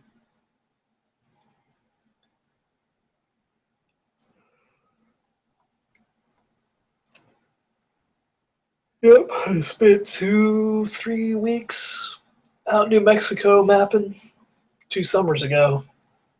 We got really lucky with the weather because usually it's bitching hot, but I think the highest it got was on the second to last day we were there, and it was like 90 degrees.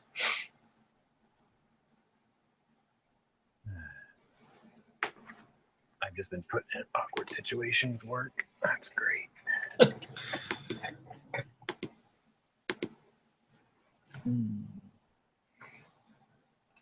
It's actually cool. We went to this. It's a historical site. Well, it's not a historical site, but it's owned by the University of New Mexico. And it's called the Harding pegmatite mine, Mhm. and it's where they mined the. Trying to think of the mineral they used. Might be spodumene. But yeah, it's where they used the minerals to build the first 2 atomic bombs. You're not talking about the green stuff that got left behind that turned into glass, are you? I can't remember what mineral it was, but that was the main source for whatever they used in the bomb came from that mine.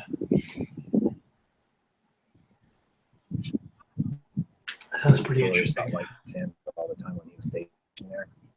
That was like one of the first places we went to when we came back to the States. It was like, yeah, man, you go out to the desert, they had these gypsum chips just laying around everywhere. When you went in, they checked out your car. When you went out, they checked out your car. Nobody taking those out of there.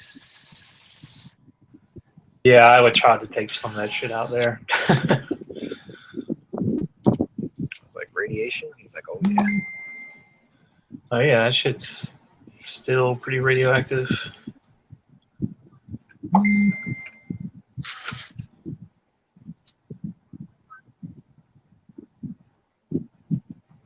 wonder if that iceberg that's about to calf off of Antarctica broke free yet. Supposedly like 300 times the size of Delaware. That's pretty big. Yeah, it is pretty big. I remember, this is like more useless knowledge. You're probably going to forget a pin number or something, but I remember a story that says that where an iceberg came from by the shape of it. So like if it's pointy, or sort of pointy-like, then it came from up north as an Arctic one. But if it's got a flat top on it, then it's an Antarctic one. Huh, that's interesting. I guess it's because of how it calves. And they almost never make it up far enough north to melt and change shape or whatever. I bet they do. It's just before they get that far up, but they've already been identified.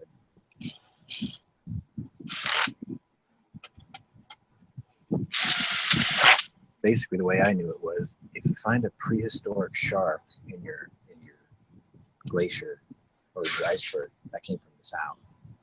But if you find a woolly mammoth in it, that came from the north. That's more likely.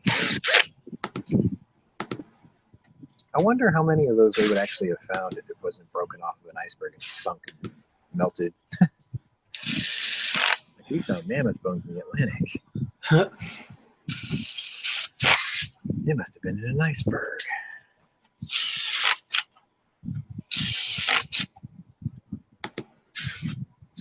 Yeah, gee, so you've got a half tonner. It's going to have a 10-volt rear, which they're not bad axles. You're not going to go off-roading in it or anything, so you probably don't have to worry about the C-clips and shit. But, if and when the time ever comes that axle goes bad, you can always just drop a fucking 14-volt corporate in it and never break another one again. Someday. That's from the 3/4 and the 1 tons. They have full floaters, so if you break an axle shaft there, you just pull it out and keep driving with the other one. Pretty awesome. I did it in my Jeep once. I did the impossible. I twisted the nodular iron drive shaft, or the axle shaft on a Dana 60. And I just took little 8 bolts off the center cap, slid what was left of the axle out, put the cap back on, drove home. Okay.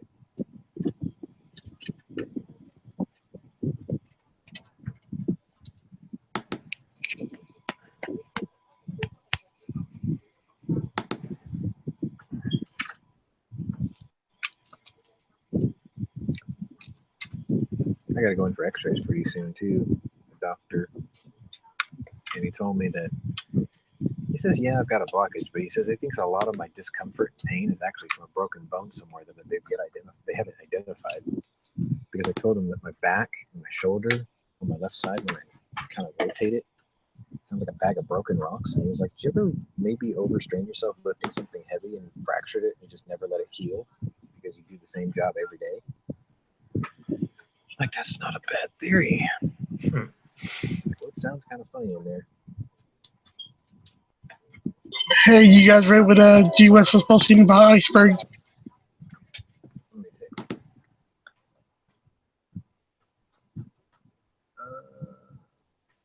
If it has polar bears on it, north. If it has penguins, south. Yeah, that's true too. That's sort of true. There are no penguins in the north. And there are no polar bears in the south.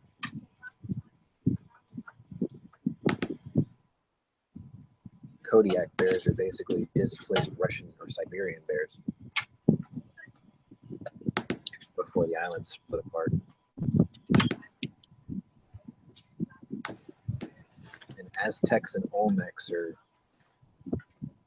displaced Mongolians that traveled across the land bridge. Pretty obvious if you look at their facial structures.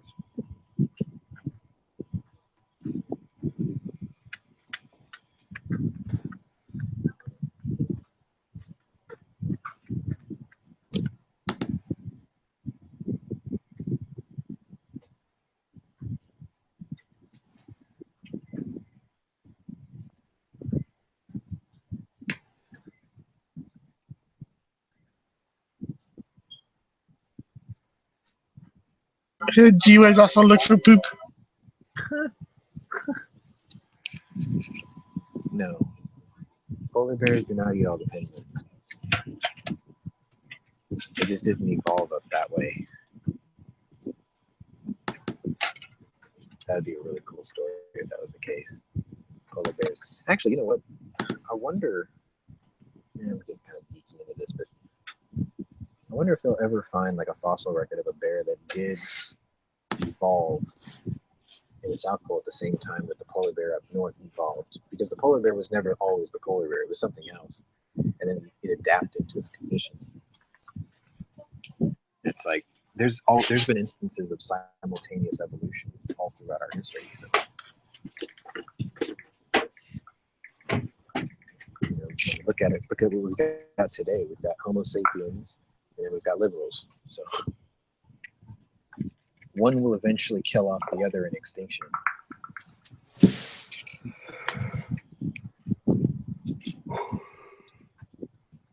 Yeah. Don't do that, it's contagious. Scoozy.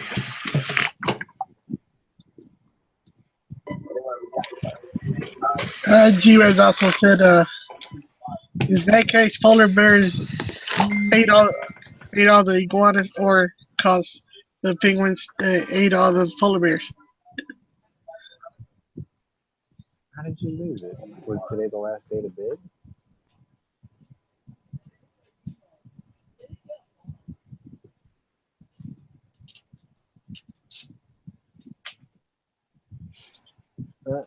What chick? He's probably wondering the same. Clay's like, what chick? What are you talking about? I didn't do anything. I didn't do anything. Dang it, Clay. Now you're gonna get 10mm shame forever. What is Clay trying to do now? I think G accidentally posted the link in the lobby. They deleted it. The van link? Yeah.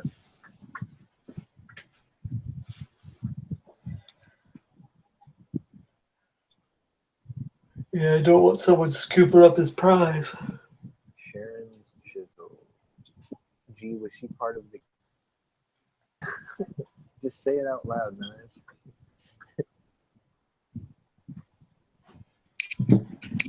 Go ahead, Knives. Say it with it. Say it with us. Loud and proud.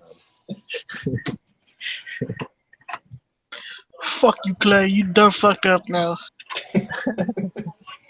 I'll bat your ass mine if I had the chance. There we go. Now you've been. Actually, G, did you check the bid history to see if maybe she was already there the entire time, or did you just get bid sniped by somebody who just waiting to the last minute? Well, I thought I had like 4 hours left to go. Maybe he's reached his personal bid limit then. That's why I said he lost. Oh no.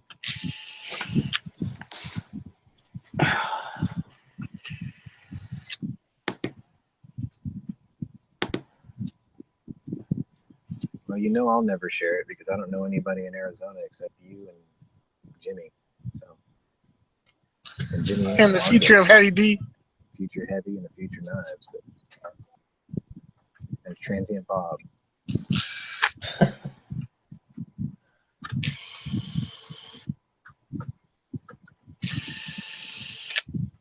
wonder if they serve chicken fried steak in Yellowknife. Check it out. Next time I drive up that way. I drove up to Alaska one time. It was actually a really pleasant experience. It took a long time.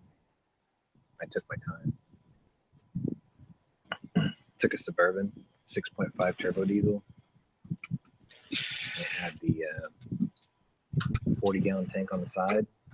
Yeah, I put an auxiliary 40-gallon tank on the other frame rail, and then I put another, I think 60-gallon auxiliary where the spare wheel used to go. So I was carrying 140 gallons of diesel. I got far, man. I want to say I made it halfway through Colorado before I had to refill the tanks. That's from Houston. I want to say that's how far I got, but I can't remember. I did a driver change, took a nap, so I don't know if they filled it or not. They swear they didn't, though. Do the math real quick, see if maybe it was legit.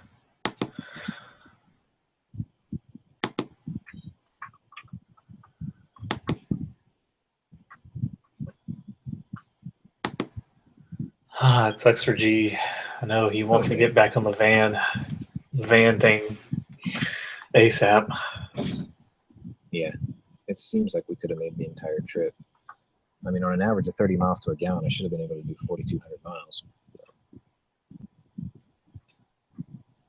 Isn't that crazy? One fill up, 4,200 miles. Fucking Tahoe cop car. Wait, what? It's a good Tahoe cop car. No, I did it in a 3/4 ton Suburban. It just barely made 30 miles to a gallon. Probably a lot less, actually, but because of all the stuff we carried, plus that fuel ain't light. 140 gallons of diesel ain't light. But we made the trip. It took us like 6 days or something. Sort of took our time.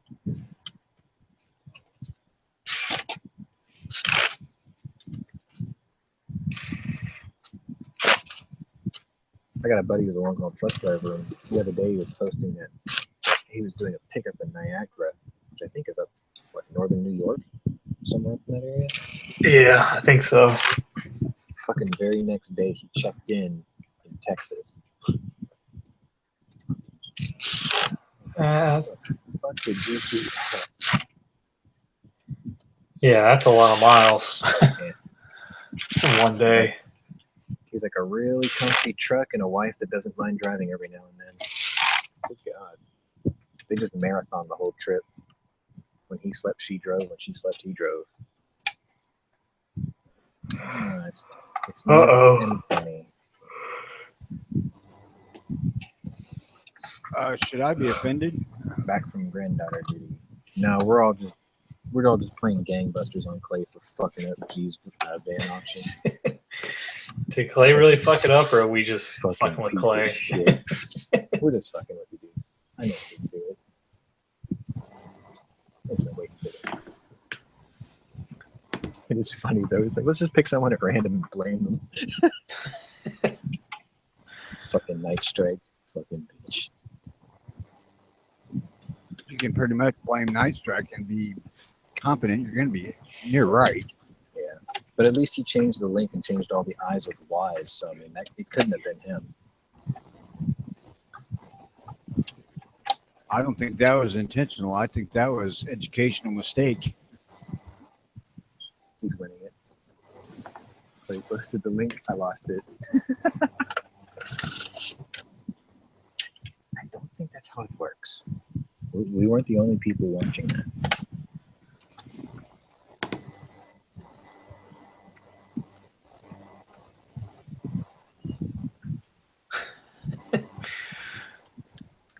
I said we all go meet all together and just meet here in Long Beach. Go up north and just go kick Clay's ass. So I'll go meet up in Long Beach, smoke a blunt with Snoop Dogg, take his Impala, go jump Clay. He's not in California, is he? Yeah, he's in Northern California. Oh, no shit. He's in the Bay. Oh, I thought he was in Arizona. I learned a thing today.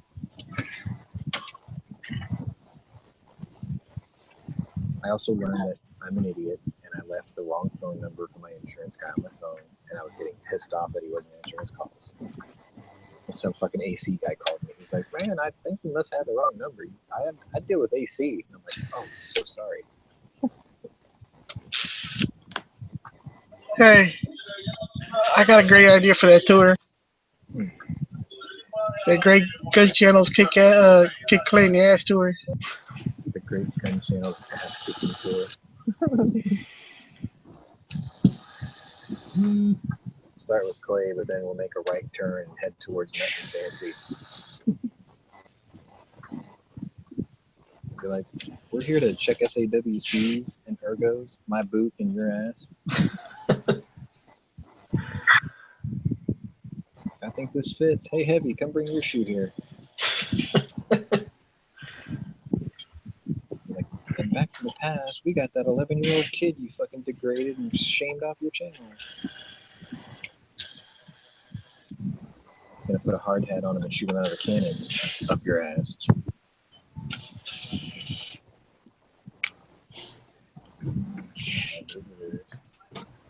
Hey, what's going on?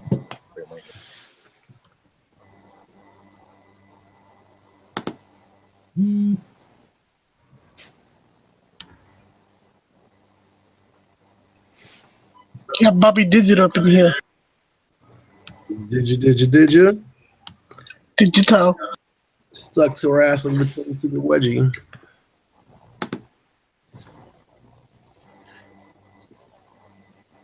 What's up with y'all? Yeah, we got chilling. Oh boy. So here's the deal. I got this sign up front, right? So meetings by appointment only, no solicitors, you will be met with an armed presence. And they fucking walk in anyway. It takes 3 of them, and none of them can read. Quill. Proof positive that signage does not fucking work. Yeah, I know. Maybe I should go ahead and put the gun back on the counter. The other day we had a meeting with AC. Yeah. I was like, "Yeah, sorry, here's this fire bring water." And I was like, "The solicitor can off," and he's like, "Good, keep it off." So you're saying like people aren't gonna stop? Yeah. I could go back to putting my gun on the counter. Wouldn't do me any good if it was unloaded.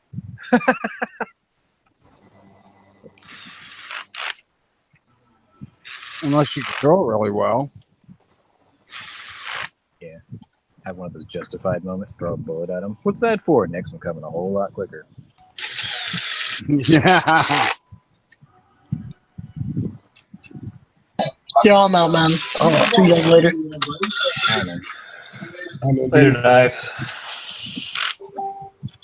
I love that scene in that show, man. That was brilliant. I was like, whoever thought of that was one clever motherfucker.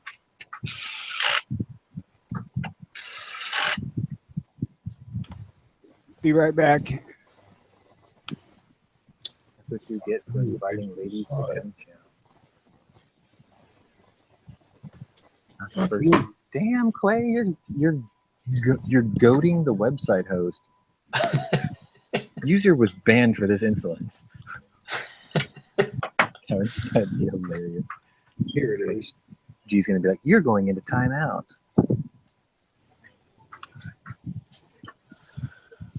Well,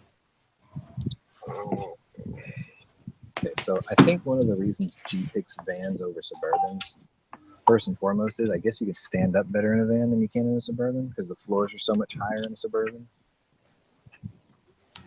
Like the cargo area is butt high level where the seats usually are. As a van, it's not quite the case. Now he's rubbing salt in the van. Salt in the van. Hashtag salt in the van is now trending on Gunchannels. All right. I'll tell you what. If he lives in Northern California, G, I'll come pick you up in my little diminutive Fiat. I'll drive you up to his place and we'll just steal his car.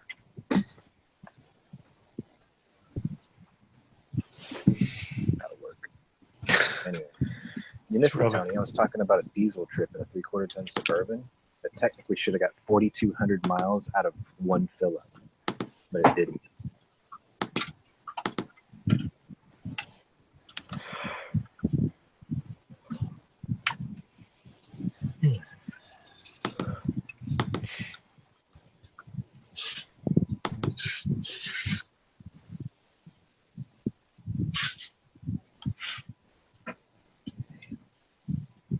Yo, you know what's funny? I can find the fucking. So I'm building a Glock polymer 80, and I can find the fucking frame parts easy as shit. The only thing I cannot fucking find to save my life is the goddamn frame kit. I mean, the slide kit. Holy shit, is that Marco? Where the hell have you been? In school, bro. Let's see. Matt, you've got a lower you messing with. Maybe you'll know where to find those. No, so I found the lower parts kit. That's easy to find. What I'm talking about is like a kit that brings like I have the barrel. I can get the lower parts kit for $50. What I can't find is a kit that brings me the extractor, the guide rod, the plunger pin, all that shit. Oh. I need the slides part kit. You mean like, okay, so if you bought like a Lone Wolf slide, it doesn't have all that? Like you get to pick and choose the parts? A polymer 80 slide that didn't have, no, that came butt naked.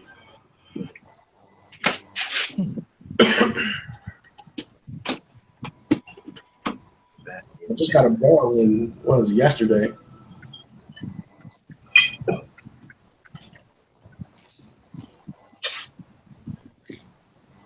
Well, it could be worse. You could have lost an auction on a van because of clay. He's gonna jump in here like, I didn't fucking do it. I'll just order this off of Midway. That's what we ought to do. We ought to get Clay a link and tell DB to come in here and tell him what happened.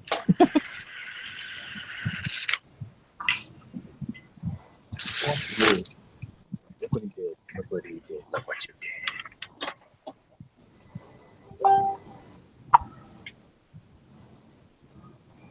Check out. Right.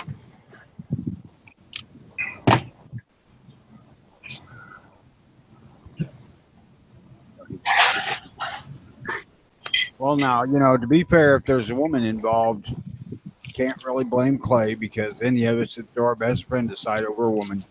No, I honestly think he just got bid slammed. That's common practice. Some people just lurk and lurk and lurk, and the last second be like, yeah, never putting a bid in before. That happened to me on one of those e-gun or penny auctions. It was just dead, and there's 10 seconds left, and I was like, cool, bid, boom. And all of a sudden, 15-minute rule. I'm like, what the fuck? We got into a big war with like 10 people. I was like, fuck this.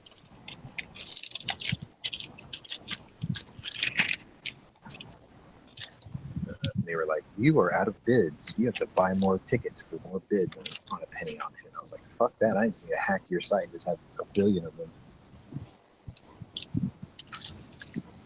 Use cheat engine or something.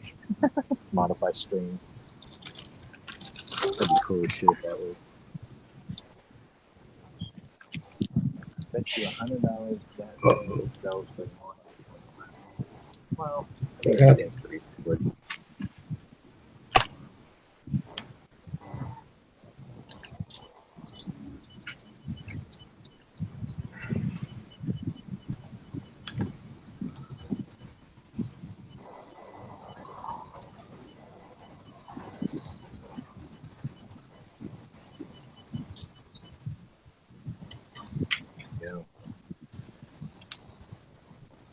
Okay. I love lost for Roger Moore's passing didn't last very long. Guess that's Well, he hates guns. does he? Yeah. All I know is the dude was kind of a dick in real life. No, I loved his Bond, but fuck him personally.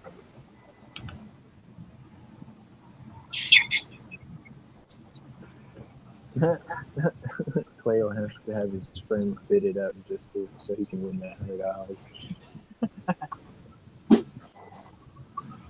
He is very, very hurt by this. You have triggered him. Oh shit! These people want $150 for a goddamn kit.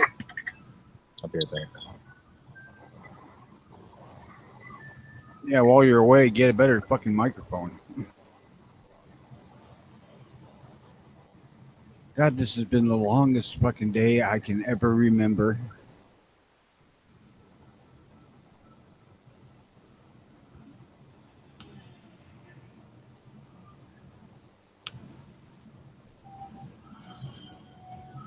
Three-day waiting periods to pick up a handgun should be a fucking crime.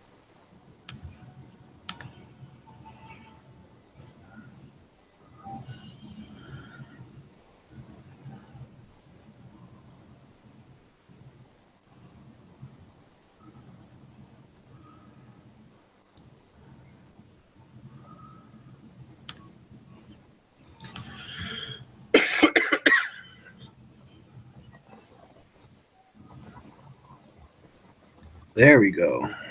That's better. I'll be back. Gotta make a phone call.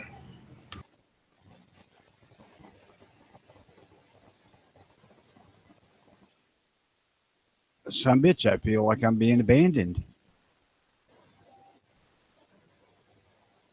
Well, I'm gonna hang in there, Clay. These particular days are long and suck. And I even, when I was doing the grandpa thing, fell into a 2-hour coma.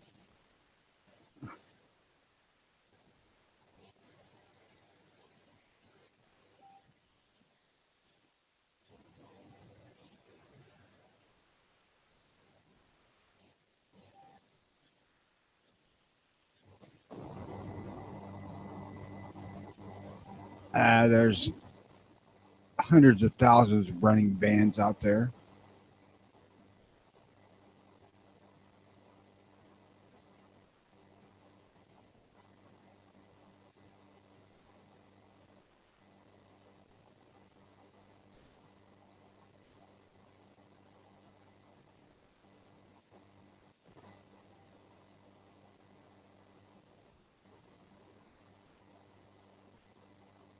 I've owned a number of different bands, and I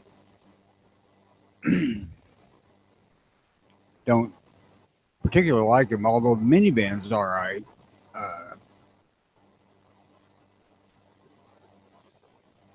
I had a GMC conversion van that was okay, but I would rather drive a nice pickup truck or a Suburban than the van.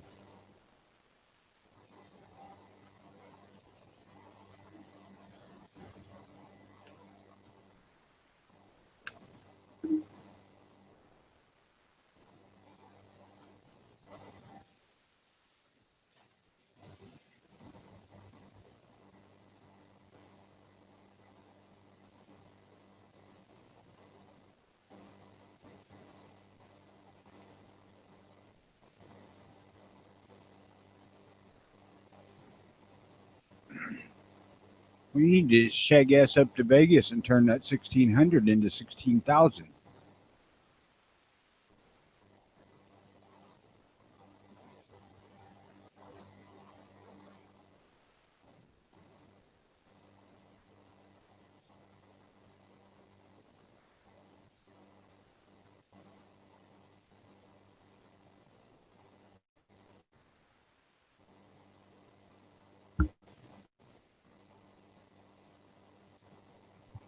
Hey, is it true that Yankee donates the super chat money that he raises, and he gives it to a certain charity. Like before the chat, he tells you which one he's going to donate it to, like animal shelters and things. I don't have any idea. We should get Yankee to host a super chat for G to tip him over the top to get that ban. Today is Thursday, after all. I've just implanted a great idea. And then my phone rang. God, I gotta answer this.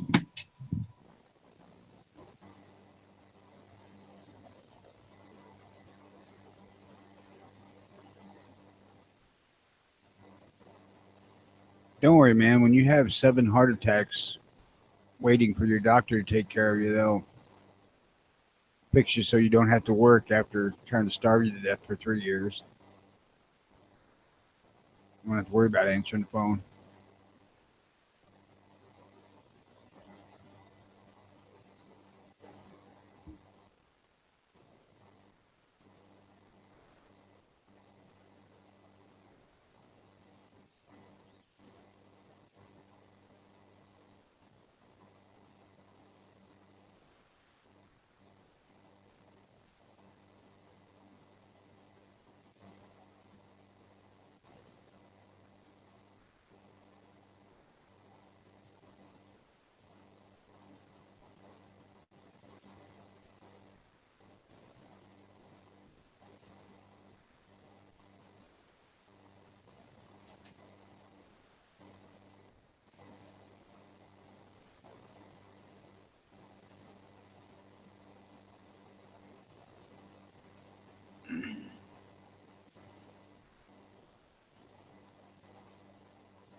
Well, I'll tell you what, G-Webs.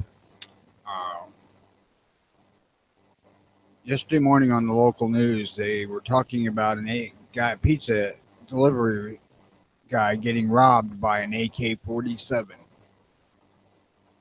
Now, mind you, this is not a man holding an AK-47. They said he got robbed by the gun. So you need to teach a couple of your guns to go out and do carjacking or something. Because I'm going to teach my Blackhawk to rob banks. Well, I might not now that I got money coming in, but I was surely considering it while I was broke.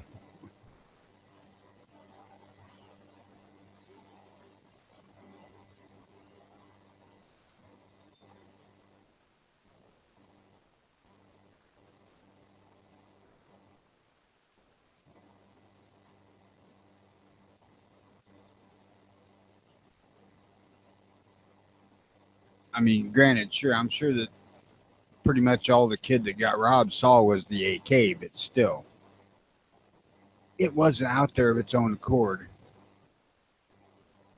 Come on, give me your money, kid. I gotta buy some bullets. But the news parroted that shit for the whole freaking couple hours they were on how the AK-47 robbed the kid. Fucking idiots.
It'll get the orphans to church if the nuns push the damn thing.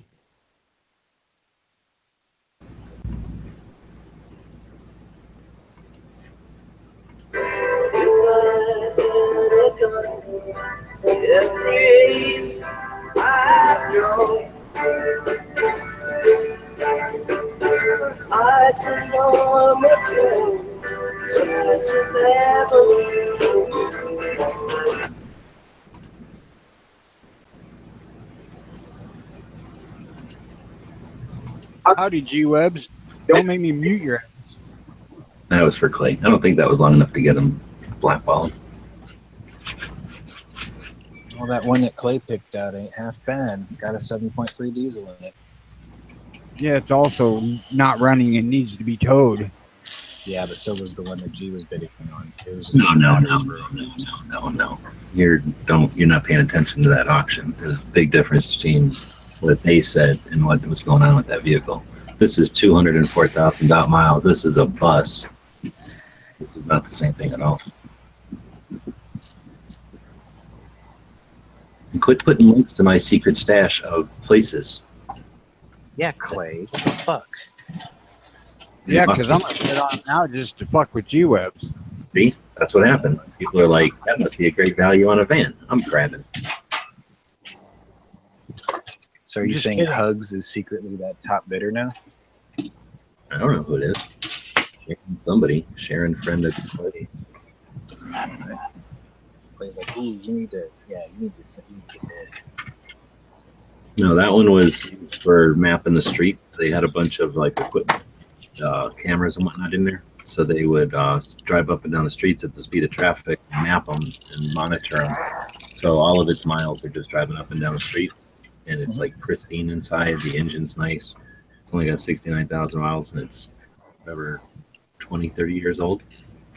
So they're barely even using the thing. And then I talked to the guy who is a motor pool guy. And he's like, I bought the replacement for that. We only got a new one because there's new equipment and we needed a new one. Yeah. So there's nothing wrong with that. They didn't shit can it because it makes problems. And all they did with the batteries is move them into the back, which I paid to do on my last van. So all it did is my work for me. Yeah, it sounds like the only reason it had to be towed was because it just didn't have batteries. Like all you had to do was get. Because they won't let you do work in their lot, basically. Right. So I was like, "Can I bring a battery and hook it up?" And they're like, "No." Then I'm like, "The guy's from Civil Air Patrol. The guy's in Civil Air Patrol." So I was bullshitting with him, and he's like, "Oh yeah, all I gotta do is plug a battery in the back and it'll work fine." That's what I thought. So that's why I was like, "Well, fuck, it's already done half the work for me." And hopefully, I was hoping that was going to scare people away. But I mean, it's in really good shape. It's got really low miles. I just had to. I already had to borrow money to get to where it was. Smoke. Blew me out of the water. She was probably like, she's probably some rich lady, heads of some corporation, and she's just trolling the internet to put the little guy down, step on their neck, and then here's a link to a van. And she's like, well, I'm gonna go grab that van. I don't even need it, but I'm gonna go grab it anyway because I don't care about that. That's little money for me. Help things without keeping the little man down. She's gonna buy it and be like, ooh, I can put the battery in the back and use it for a destruction derby. And is Knife still in here? No. He was disgusted with Clay's person. His fuck you Clay was epic. That was like one for the ages. He dropped the mic and left.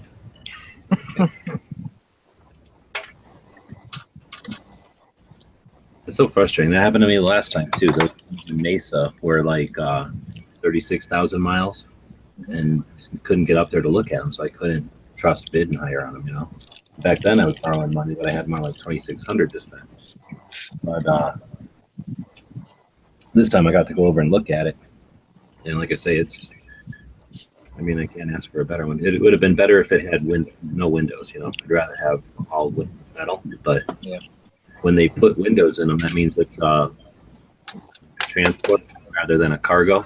So that means there's a working AC in the back. So that's, you know, you lose security, but you gain AC back there. And yeah, it was fucking sweet. There was nothing wrong with it. Do you still have the old one? Yeah. But $1,600 will get you an engine. I don't have that money. That was completely borrowing it.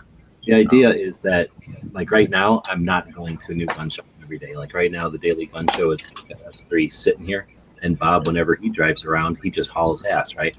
It's not a big deal because it's not his thing. But what I would like to do is try to get a YouTube channel going where I visit gun shops, right? Looking at cool stuff, just moseying along, looking at gun shops.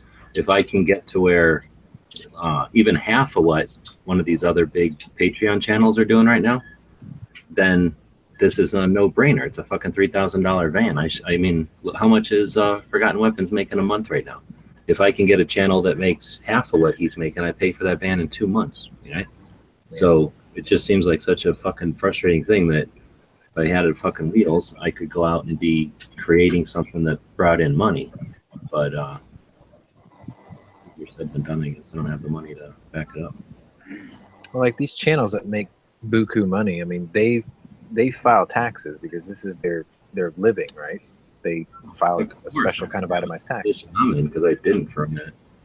Yeah. But yeah, there's definitely taxes. You got to set aside at least a third.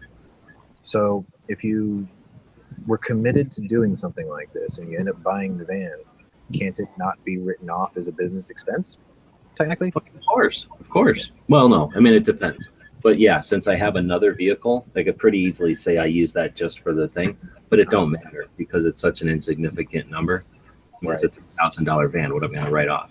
The tax on $300, whatever, $3,000. It's not much, but it doesn't matter. Right? That's not what kills me with taxes. I need to make money to have to pay taxes. Yeah.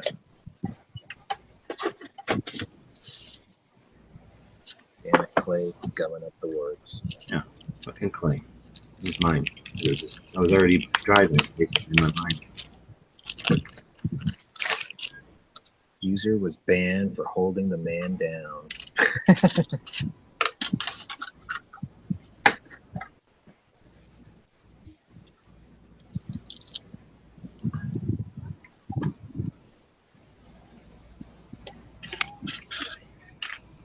I mean, if it goes up to $4,000 or something, I won't care. But if it sits there at $1,800, and it's like $200 away from what I got, that's when it's. Yeah, that pissed me off.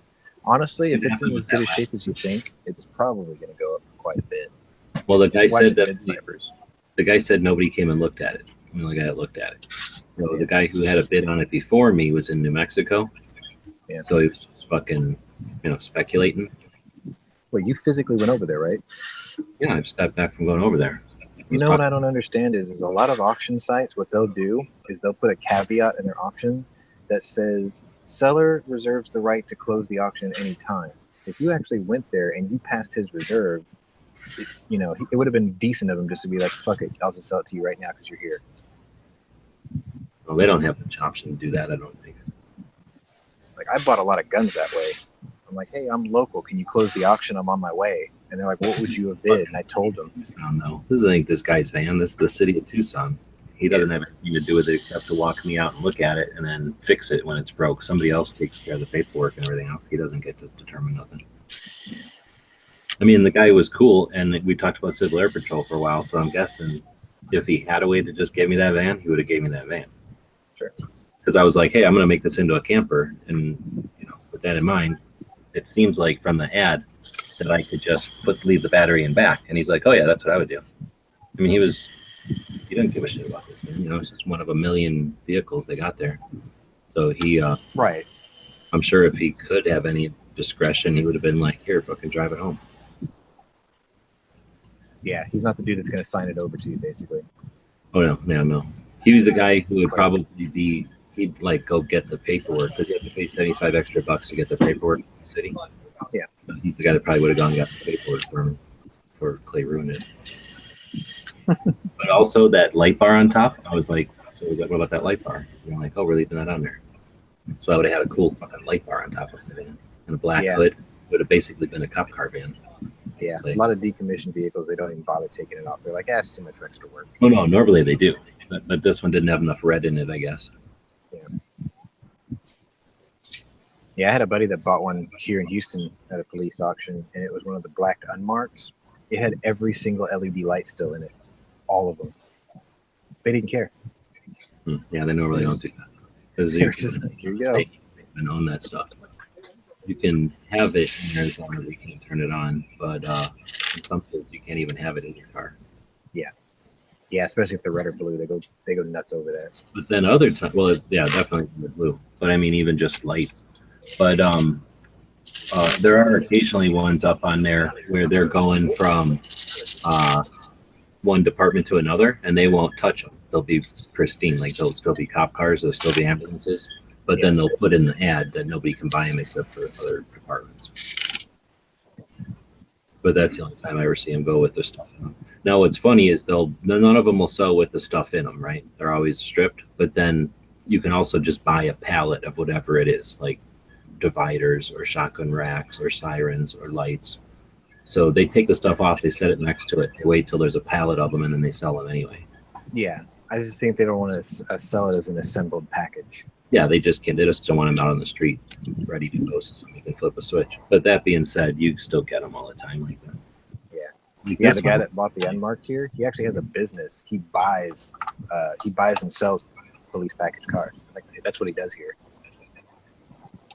He was like, check it out, it's still got all its lights. Now the radios and everything were obviously missing, but the lights were there. That's awesome. Security companies jump on that shit. Saves them the trouble. No, it's funny that you mentioned security companies because there's this one guy in my neighborhood. I see him every day when I drive to work because we go the same direction every day.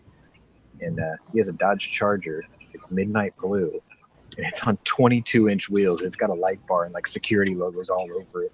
I'm like, this is the coolest fucking security cop car ever. Rolling on fucking chrome-plated 22s. I'm like, god damn. Every day I see him.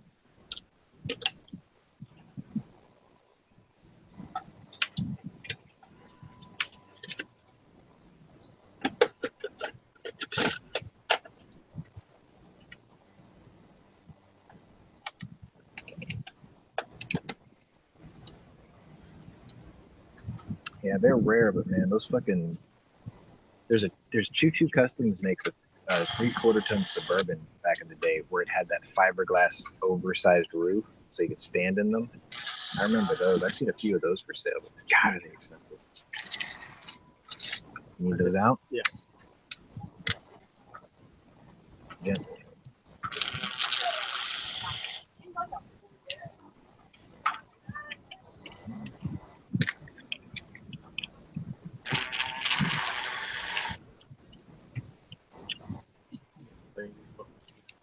I'm trying not to bark up the paint. There you go.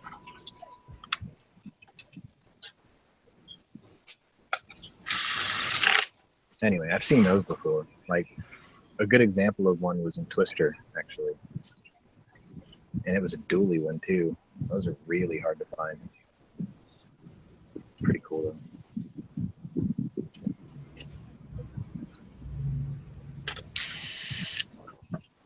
One of those with 140 gallons worth of diesel.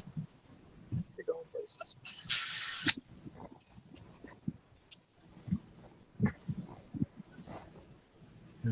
Big day tomorrow, Tony. Do what? Big day tomorrow.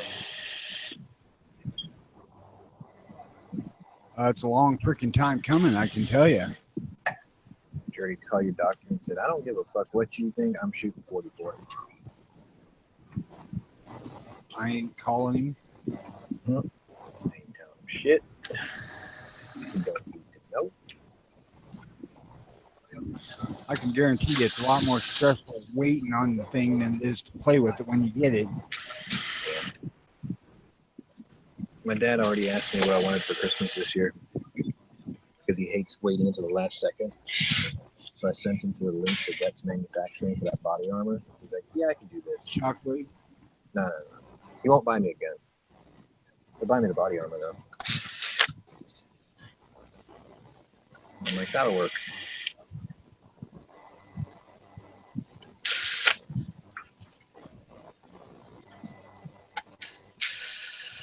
I just like the fact that it weighs almost nothing.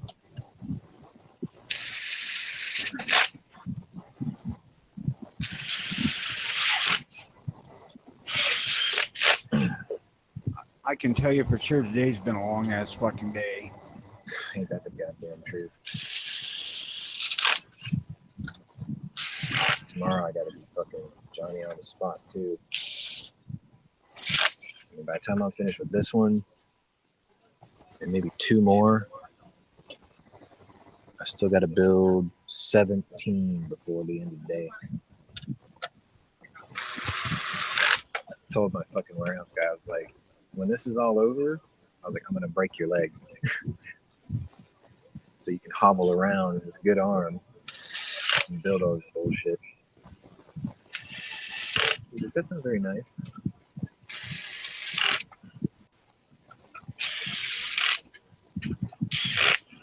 Well, I just have to say that I'm glad that shit's all behind me now. You have it where it does the auto deposits? Oh, hell yeah. Yeah, I haven't even received notice in the mail that I'm getting approved yet. Those are way later. My mom and dad were like that too. They were getting payments, and then they finally got a notice in the mail after like the 3rd payment. They're like, oh, by the way, we're sending you payments. It's like, what the fuck? Now I know when their paydays are. Like, I just go out to my kitchen, pour myself a cup of like Black Rifle coffee, and there's like a little calendar right above my coffee maker with like little pink dots all over it. I'm like, those are clearly his paydays.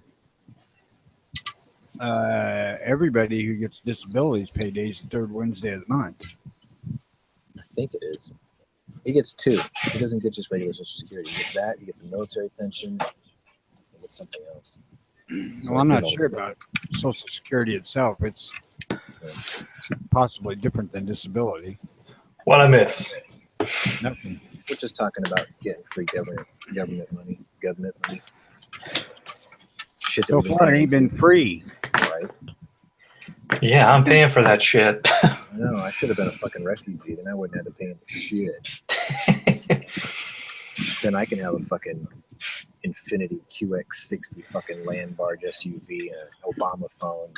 Here's what you do when you go on the clay ass kicking tour. Just wash up on the shores of California and say you're from like North Korea. There you go. It's like, I have military information about Kim Jong-un. I was ostracized because I was too tall. Yeah. I had his haircut. I copied his haircut, and I've been a drifted seed. Did you guys see that story about the dude who he was a bagger at like a Whole Foods market or something, which is kind of one of those uppity grocery stores or whatever? Yeah, we got him around here. He was checking out this woman's groceries. She was on a phone the entire time. She wouldn't even look at him. So he was checking her out, and then he told her her total, and she reaches in her pocket. She pulls out what we have in Texas. It's called the Lone Star card. It's food stamps. So he hands her the card, or she hands him the card, and he looks at it, and then he goes, "Ma'am, I need to see a form of ID also." She's dressed like she's fucking going to a fashion show. She's on a phone, and she hands him this card. So he's like, "Ma'am, I need a second form of ID for this." And she goes, "Hang on, girl." And then she goes and she reaches in her purse, and she grabs his fucking ID, and she's like, "Here." So he checks her out, prints the receipt, and then she goes, "Ain't you gonna bag all this for me?" So he calls another guy to help him bag the shit, right? And then he goes out. The help comes, bags, and takes it out to her car. He comes back in, and he goes, "Dude, you are not going to believe what this woman's got." And he goes, "What?" And he goes, "She was on the phone the entire time. She played with that fucking Lone Star card, right?" And he goes, "Yeah." And he goes, "You know it tells you what the balance is at the end of the month?" And he says, "Yeah." And he goes, "You need to check that shit." He said that he took the groceries out. She was still on the phone gabbing away, and she walked him over to a fucking Bentley. Damn. So he put the shit in the Bentley, and he thought he was going to get a tip. So he turned around, and just as he turned around, she shut the door, threw it in drive, and drove off. So anyway, this dude reprints the ticket, right? Now, every month you get a certain number of credits towards groceries, and usually you're supposed to go to like a normal grocery store and stretch this shit out and make the money last, right? Her shit said that her Her grocery bill for the day was $497. Her remaining balance for the month, quote month, $19,503. 20 grand a month for groceries. She's getting that from the government? Yeah. Damn. Somebody needs to turn her ass in because something ain't Oh, he right. did. This is where the story takes a lovely turn. You see, the cashier and the bagger turned her in. They took the receipt. They showed it to their boss. The boss called Texas Workforce Commission or whatever it is, and they busted her ass.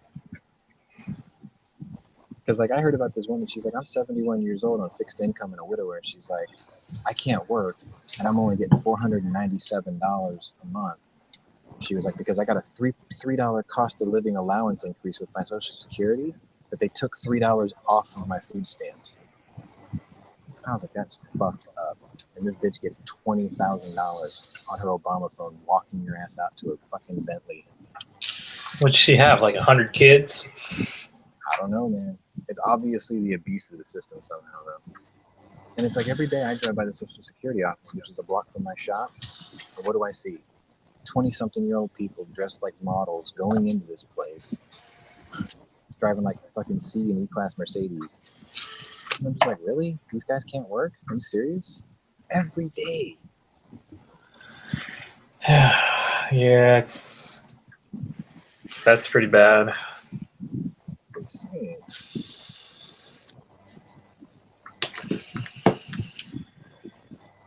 And then they get mad when we said you have to take drug tests for your welfare payments. I'm like, hey, if you got nothing to hide, what's the big deal?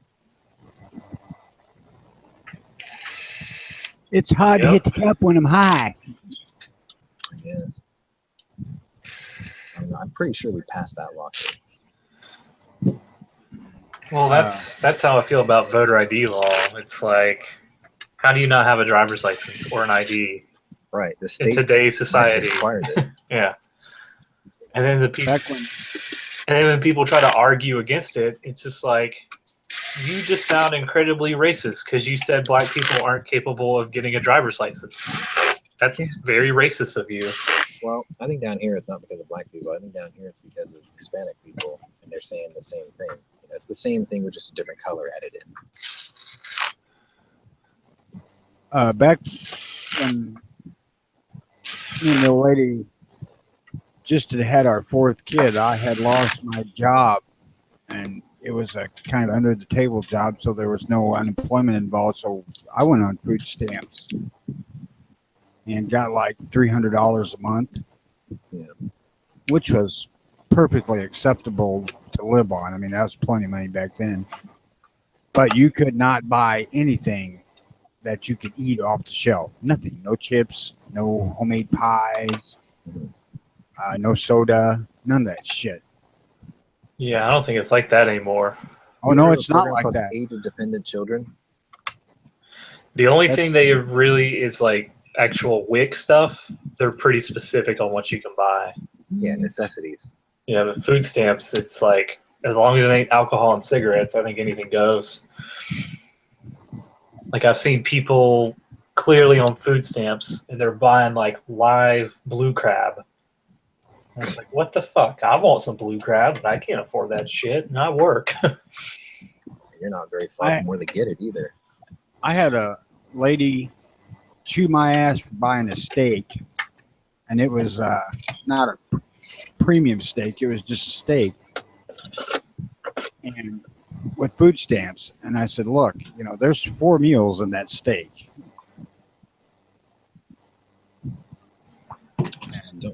I mean, I've got no problems if people need to get on food stamps, if they actually really need it. But, like, the Bentley lady, that shit's got to go. I know. It's like, this is why these programs are bankrupting, you know, Social Security and shit. It's like my parents, they want me to get on food stamps because I qualify for it because I don't hardly make anything. And I told my dad, I was like, I'd rather somebody that actually deserves it and actually really needs it to get on there. And his philosophy was like, well, if you ain't going to use it, someone else will, so it might as well be you. Hey, I'll give you a piece of advice. When it comes to car insurance and shit, that is absolutely correct. That is definitely correct, because I was sat down with my insurance guy. I probably told this story already, but I sat down with my insurance guy a couple weeks back, and I'm like, why the fuck did my premiums go up so much? And he said, well, part of it was because of your accident, but he goes, the rest of your family's premiums went up based off of your geographical location. He was like, it's a shitty thing to tell you, but he says, you can have a perfect driving record, but if you live in a neighborhood where there's a lot of claims, like in a geographical zip code of a lot of claims, the entire area gets a blanket increase. I believe it. So he was like, if you got it, you might as well just use it. Sure.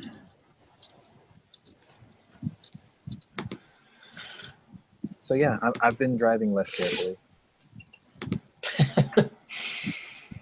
Drive it like you stole it.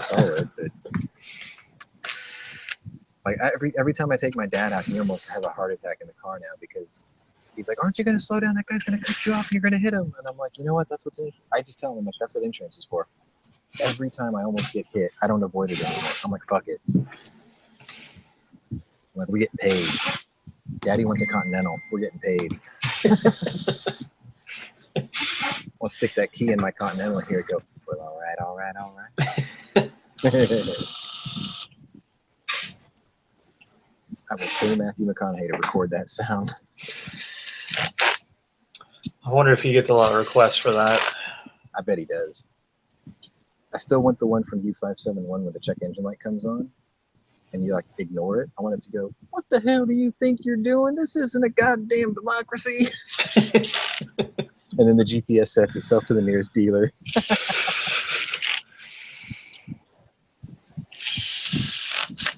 Skynet took over my Lincoln.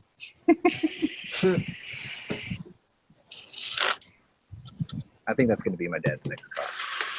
And as he says, it'll probably be his last car. My granddad, I think he had a Lincoln, and it would say, like, if your seatbelt wasn't on, this little computer screen would be like, seatbelt unengaged or something. So me and like my sister, I think we were probably like 8 and 10 at the time. We were just like, yeah, I wonder if that thing tells you if you like forgot to flush or something. It's like, you forgot to flush. You sick fuck. Yeah. You didn't wash your hands and now you're touching me. You didn't wipe your ass, Dingleberry. Right. You know, one of the cars that were out there in the 80s and 90s that were like synonymous with technology like that was the Buick Riviera at the time of the 80s and the 90s. I had a friend whose dad bought Rivieras for, I think, 20 years straight. And it was really cool because it was Buick, but it had all the toys in it as standard. And it would like remind him of his wife's wedding anniversary and shit. And it was like, good morning, Mr. So-and-so. Like, would you like to set the air conditioner today to your preferred setting? And he's like, what the fuck? I swear there was like a Seinfeld episode about a Riviera. Well, the greatest thing was when his wife got in the passenger seat, it weighed her. So like it automatically by weight adjusted the seat and mirrors and steering wheel and her preference of temperature control. Damn. And this was like in the early 2000s for that Riviera, and it did all that. I'm like, wow. Yeah, but cool. The problem with that is she's going to turn and say, why was it not adjusted to me? Who's been here?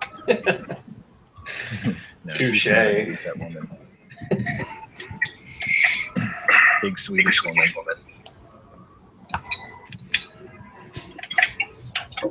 It's fucked up. She had a tummy tuck years ago and a lap band put in. She lost like 200 pounds and she was about the size of my mom, about 130 pounds after that. She's already back up over 250. Even after the surgery? Yep. It's been about 10 years, but she's right back to the way she was. Damn. They can't do that surgery again, can they? No, I don't think so. I don't know. I think she's just grown into her body. She's like, this is the way I'm going to be. Did y'all see that clip of Trump with all like the data leaders and he just is like pushing people aside so he can get in front of the pack? It's like America first. Oh, yeah. And they're like, gun shot some of them. That's been a better message.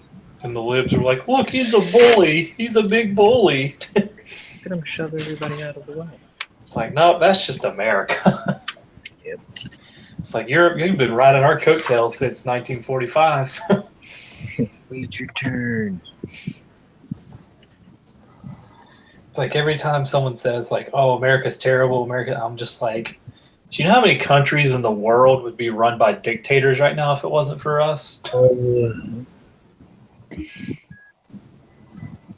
Not sure if he recognize me or not, but also,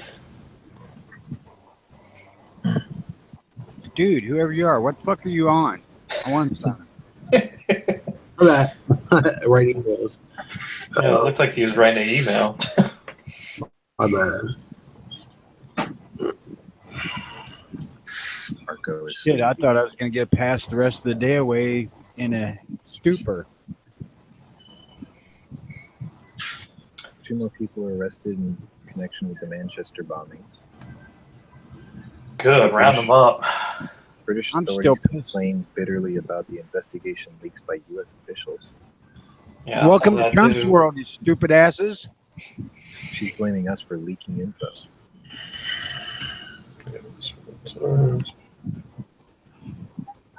Prime The Minister fuck you is think Trump particularly deals with every angry. damn day? Some blabbermouth idiot leaking shit. It's going to be someone in his cabinet. You know it. I think it's his son-in-law. God, wouldn't that be something? Undermined by his own son. Yeah, because he's a big globalist, so you know, I heard that growl in there. globalist. I snuck it in there. I gotta try to sneak it in at least once a day. Donald, you can kill him and I'll take his place. You can assure yourself that I'll keep quiet. And busy. 2 advertisers have pulled their support for Fox News' Sean Hannity over his coverage of the death of Seth Rich. I don't give a shit. Yeah, he's pushing that Seth Rich thing pretty hard, and the evidence is pretty skimpy at that. I heard he backed off of it. Well, I think he is now because there's really no solid proof. Yeah. Unless like somebody knows something, unless he knows something that no one else knows. I wouldn't put that past Hannity. He ain't stupid. Oh, well, I mean, I wouldn't put it past the Democrats either, but until there's proof. Wait, isn't this the guy that was found on Yeah. the side of like some trail and he wasn't even robbed? Yep. He got Well- shot in his neighborhood, I believe. Then why would they call it conspiratorial? I mean, that would be the dumbest thief in history. Well, they say, it's like, oh, they didn't take anything because they shot the guy, which kind of makes sense, Usually, guns are pretty loud, so someone's going to notice it normally. You don't want to be sticking around robbing the guy. He said that out of respect for the family, he's not going to discuss it on his show, the television show. Hey, I just had a thought. Maybe it was the gun by itself, like the pizza guy yesterday. Oh, I didn't Gun know he was that's Irish. around. I guess it makes sense.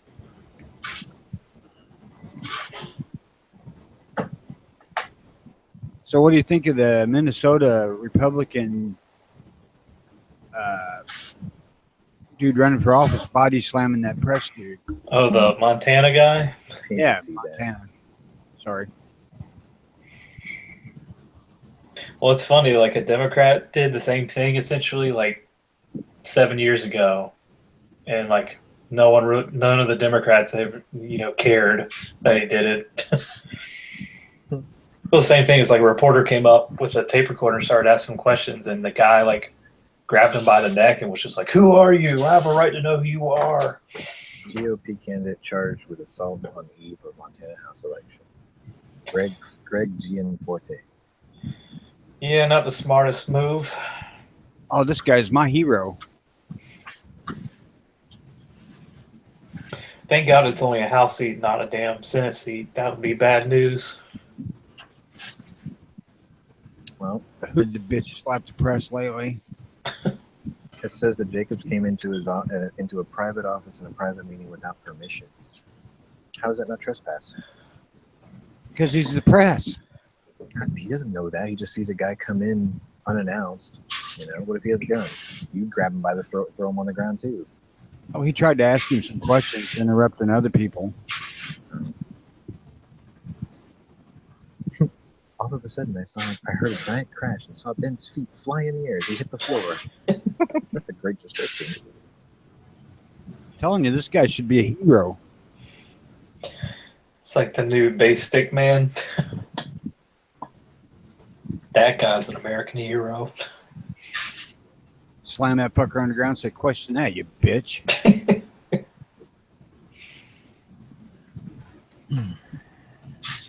Little old Conroe, Texas is named the fastest growing city in the United States. Wow. Hey, does anybody know if Geesley makes their own sites? That's a question for Flippy. I was just about to say the best person to ask for that would be Flippy. I don't think they do, though.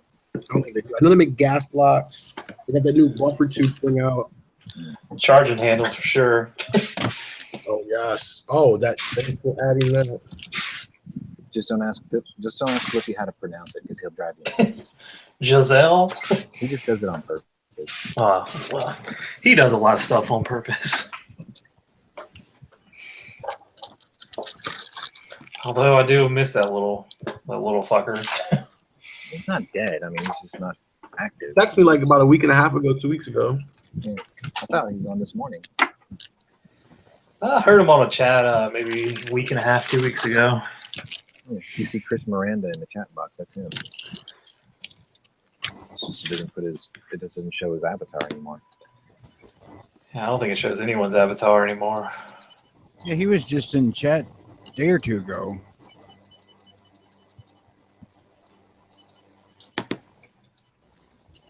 Not in the live one here, but on the page. I know we have proof of Flippy because he was at Wanamaker. So. But do we have proof of gun? Well, he did walk out of there with Lee Enfield, so for sure he bought one. But it went straight to the shop. I'm kidding, Flippy. He picked it up. I'm just finally that chat with Mika. Or Mika's trying to figure out if he had a gun or not. That was another one of the classic lobby channel chats.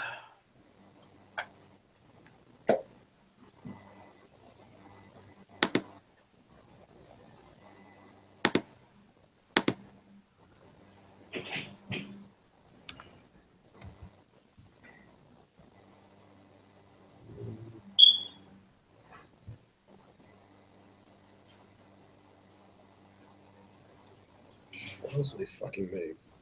I'll leave this go now.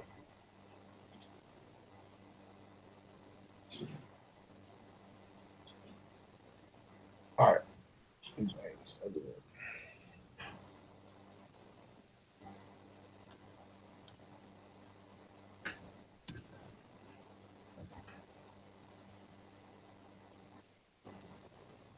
You know, it's going to fuck up my day if I wake up and it's raining tomorrow.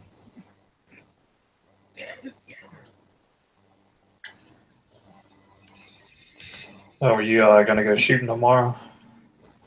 You betcha. I was supposed to go shooting today. I was supposed to get my camera in today. Fuck. And that's not coming until next Tuesday now.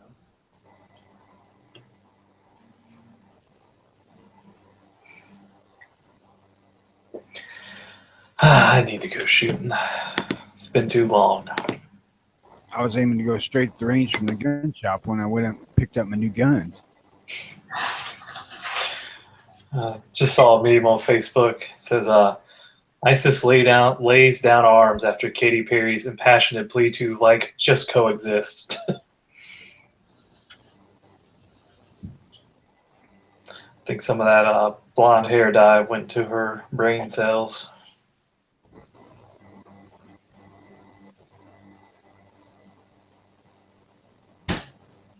Something did.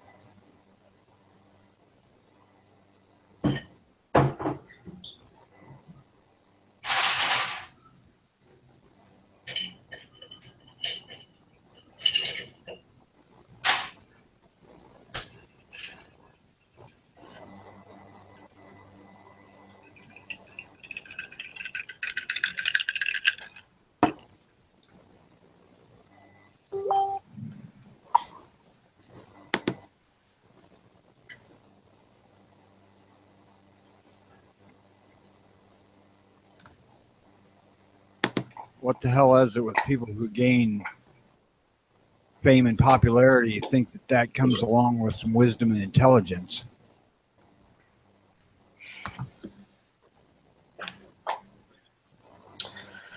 Good question.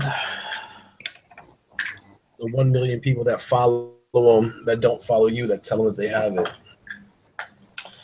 There's your answer. It's like, yeah, it's a shame Kim Kardashian isn't super pro gun, because then we wouldn't have to worry about stupid gun laws trying to get passed. Oh, fuck. Yes, we would.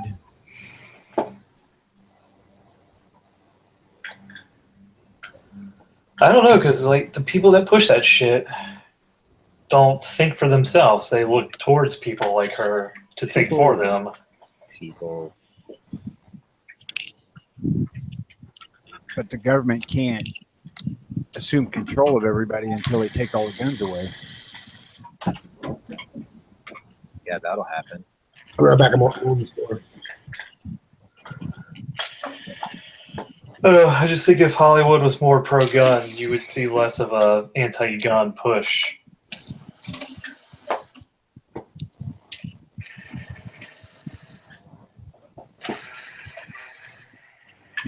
You mean if there were more Vince Vaughns and Clint Eastwoods in Hollywood? Yeah, or just some people with some common damn sense. Is The Rock pro gun? Because he sure does he's very selective of what guns he puts in his movies. I don't know. See, you would think he is because he's an action star, but so is Schwarzenegger and Stallone, and they're both super anti-gun. Yeah, like he actually gives input onto what guns he wants in certain movies. Like, there's a reason why I own a 629 Competitor and a Ruger Super Red Hawk Alaska. He personally picked those for that movie. He wanted those. I don't know. Maybe he is. It's like, you have to have some appreciation for a firearm to specifically request it and special request it as your companion piece in a film, right? Yeah, especially a revolver. Yeah, like those are two of the nicest ones out there. It's like he asked for those. He kept the G.I. Joe one, the Competitor. I know for a fact he still has that one. And he could be one of those that, you know, as long as he has his, that's cool. He just doesn't want anyone else to have any. Well, you know how they were saying that he announced that he was going to run in 2020 with Tom Hanks or whatever? Did he say under what ticket? SNL ticket. I don't know. I don't know. It's just, the thing is like, you're more than welcome to try to run against the current president in his same party. If you're more qualified, more power to you. But if you're going to run under the liberal ticket, you just committed career suicide. Yeah.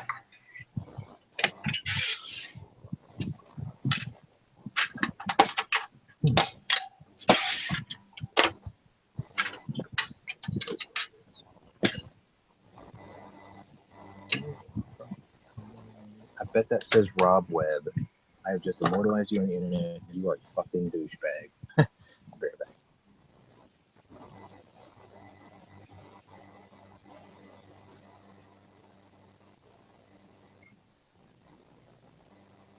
Enrique is saying everything changed in Hollywood during the 70s. The cop show of the day appeared to have violence issues from a bunch of whiny.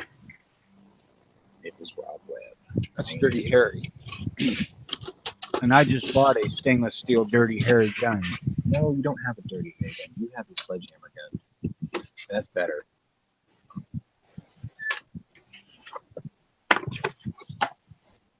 I'm proud of you for getting it.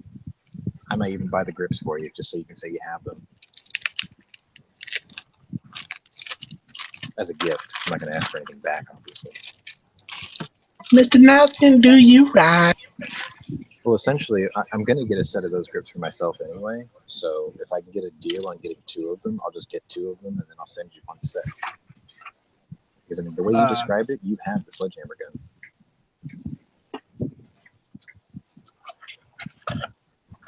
I just can't tell you if it's a 5 or a 6 inch. It's most likely a 6-inch. That's like the classic size for that. Especially with the half underlug. They're usually 6-inch. Doesn't seem like it, but they are.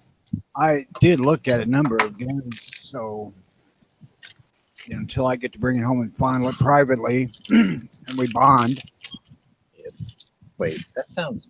It's sort of like when you adopt a dog, drive around the neighborhood for 3 hours before you bring him home, so you can bond while he sits in your lap.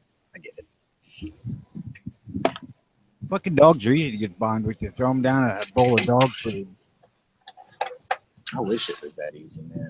My very first schnauzer, he was like tiny. He sat in the palm of my hand.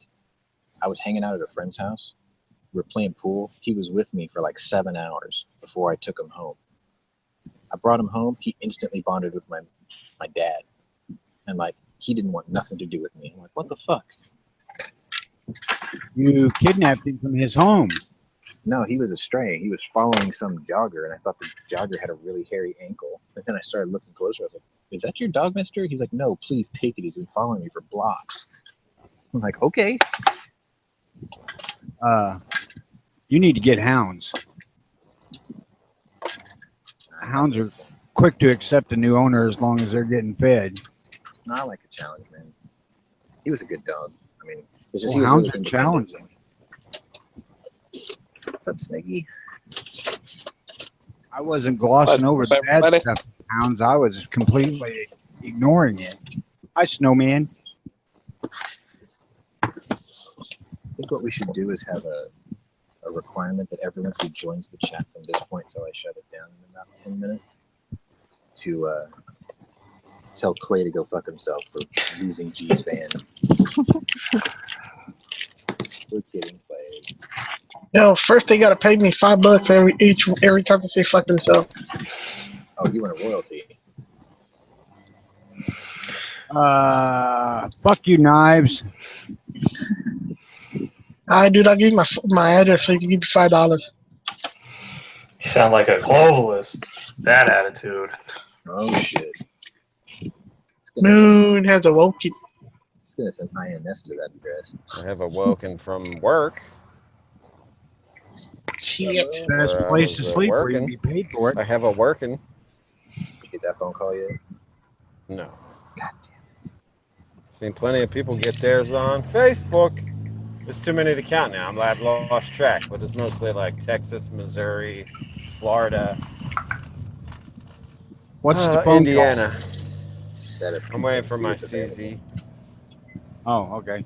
I just Could be I waiting looked until November. Some distributors are like, you're not getting it until November. To some gun shops across the country. So whatever. I'm getting 5 tomorrow. Would it might be easier just to order it online and have it shipped to you to your FFL? No, because even they disappear online. I mean, if I'm lucky enough to catch one online, I'll do that. But No CZs, man. But my son-in-law just got a 75. Which CZ are you looking for? I just want the P10C, the new one. The Striker Fire. Oh, the Striker Fire You one. still haven't got that yet, Moon? I got 3 of them in my local shop. Shut up. My son-in-law just You got want a to straw purchase one of them for me? The answer is no. My son-in-law just got a CZ75, and he showed it to me Saturday, and I was stunned at how heavy that bastard is. Yeah, they're 2-pound guns. Damn, give me back my plastic. I never carried my 75. Well, I did carry my 75 outside the waistband to a wedding and then around cookouts and shit. Wasn't that bad. Yeah, I carry my 75. It's fine. I carry inside the waistband. Wait a minute. So get this. Tony wants to carry his 6-inch 629, which he's picking up tomorrow, which is going to weigh more than that. And he's complaining about a 2-pound gun. I'm not complaining about it. I was just surprised. Stunned about the weight. I mean, it's heavier than both my Smiths put together. Just when you start carrying it, just make sure you recite this line. So you just whip it out, instantly when you have to. Just be like, trust me, I know what I'm doing. We're to do that every time you draw it. No way, man. I'm gonna be like, make my day. It's the wrong gun. Yeah, you need the Model 29 to do that. Yeah. You've got the more fun one. You've got the one that you could tell people to trust you because you know what you're doing, and you can make fun of liberals like all day long. And they'll just look at the gun and go, "Oh, he's one of those guys." He already does that. Watch this. Man, is my '80s hero right there. You can't solve all your problems with a gun, Hammer. I know. I've got a bazooka in the trunk. Hey, G-Web, you there? You can't solve all your problems with the gun. Hell no. Sometimes you need two guns. Yes. Hey, have you talked to Schwell recently? No. I don't know if you're interested, but I think the Big Three invitation is going out pretty soon. And I know, and I know they pay travel, so I don't know if you want to do that or not. I don't think. Yeah, I'm not. I can't do it right now. All right. Do we want to discuss getting together at Wanamaker this fall or November? It looks like I'll be there. I got a ride in a hotel. Because I need to make plans and start rat holing cash, hiding it from the old lady because she doesn't know I got it. What are the dates again? Fall 2017. It's like mid-November. Mid-November. It's a 3-month event? Nah, it's just a weekend thing. I know that. I'm being told the blue book on that van is $2,600 in fair condition as a retail. I've been looking it up as like what it would be worth as a trade-in. Yeah. So I guess I might be back in the bidding if I can. I mean, oh shit! I shouldn't have said that live because now fucking Clay is gonna all around. He's gonna go tell his story. Keep bidding. God damn it! Loose lips stink ships. Loose lips lose vans. There you go. That's a good one, actually. See, that's what happens when you drink Bud Light. I'll sell you. Now that's funny. I'll sell you a Lincoln Town and Country for $1,200. Oh, wait, what? Travel the country with heated leather seats. Ain't that bad? There you go. Now, if G was going to get a car to do his quiz in, it would have to be my friend's Lincoln Continental Mark 7 because it was painted all matte black. If I'm doing the cop car, I want to be able to not have to have a hotel though. Yeah. Well, his Yeah, this is a minivan. It's a minivan, but you can take all the chairs out, all the seats. Oh, I've been looking at minivans. They're just smaller and they don't cost any less. They're pretty much a hassle to work on too, so. Yeah, this one is just a plain old van. It's just the price, I think, for a lightly used one.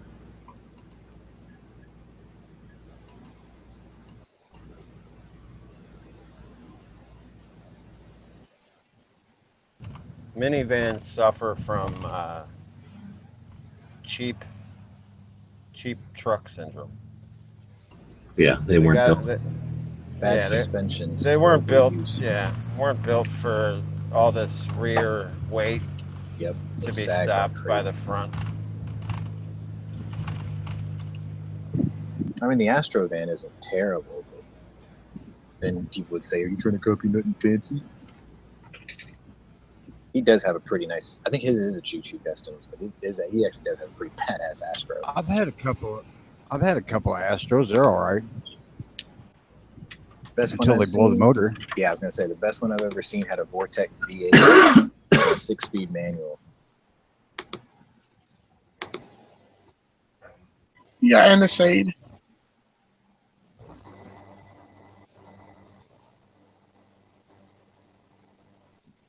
NSA pop. Holy shit! Talking about vans. One of them, my brother gave me after.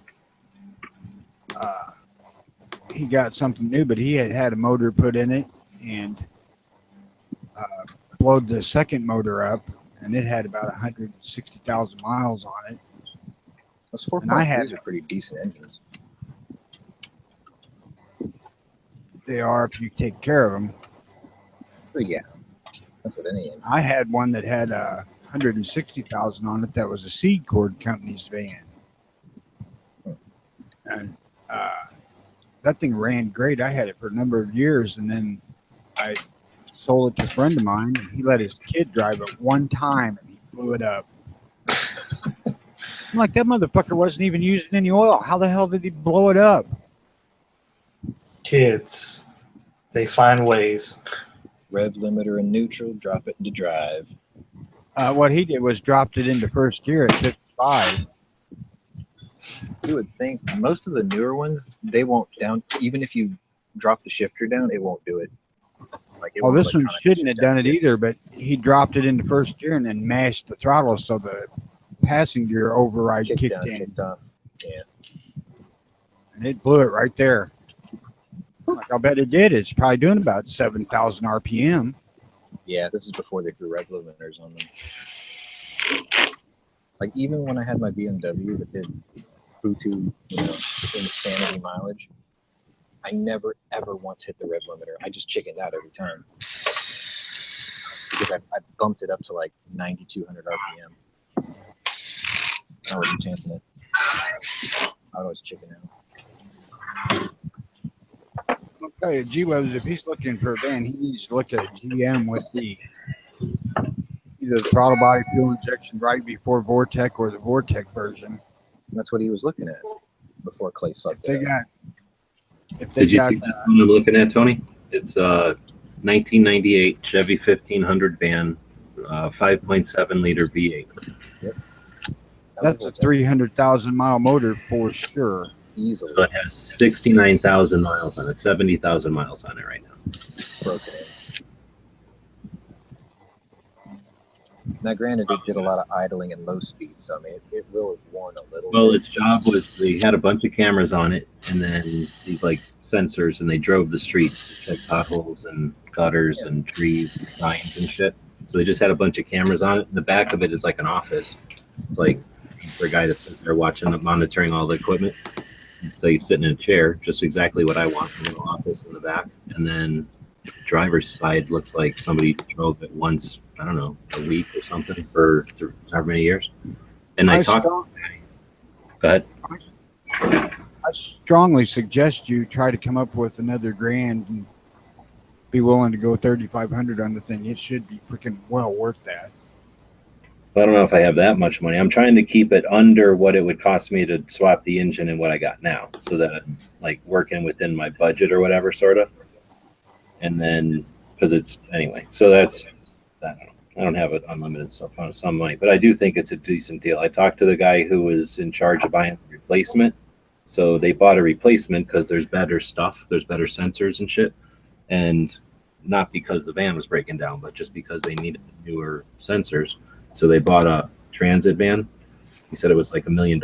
They put a transit van together, and then it just retired this one. I don't need it. How long is it sat? For 3 months. Well, then it ain't gonna be hurt by sitting either. No. And then for $75, I get the last 3 years worth of maintenance records. He says that's just labor, like how long it takes their clerk to find it out of the computer and print it out for me.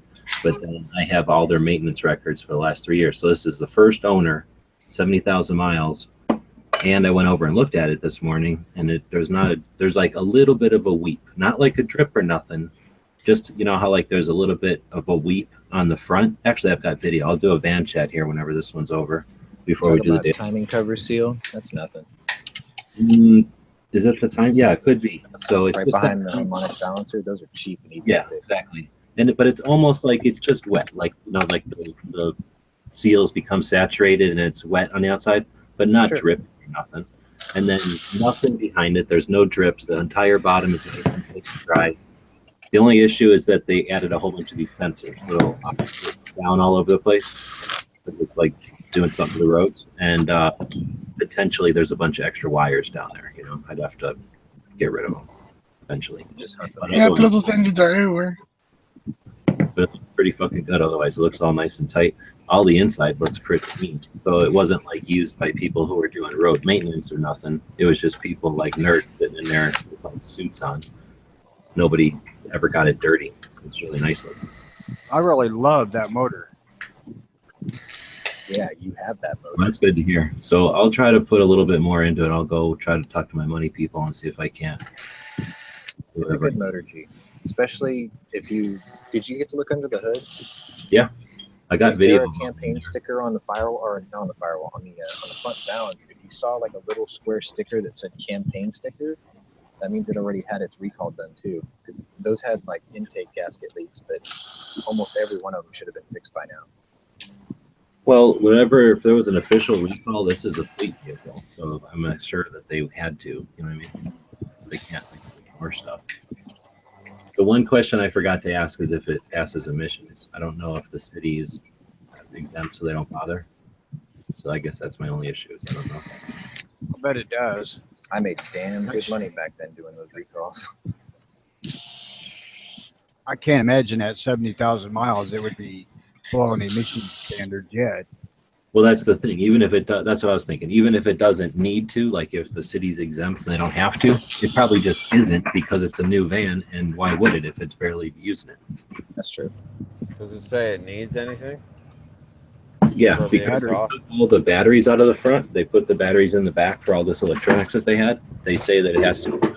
But when I talked to the guy, I'm like, I could just pick the battery in the back, right, and connect it. And he's like, yeah.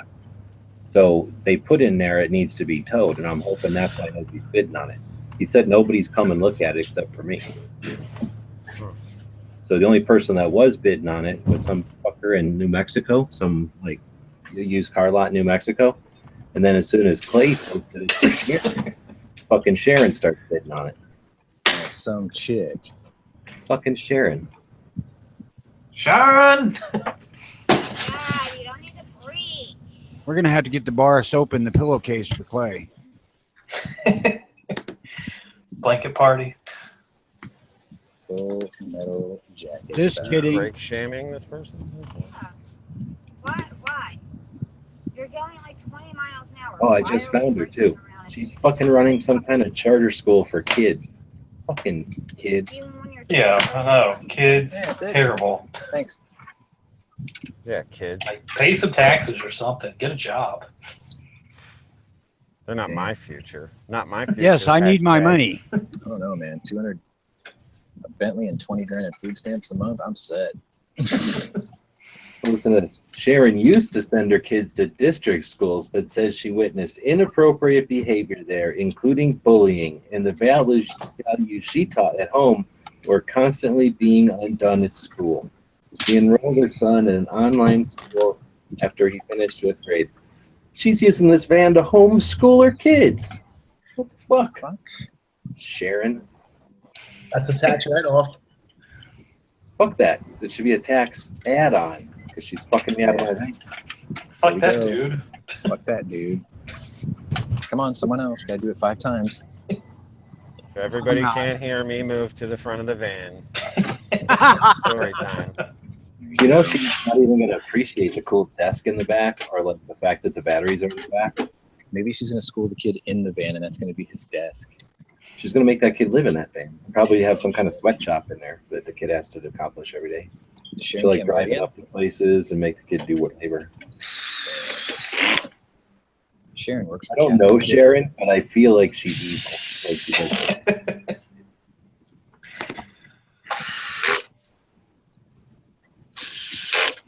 Man, I honestly, dude, I'd be on the phone with like whoever, like that guy, right? You should get a hold of that guy and be like, look, man, you've got out-of-state bidders. I'm already past your reserve. I said, I can take it home tonight. You know, put me in contact with whoever's running this thing, and let's just wrap this shit up right now. How about it? I don't know. What the fuck city going to allow that shit? that you think that that's how shit works in a city? Like this guy's job was to pick me up at the buzzer and walk me over to it, and then walk me back to the buzzer. So maybe Right, and he can also hook you up with whoever's going to do the paperwork. I don't really think it's like that. I'm not above doing it. I'd have to drive all the fucking way back over there, and I don't know if they're. I mean, like I say, I talked to the guy for a while about Civil Air Patrol, and I think he's like, this is the same van I got for Civil Air Patrol. I'm like, oh shit, I was in Civil Air Patrol, and we bullshitted about it for a while. I think if he had an option to be like, oh, you know what, do this and this, and then you can just take it home right now. So I don't think the Rock should ever allow that. I just got here, but you actually went to go see it today? Yeah, I'm going to do a van chat here in a minute. I'll do video and stuff. Okay. You know you have something about an hour from now. I was gonna say, go ahead and set it up now. It's time for me to shut down. The Dairy Gun Show? So stay tuned for Van Chat, followed by the Daily Gun Show, which will be followed by Yankee Marshall's chat. And let's not forget, tomorrow is 444 Friday. Oh, shit. Is it really? What are you talking about? 444? No, it's not. It's like 5. No. 26. Like 444. As in, I'm going to get 444s tomorrow. So I won't be here. Fuck y'all. Tomorrow will be Tony's 444 Friday. On YouTube? 4 times more waiting period with that kind of. It sure seems that way. No, I'm just kidding. There should be no waiting period at all, ever. Exactly. No shit. If I needed to cool off, I could use this freaking gun I got on my hip. Yeah. Best is waiting period. People that are having. Well, anyway, Really we'll see you grinds all my tomorrow gears. for the Memorial Day. Set up a van chat then. See you later, everybody.